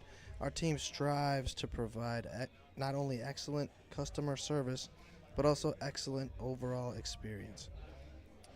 We always focus on empowering our customers with as much information as they need because we realize we are vital to their success. It is our mission to make a genuine impact on the health and the well-being of the people in the community. Check out goodnatureevapor.com.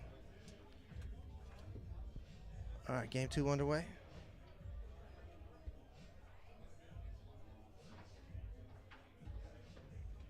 And off the back wall and in.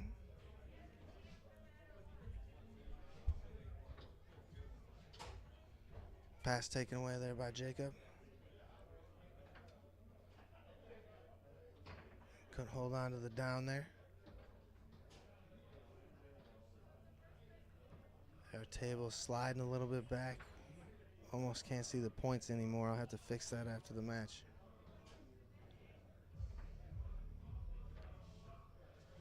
Delay wall taken away by Tommy. And hard along the wall he goes.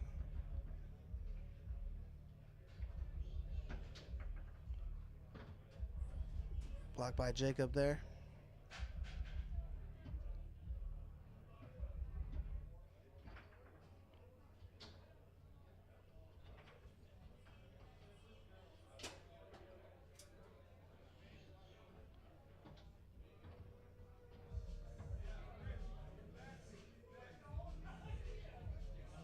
And he's bouncing real close to the wall with that passing series he's using. But he's been deadly with it.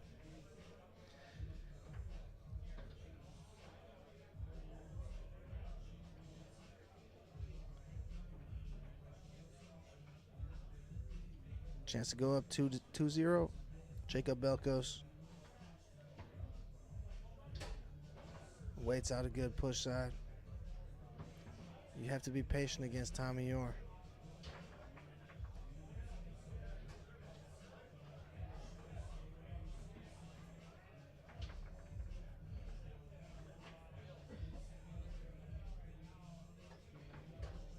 Block back into the goal there.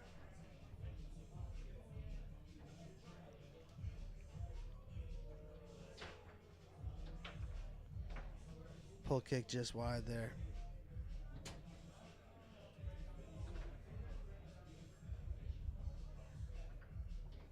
And Jacob along the wall.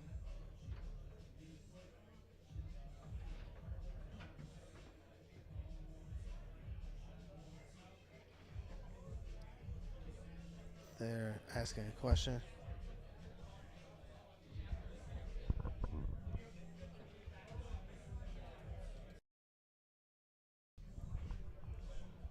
All right, ball back into play there.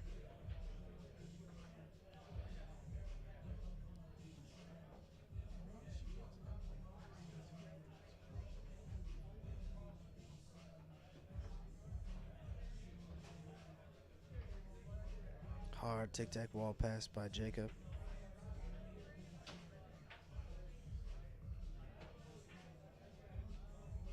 Quick pull side, blocked up off the table by Tommy.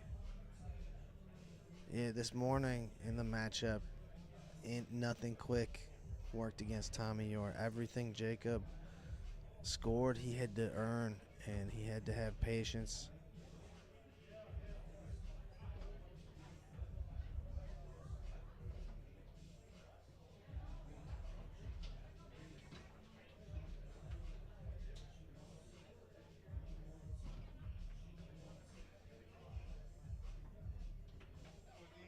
All right. Chance to go up 3-1 again. And again a block.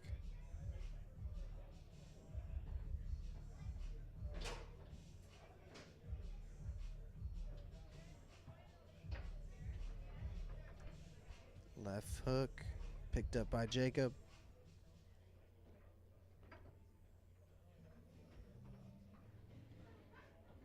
Throws an off-speed pitch for that 2-5 pass. Wall taken away there.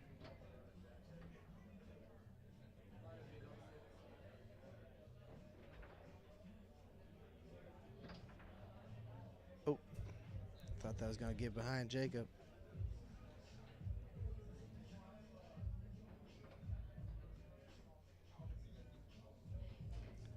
And another off-speed pitch gets around Tommy.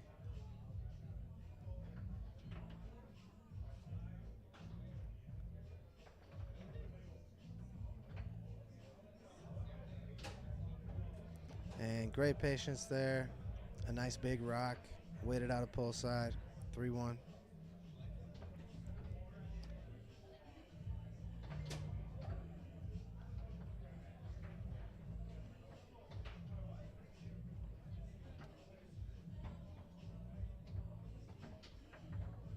Good D there by Jacob. And quickly along the wall.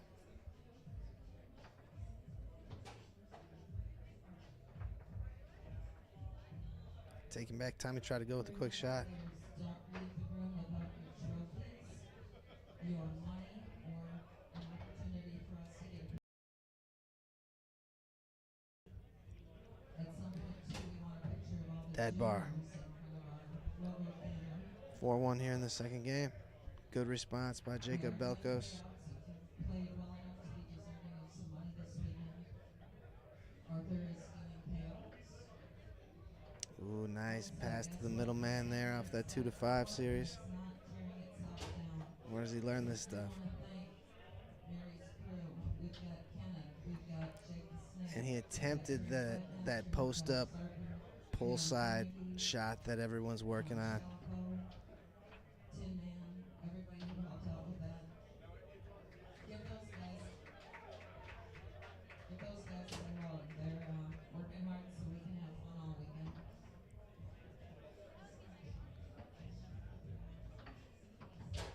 Tommy through the lane.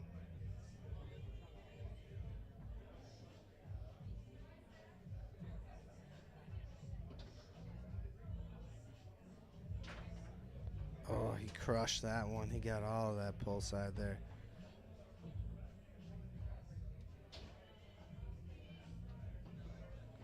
All right, chance to close out game 2. First a timeout, Jacob Belos.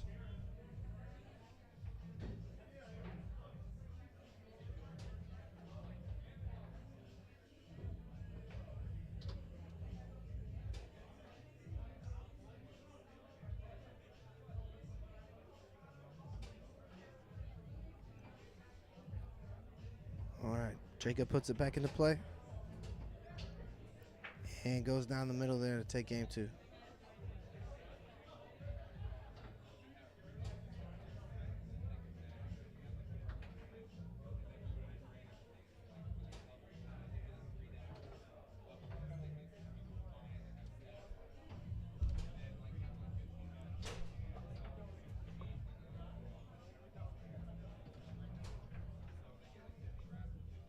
Hey, Zach, this is the loser's side action to get to the loser's bracket final.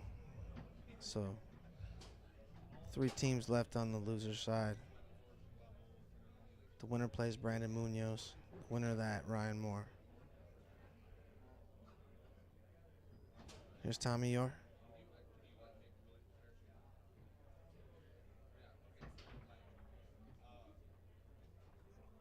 And good defense there by Jacob.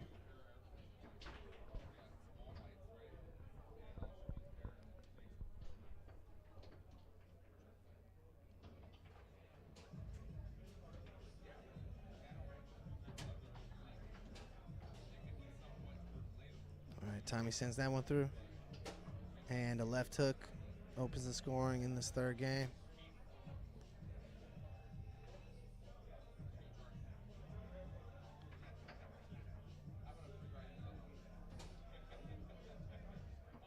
Nice uphill brush there.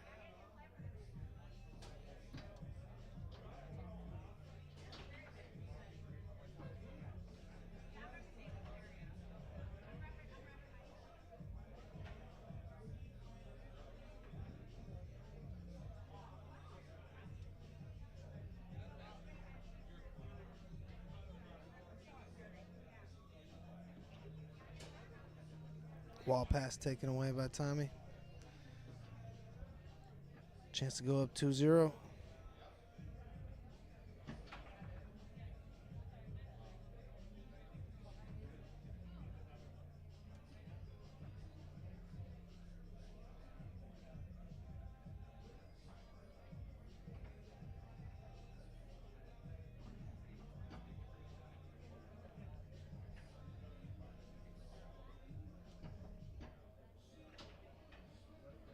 All right, some more good D by Tommy Yore.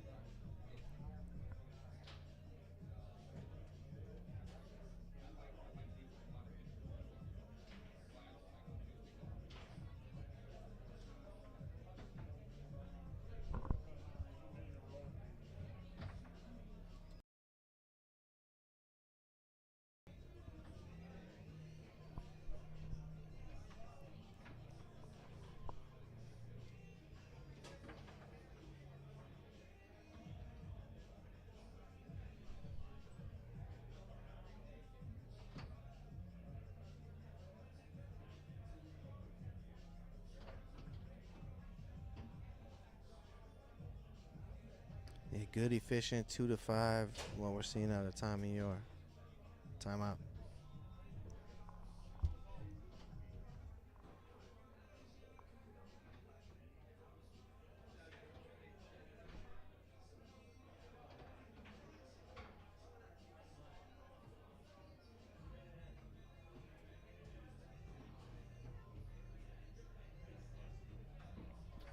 All right, Tommy puts it into play, immediately goes along the wall.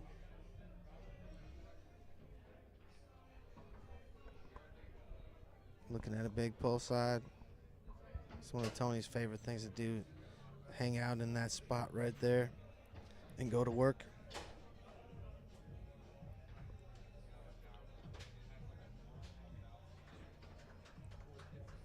Tommy along the wall. Chance to go up 3-0.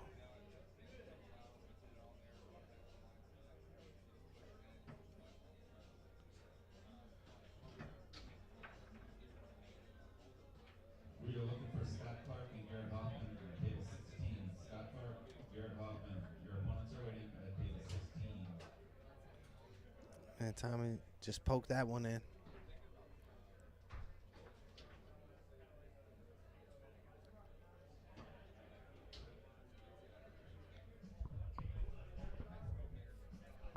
All right, Tommy Yore in complete control of this 3rd game.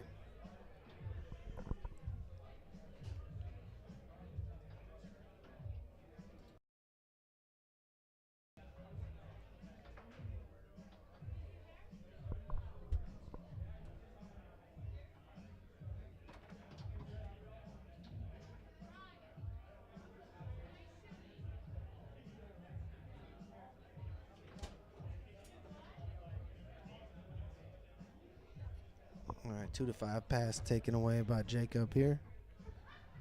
Chance to get on the board. And Tommy just glued to the wall the whole time with that 2-bar. Posted up. Didn't budge. All right, along the wall Tommy goes. Brushes this one up through the lane.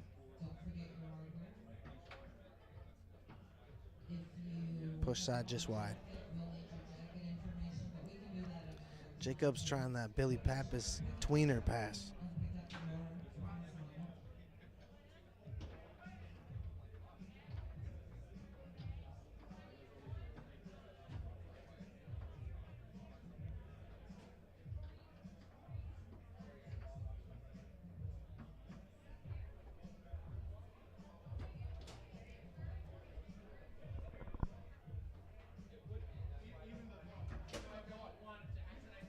Down the middle.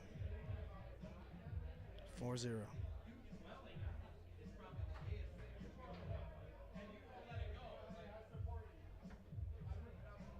And there was that tweener. In between the wall, in between the lane. It's a tweener. All right, taken away here by Jacob.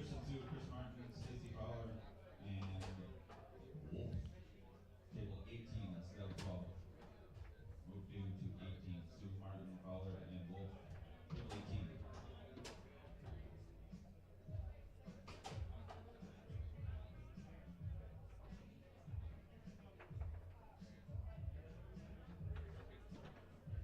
Off the back wall. Chance to close out game 3.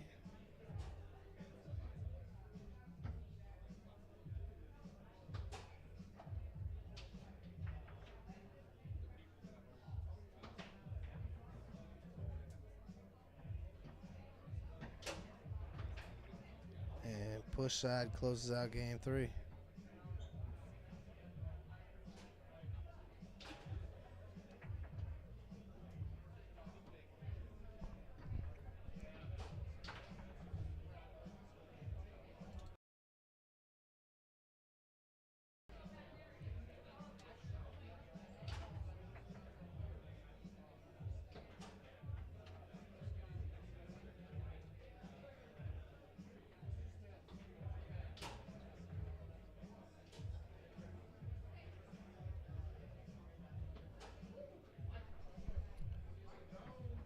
Hey, Alan. Yeah, I'll fix the camera angle after this match. The table's moving a little bit.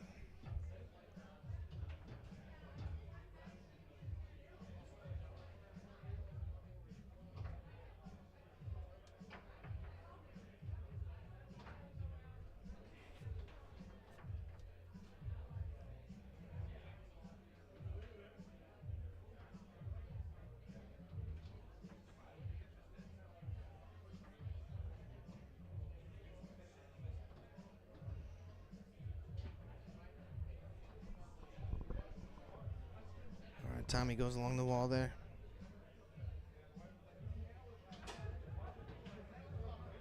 Bounce pass gets through.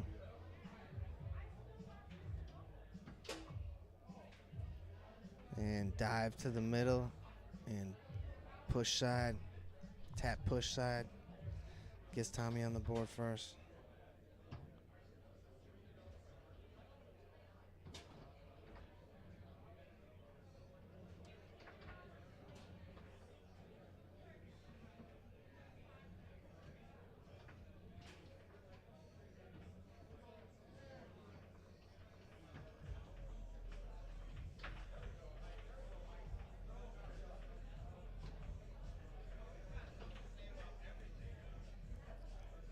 Taken away here.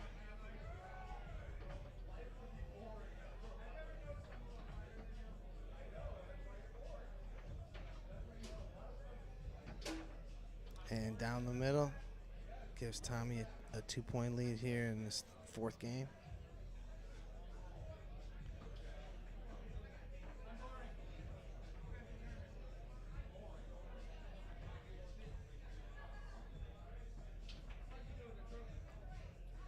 Yeah, Yeah, Tommy's defense just so strong.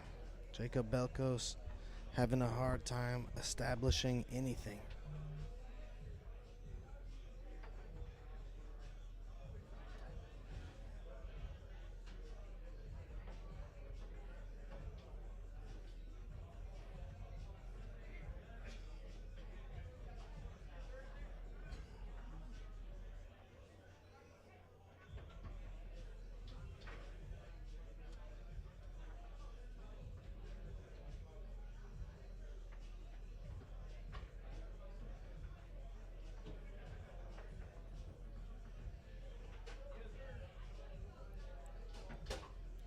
All right, Tommy goes down the middle there, gives himself a 3-point lead.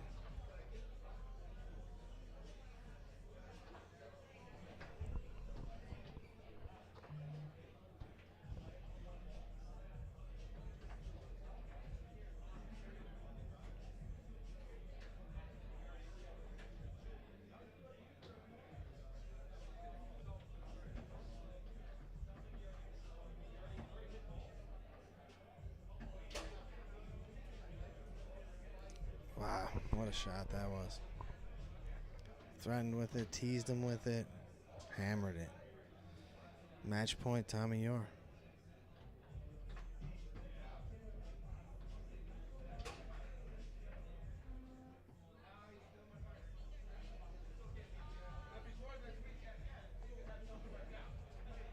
Chance to close it out here. What a shot. Tommy Yore is just dealing. He has a date with Brandon Munoz next. All right, we'll be back with more in a minute.